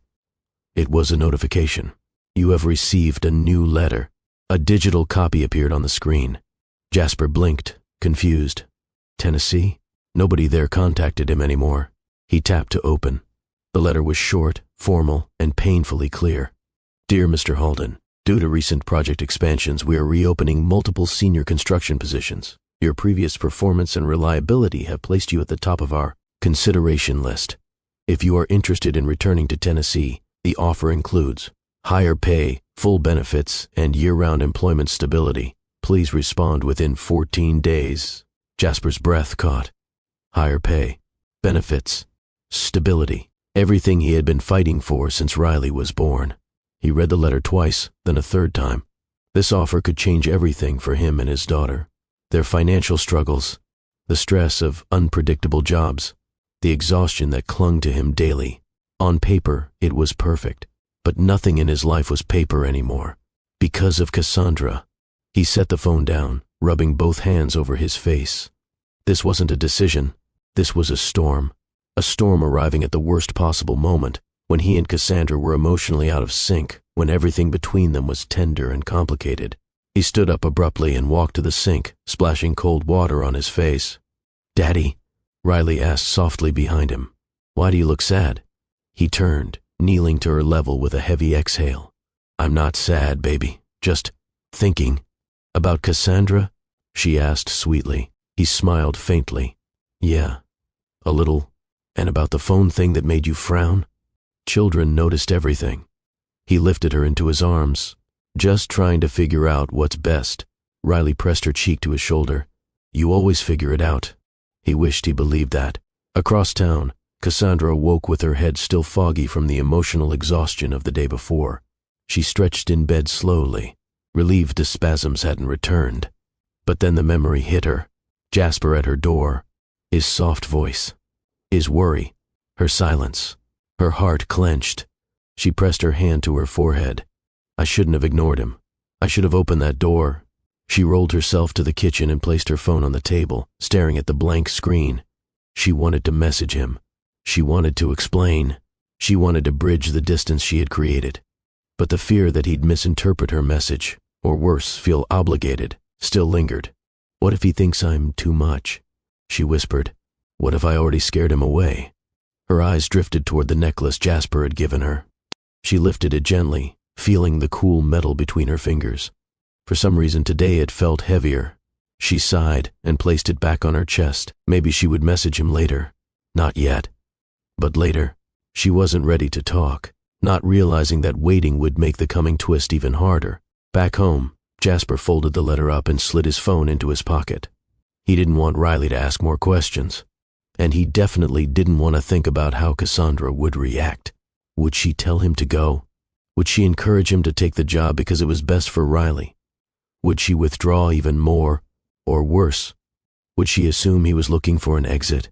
He grabbed his keys, needing to clear his head. Sunshine, I'm stepping out for a little bit, he told Riley. Stay here in color, okay? Are you going to see Cassandra? She asked hopefully. He hesitated. No, baby. Not right now. She nodded, but her eyes dimmed a little. Jasper felt that dimness in his own chest. He walked aimlessly around the neighborhood for nearly half an hour. The sun warmed his face, but didn't reach the cold knot of worry in his gut. As he walked, his thoughts gathered like puzzle pieces. He finally found someone who made the world feel lighter. Someone who understood loneliness the way he did. Someone who laughed with Riley and listened to him without judgment. Someone who made him believe connection was still possible. But the timing was cruel. He stopped on the sidewalk, staring at nothing in particular. Why now? He whispered. Why when things were finally starting to feel like home? For the first time in a long time, Jasper didn't know what to do. Stay for love he wasn't sure he deserved? Go for stability Riley needed? Wait for a sign that might not come? He rubbed his chest where the ache settled most. He wished he could talk to Cassandra, but something told him she wasn't ready. Not yet. And so, the silence continued. My friend, have you ever faced a decision that pulled your heart in two different directions? If you have, share a small in the comments. Someone else out there may be wrestling with something similar. Jasper walked back home with slow steps, carrying a decision he didn't want to make. Cassandra sat alone holding the necklace, wishing for courage she hadn't found yet. Both hearts were waiting for clarity, but clarity was already on its way. Hidden in a letter, wrapped in opportunity, carrying consequences neither of them could foresee. The storm was no longer approaching. It had arrived. The rest of the day passed with a strange, heavy slowness. Neither Jasper nor Cassandra reached out, though both held their phones more than they normally did. It wasn't distance caused by lack of care. It was distance caused by silent fear. Jasper kept glancing at the folded letter in his back pocket, as if it were burning a hole there. Every time his fingers brushed against it, he felt that same tightness in his chest, a tension he didn't know how to ease. He didn't want to tell Cassandra. He didn't want to hide it either. But timing mattered, and right now, everything between them felt fragile. Too fragile. Cassandra spent her day trying to return to her usual routine, tutoring a neighbor's nephew over a video call, sorting some books, rolling herself to the porch for sunlight. But nothing felt normal. Every time her phone buzzed, she jerked her head up, hoping it was Jasper. It wasn't. A delivery notice, a reminder, a spam message. Nothing from him. The silence pressed on her like a weight. By late afternoon, she rolled outside and sat on her porch, watching people walk by. She loved the energy of her neighborhood, the laughter, the conversations, the music floating from passing cars. But today, even the familiar comfort felt distant. She lifted her eyes toward the street as a couple walked by hand in hand, their casual closeness a reminder of something she wasn't sure she could have. She whispered, barely audible, maybe he realized I'm too complicated. It wasn't self-pity, it was fear, the kind she learned to mask with humor and strength for years. But today, she was tired of masking. Jasper tried to stay busy. He cleaned the kitchen, folded laundry, even reorganized a toolbox he hadn't touched in weeks. Anything to avoid looking at the letter again. But it didn't work. Every few minutes his mind drifted back to Cassandra, wondering how she was feeling, if she was still hurting, if she was upset with him. He replayed yesterday over and over in his head. Her silence, his hesitation, the unanswered knock at her door. He rubbed the back of his neck, frustrated with himself. Why didn't I try harder? Why didn't I send one more message?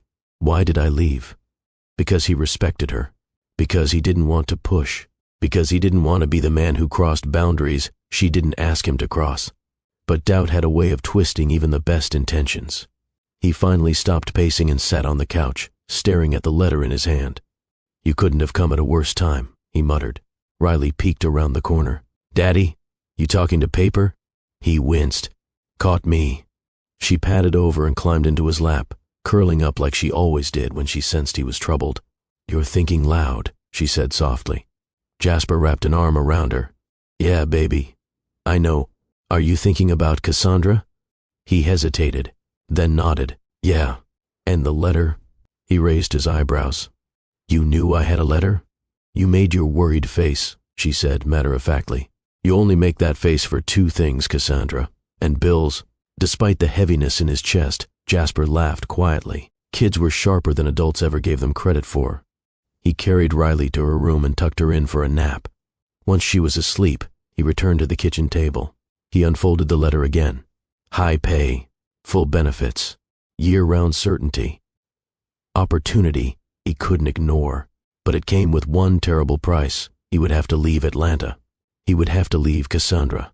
He ran his hands through his hair, frustration bubbling in his chest.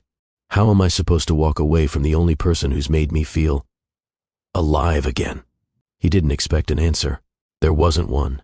Back on her porch, Cassandra unlocked her phone again. Her fingers hovered over Jasper's name. She typed, "Hey, sorry for yesterday. I wasn't feeling well." She stared at it.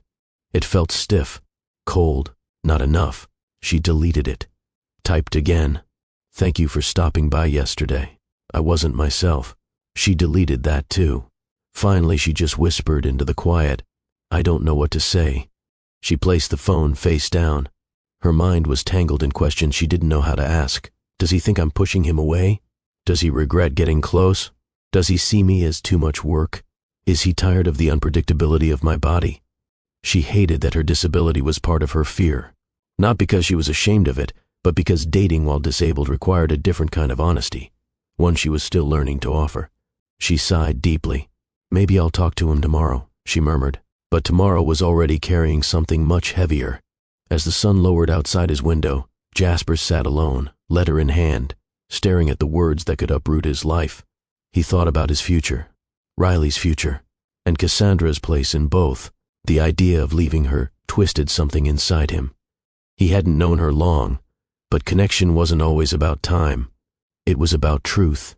The truth was, he didn't want to start over somewhere else. Not anymore. Not without the two people who had made Atlanta feel like home. He whispered to himself, "I can't lose them." But fear argued back. You might lose her anyway. He closed his eyes painfully. By nightfall, both Jasper and Cassandra sat in their separate homes, thinking of each other but held back by fear. Neither knew what the other was struggling with. Neither knew how much the silence hurt. Neither knew that by the next day, a single letter would push their fragile bond to the edge. The twist was no longer coming. It was already unfolding. The next morning arrived heavy and gray, the kind of morning where the world felt slower, quieter, like something was holding its breath. Jasper stood in the kitchen staring at his phone again, thumb hovering over Cassandra's name. He rehearsed what he wanted to say. "Hey, can we talk? I miss you. I'm worried. I got a job offer, and I don't know what to do." None of it felt right. He closed the phone and slid it into his pocket. He needed clarity first. He needed to see her face. He needed to know where they stood before letting the letter uproot his entire life. So he made a decision. He was going over there, not to pressure her, not to demand answers, just to show up the way someone shows up when they care. Riley tugged on his sleeve. "Daddy, you're doing your thinking face again." He forced a smile. "Yeah, Daddy's got a lot on his mind." "Like Cassandra?" He sighed. "Yeah, like Cassandra." Riley nodded with the wisdom of someone far older than 6. "Then go see her." That settled it. Across town, Cassandra sat at her small vanity mirror, brushing her hair slowly. She had slept poorly again, tossing, turning, replaying yesterday's silence over and over in her mind. She picked up her phone. Today she was going to message him. No hesitation, no fear, no silence. She typed, "Hey Jasper, can we talk? I owe you an explanation about yesterday." She stared at the message. Her chest fluttered with nerves, but she didn't delete it this time. She took a deep breath, ready to hit send. Knock, knock. Her heart jumped. She froze. Another knock. Soft, gentle, familiar. She didn't breathe. Cassandra. Jasper's voice drifted through the door. Her eyes widened. This couldn't be happening. Not now. Not when she was still anxious, still unsure, still sorting through the fear that tangled her emotions. She rolled toward the door slowly, gripping the wheels of her chair to steady herself. She paused just inches from the door. Cassandra, it's okay if you're not up for talking. I just wanted to make sure you're all right. His voice cracked on the last word. She closed her eyes, pressing her forehead against the door. She wanted to open it. She wanted to see him. She wanted to apologize. But her nerves pulled her backward. She wasn't ready, not because she didn't trust him, but because she feared that once she opened that door, she'd have to explain everything, the spasms, the fear, the need to appear strong, and the growing feelings she didn't know how to handle. Her fingers trembled. I'm here, she whispered, barely audible. Jasper leaned closer. Cassandra? She hesitated again, and the moment slipped. She turned her wheelchair around slowly and rolled away from the door. Outside, Jasper stood with his hand pressed lightly to the doorframe.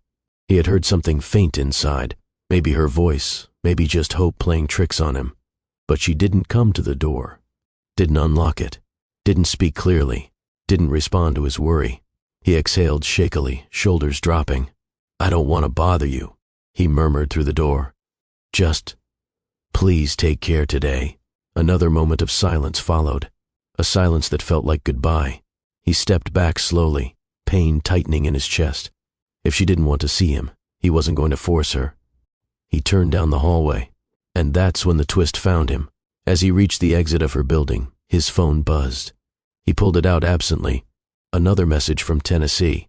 A follow-up, a reminder. Mr. Halden, please confirm if you are interested. We would value your return. This position will not remain open long. Jasper closed his eyes. The timing was too much, too heavy, too symbolic. She didn't open the door. She didn't reach out. She didn't confirm she wanted him in her world. And Tennessee was offering something stable, predictable, guaranteed. He swallowed hard, staring at her building from the parking lot. Maybe this is my sign, he whispered, voice cracking. He didn't believe it, not truly, but fear is persuasive when the heart is hurting. He tucked the phone away and walked to his truck with slow steps. The second she heard his footsteps fade, Cassandra spun her wheelchair back toward the door, rolling faster than she could gather her thoughts. She flung the lock open, pulled the door wide. The hallway was empty. He was gone. Her breath stuttered, and tears sprang to her eyes before she could stop them. She pressed her hand against the doorframe, whispering, I should have opened it sooner. I should have talked to you. Her phone buzzed on the counter behind her. She rolled back toward it, wiping her eyes, and when she saw Jasper's name at the top of her notifications, her heart leapt. But it wasn't a message from him, just a missed call. The timestamp, 2 minutes ago. Her heart sank. She whispered, Jasper, please don't give up on me. As Jasper drove away from the complex, he glanced at the letter again. This time, he didn't push it away. He didn't ignore it. He didn't try to pretend he didn't have a choice to make. He whispered to himself, if she doesn't want me here, maybe it's time to go back. The pain in his voice filled the truck. He didn't know she had opened the door only moments after he walked away.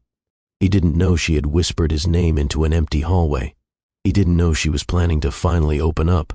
They were both hurting, both loyal, both afraid, and both thinking they were losing each other. The letter waited quietly in his pocket, a single sheet of paper carrying the weight of an entire future. A future that might separate them before they ever confessed how deeply they cared. My friend, have you ever missed someone by just a few minutes and wished you had moved faster or held on longer? If you have, drop a love in the comments. Your moment might touch someone who's been there too. The morning after Jasper walked away from her hallway felt heavier than any morning Cassandra had lived through in months. She hadn't slept much, tossing, rolling, whispering apologies to a man who wasn't there to hear them. By sunrise, she finally worked up the courage to call. Not text, not wait, not hide. She pressed Jasper's name and held the phone to her ear. 1 ring, 2 rings, 3. Then his voicemail.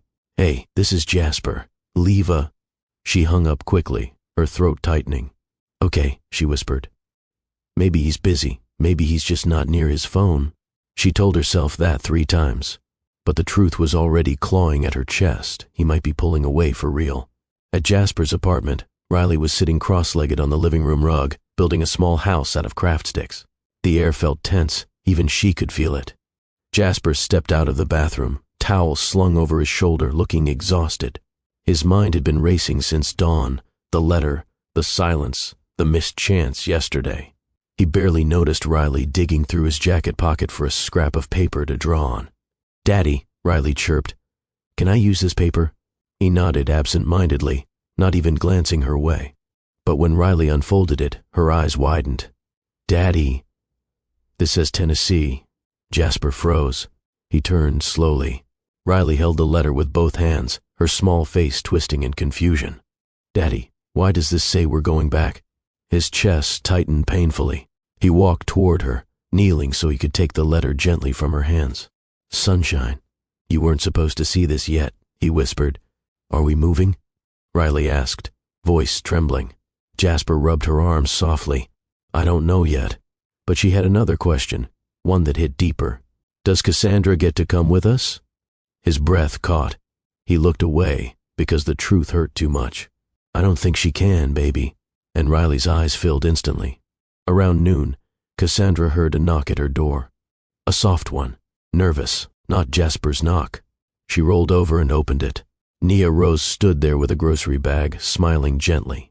"Hey girl, I brought you some fruit and some soup Mama Dolores made." Cassandra smiled faintly. "Thank you." "You didn't have to." "Of course I did," Nia said, stepping inside. "You've been quiet. That's not like you." Cassandra's laugh was brittle. "Just a lot on my mind." Nia set the groceries down. Then something on the counter caught her eye. A folded paper. White. Crisp. Out of place. "Oh, Jasper must have dropped this yesterday," Nia said casually, picking it up. Cassandra felt her stomach drop. "Yesterday?" she asked sharply. "Yeah." He came by looking worried. "Maybe he left this behind." Nia handed it over. Cassandra unfolded the paper slowly, praying it wasn't something painful, something life-changing, something. Her eyes landed on the first line. Due to recent expansions, senior construction positions reopening, relocation, Tennessee. Respond within 14 days. Her breath vanished. The words blurred. Her chest tightened so sharply she had to grip the armrest of her wheelchair. "He's leaving?" she whispered. Nia froze, suddenly realizing what the letter meant. "Oh, Cass, I didn't know." Cassandra shook her head, voice breaking. "He didn't tell me. He didn't say anything. He knocked on my door and he didn't even tell me." Her voice cracked as tears slipped down her cheeks. The silence between them grew heavy and painful. Nia touched her shoulder gently. "Maybe you should talk to him." "No." The word escaped before she could stop it. Her breath trembled. "No, he was going to leave without saying anything. Just like every other person I ever trusted." She pressed a hand against her mouth to steady her sobs. Nia whispered, "Cassandra, I'm sure it's not like that." But Cassandra's heart was in freefall. I thought he cared," she whispered. "I thought this was different." She closed her eyes, letting the pain move through her. "And now I know it wasn't." An hour later, a hesitant knock sounded again. Nia stepped aside.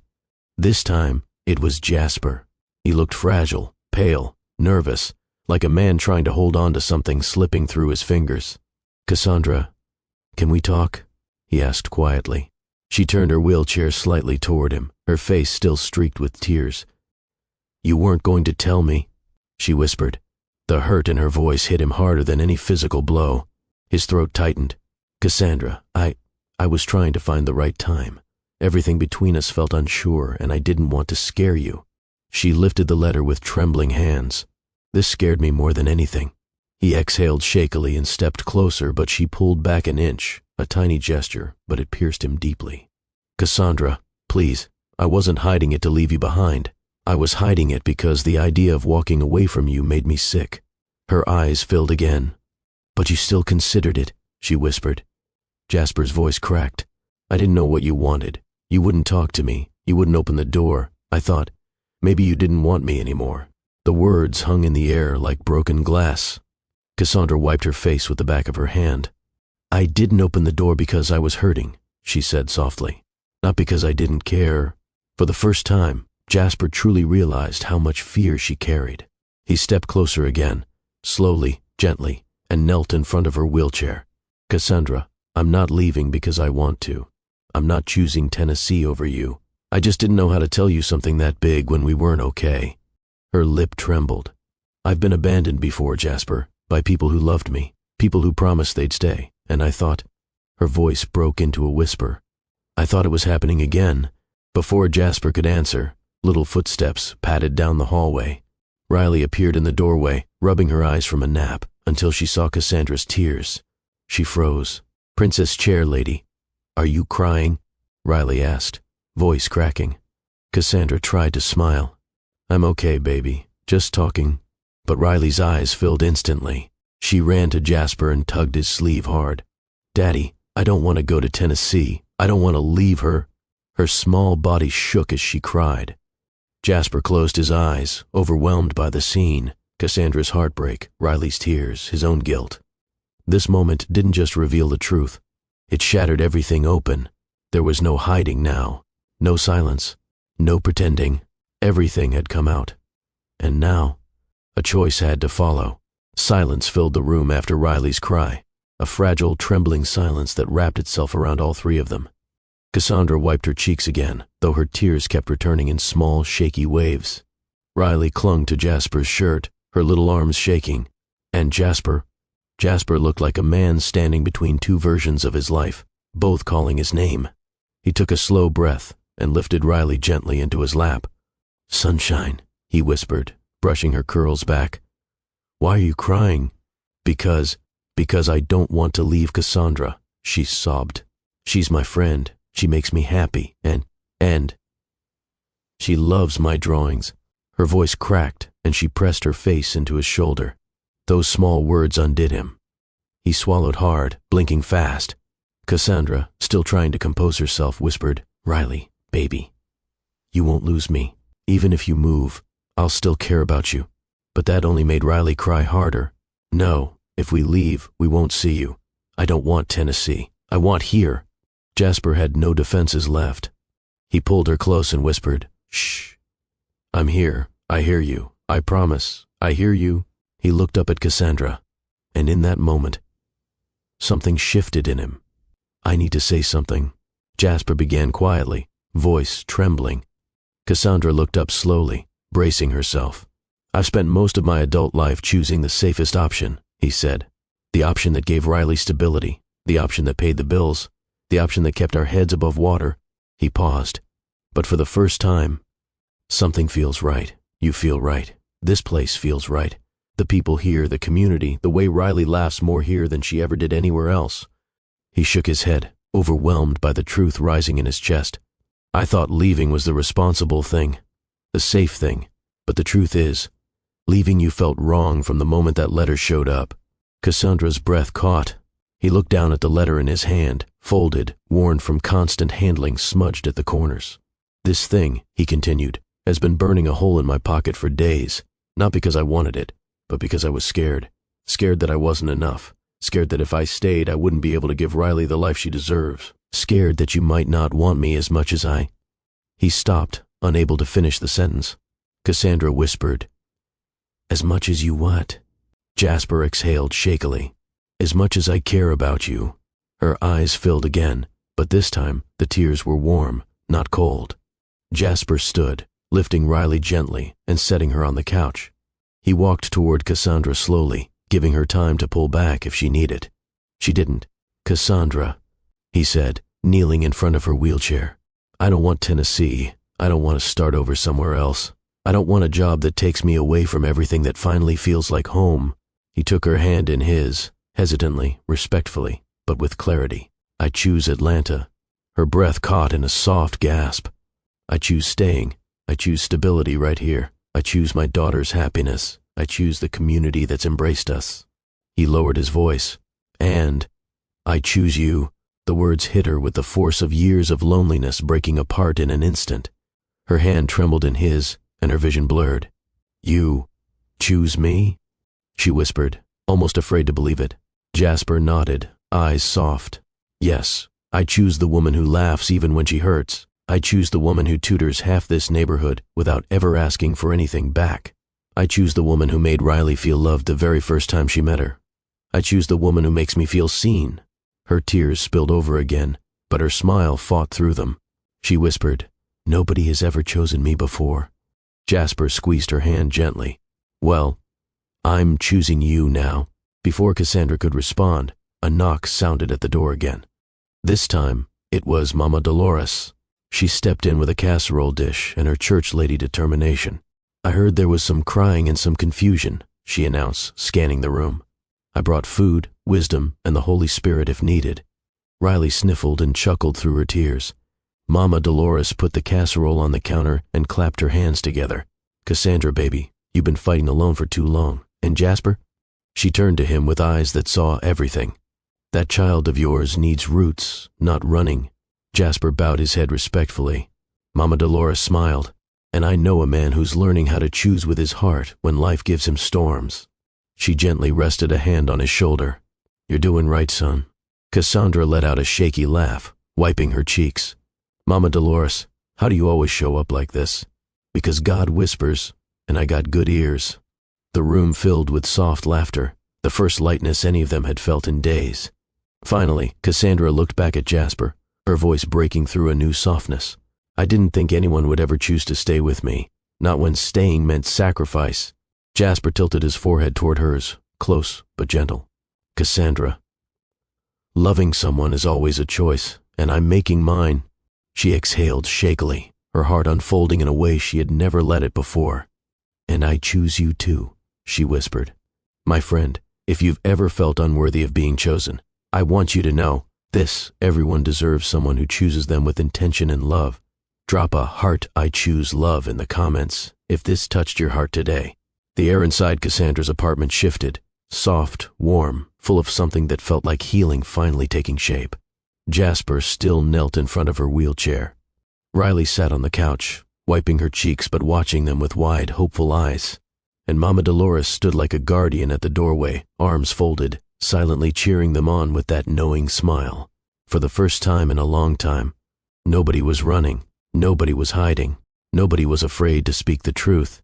Jasper took a slow breath and gently lifted Cassandra's hand again.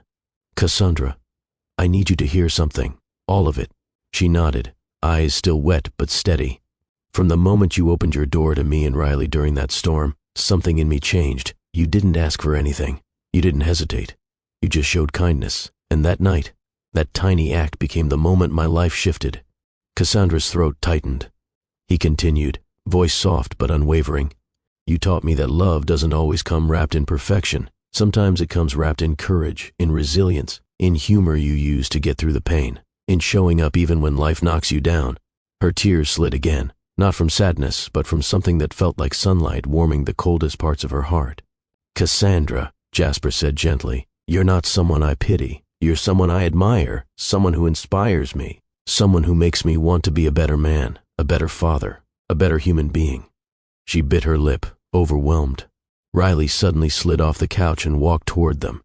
Her small hand touched Jasper's knee. "Daddy," she whispered, "are you going to ask her?"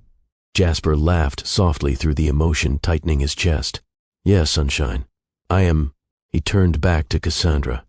"Cassandra," Jasper said, voice deep with sincerity, "I don't want to build a life somewhere else. I want to build it here, with you, with Riley, with the community that opened its doors to us."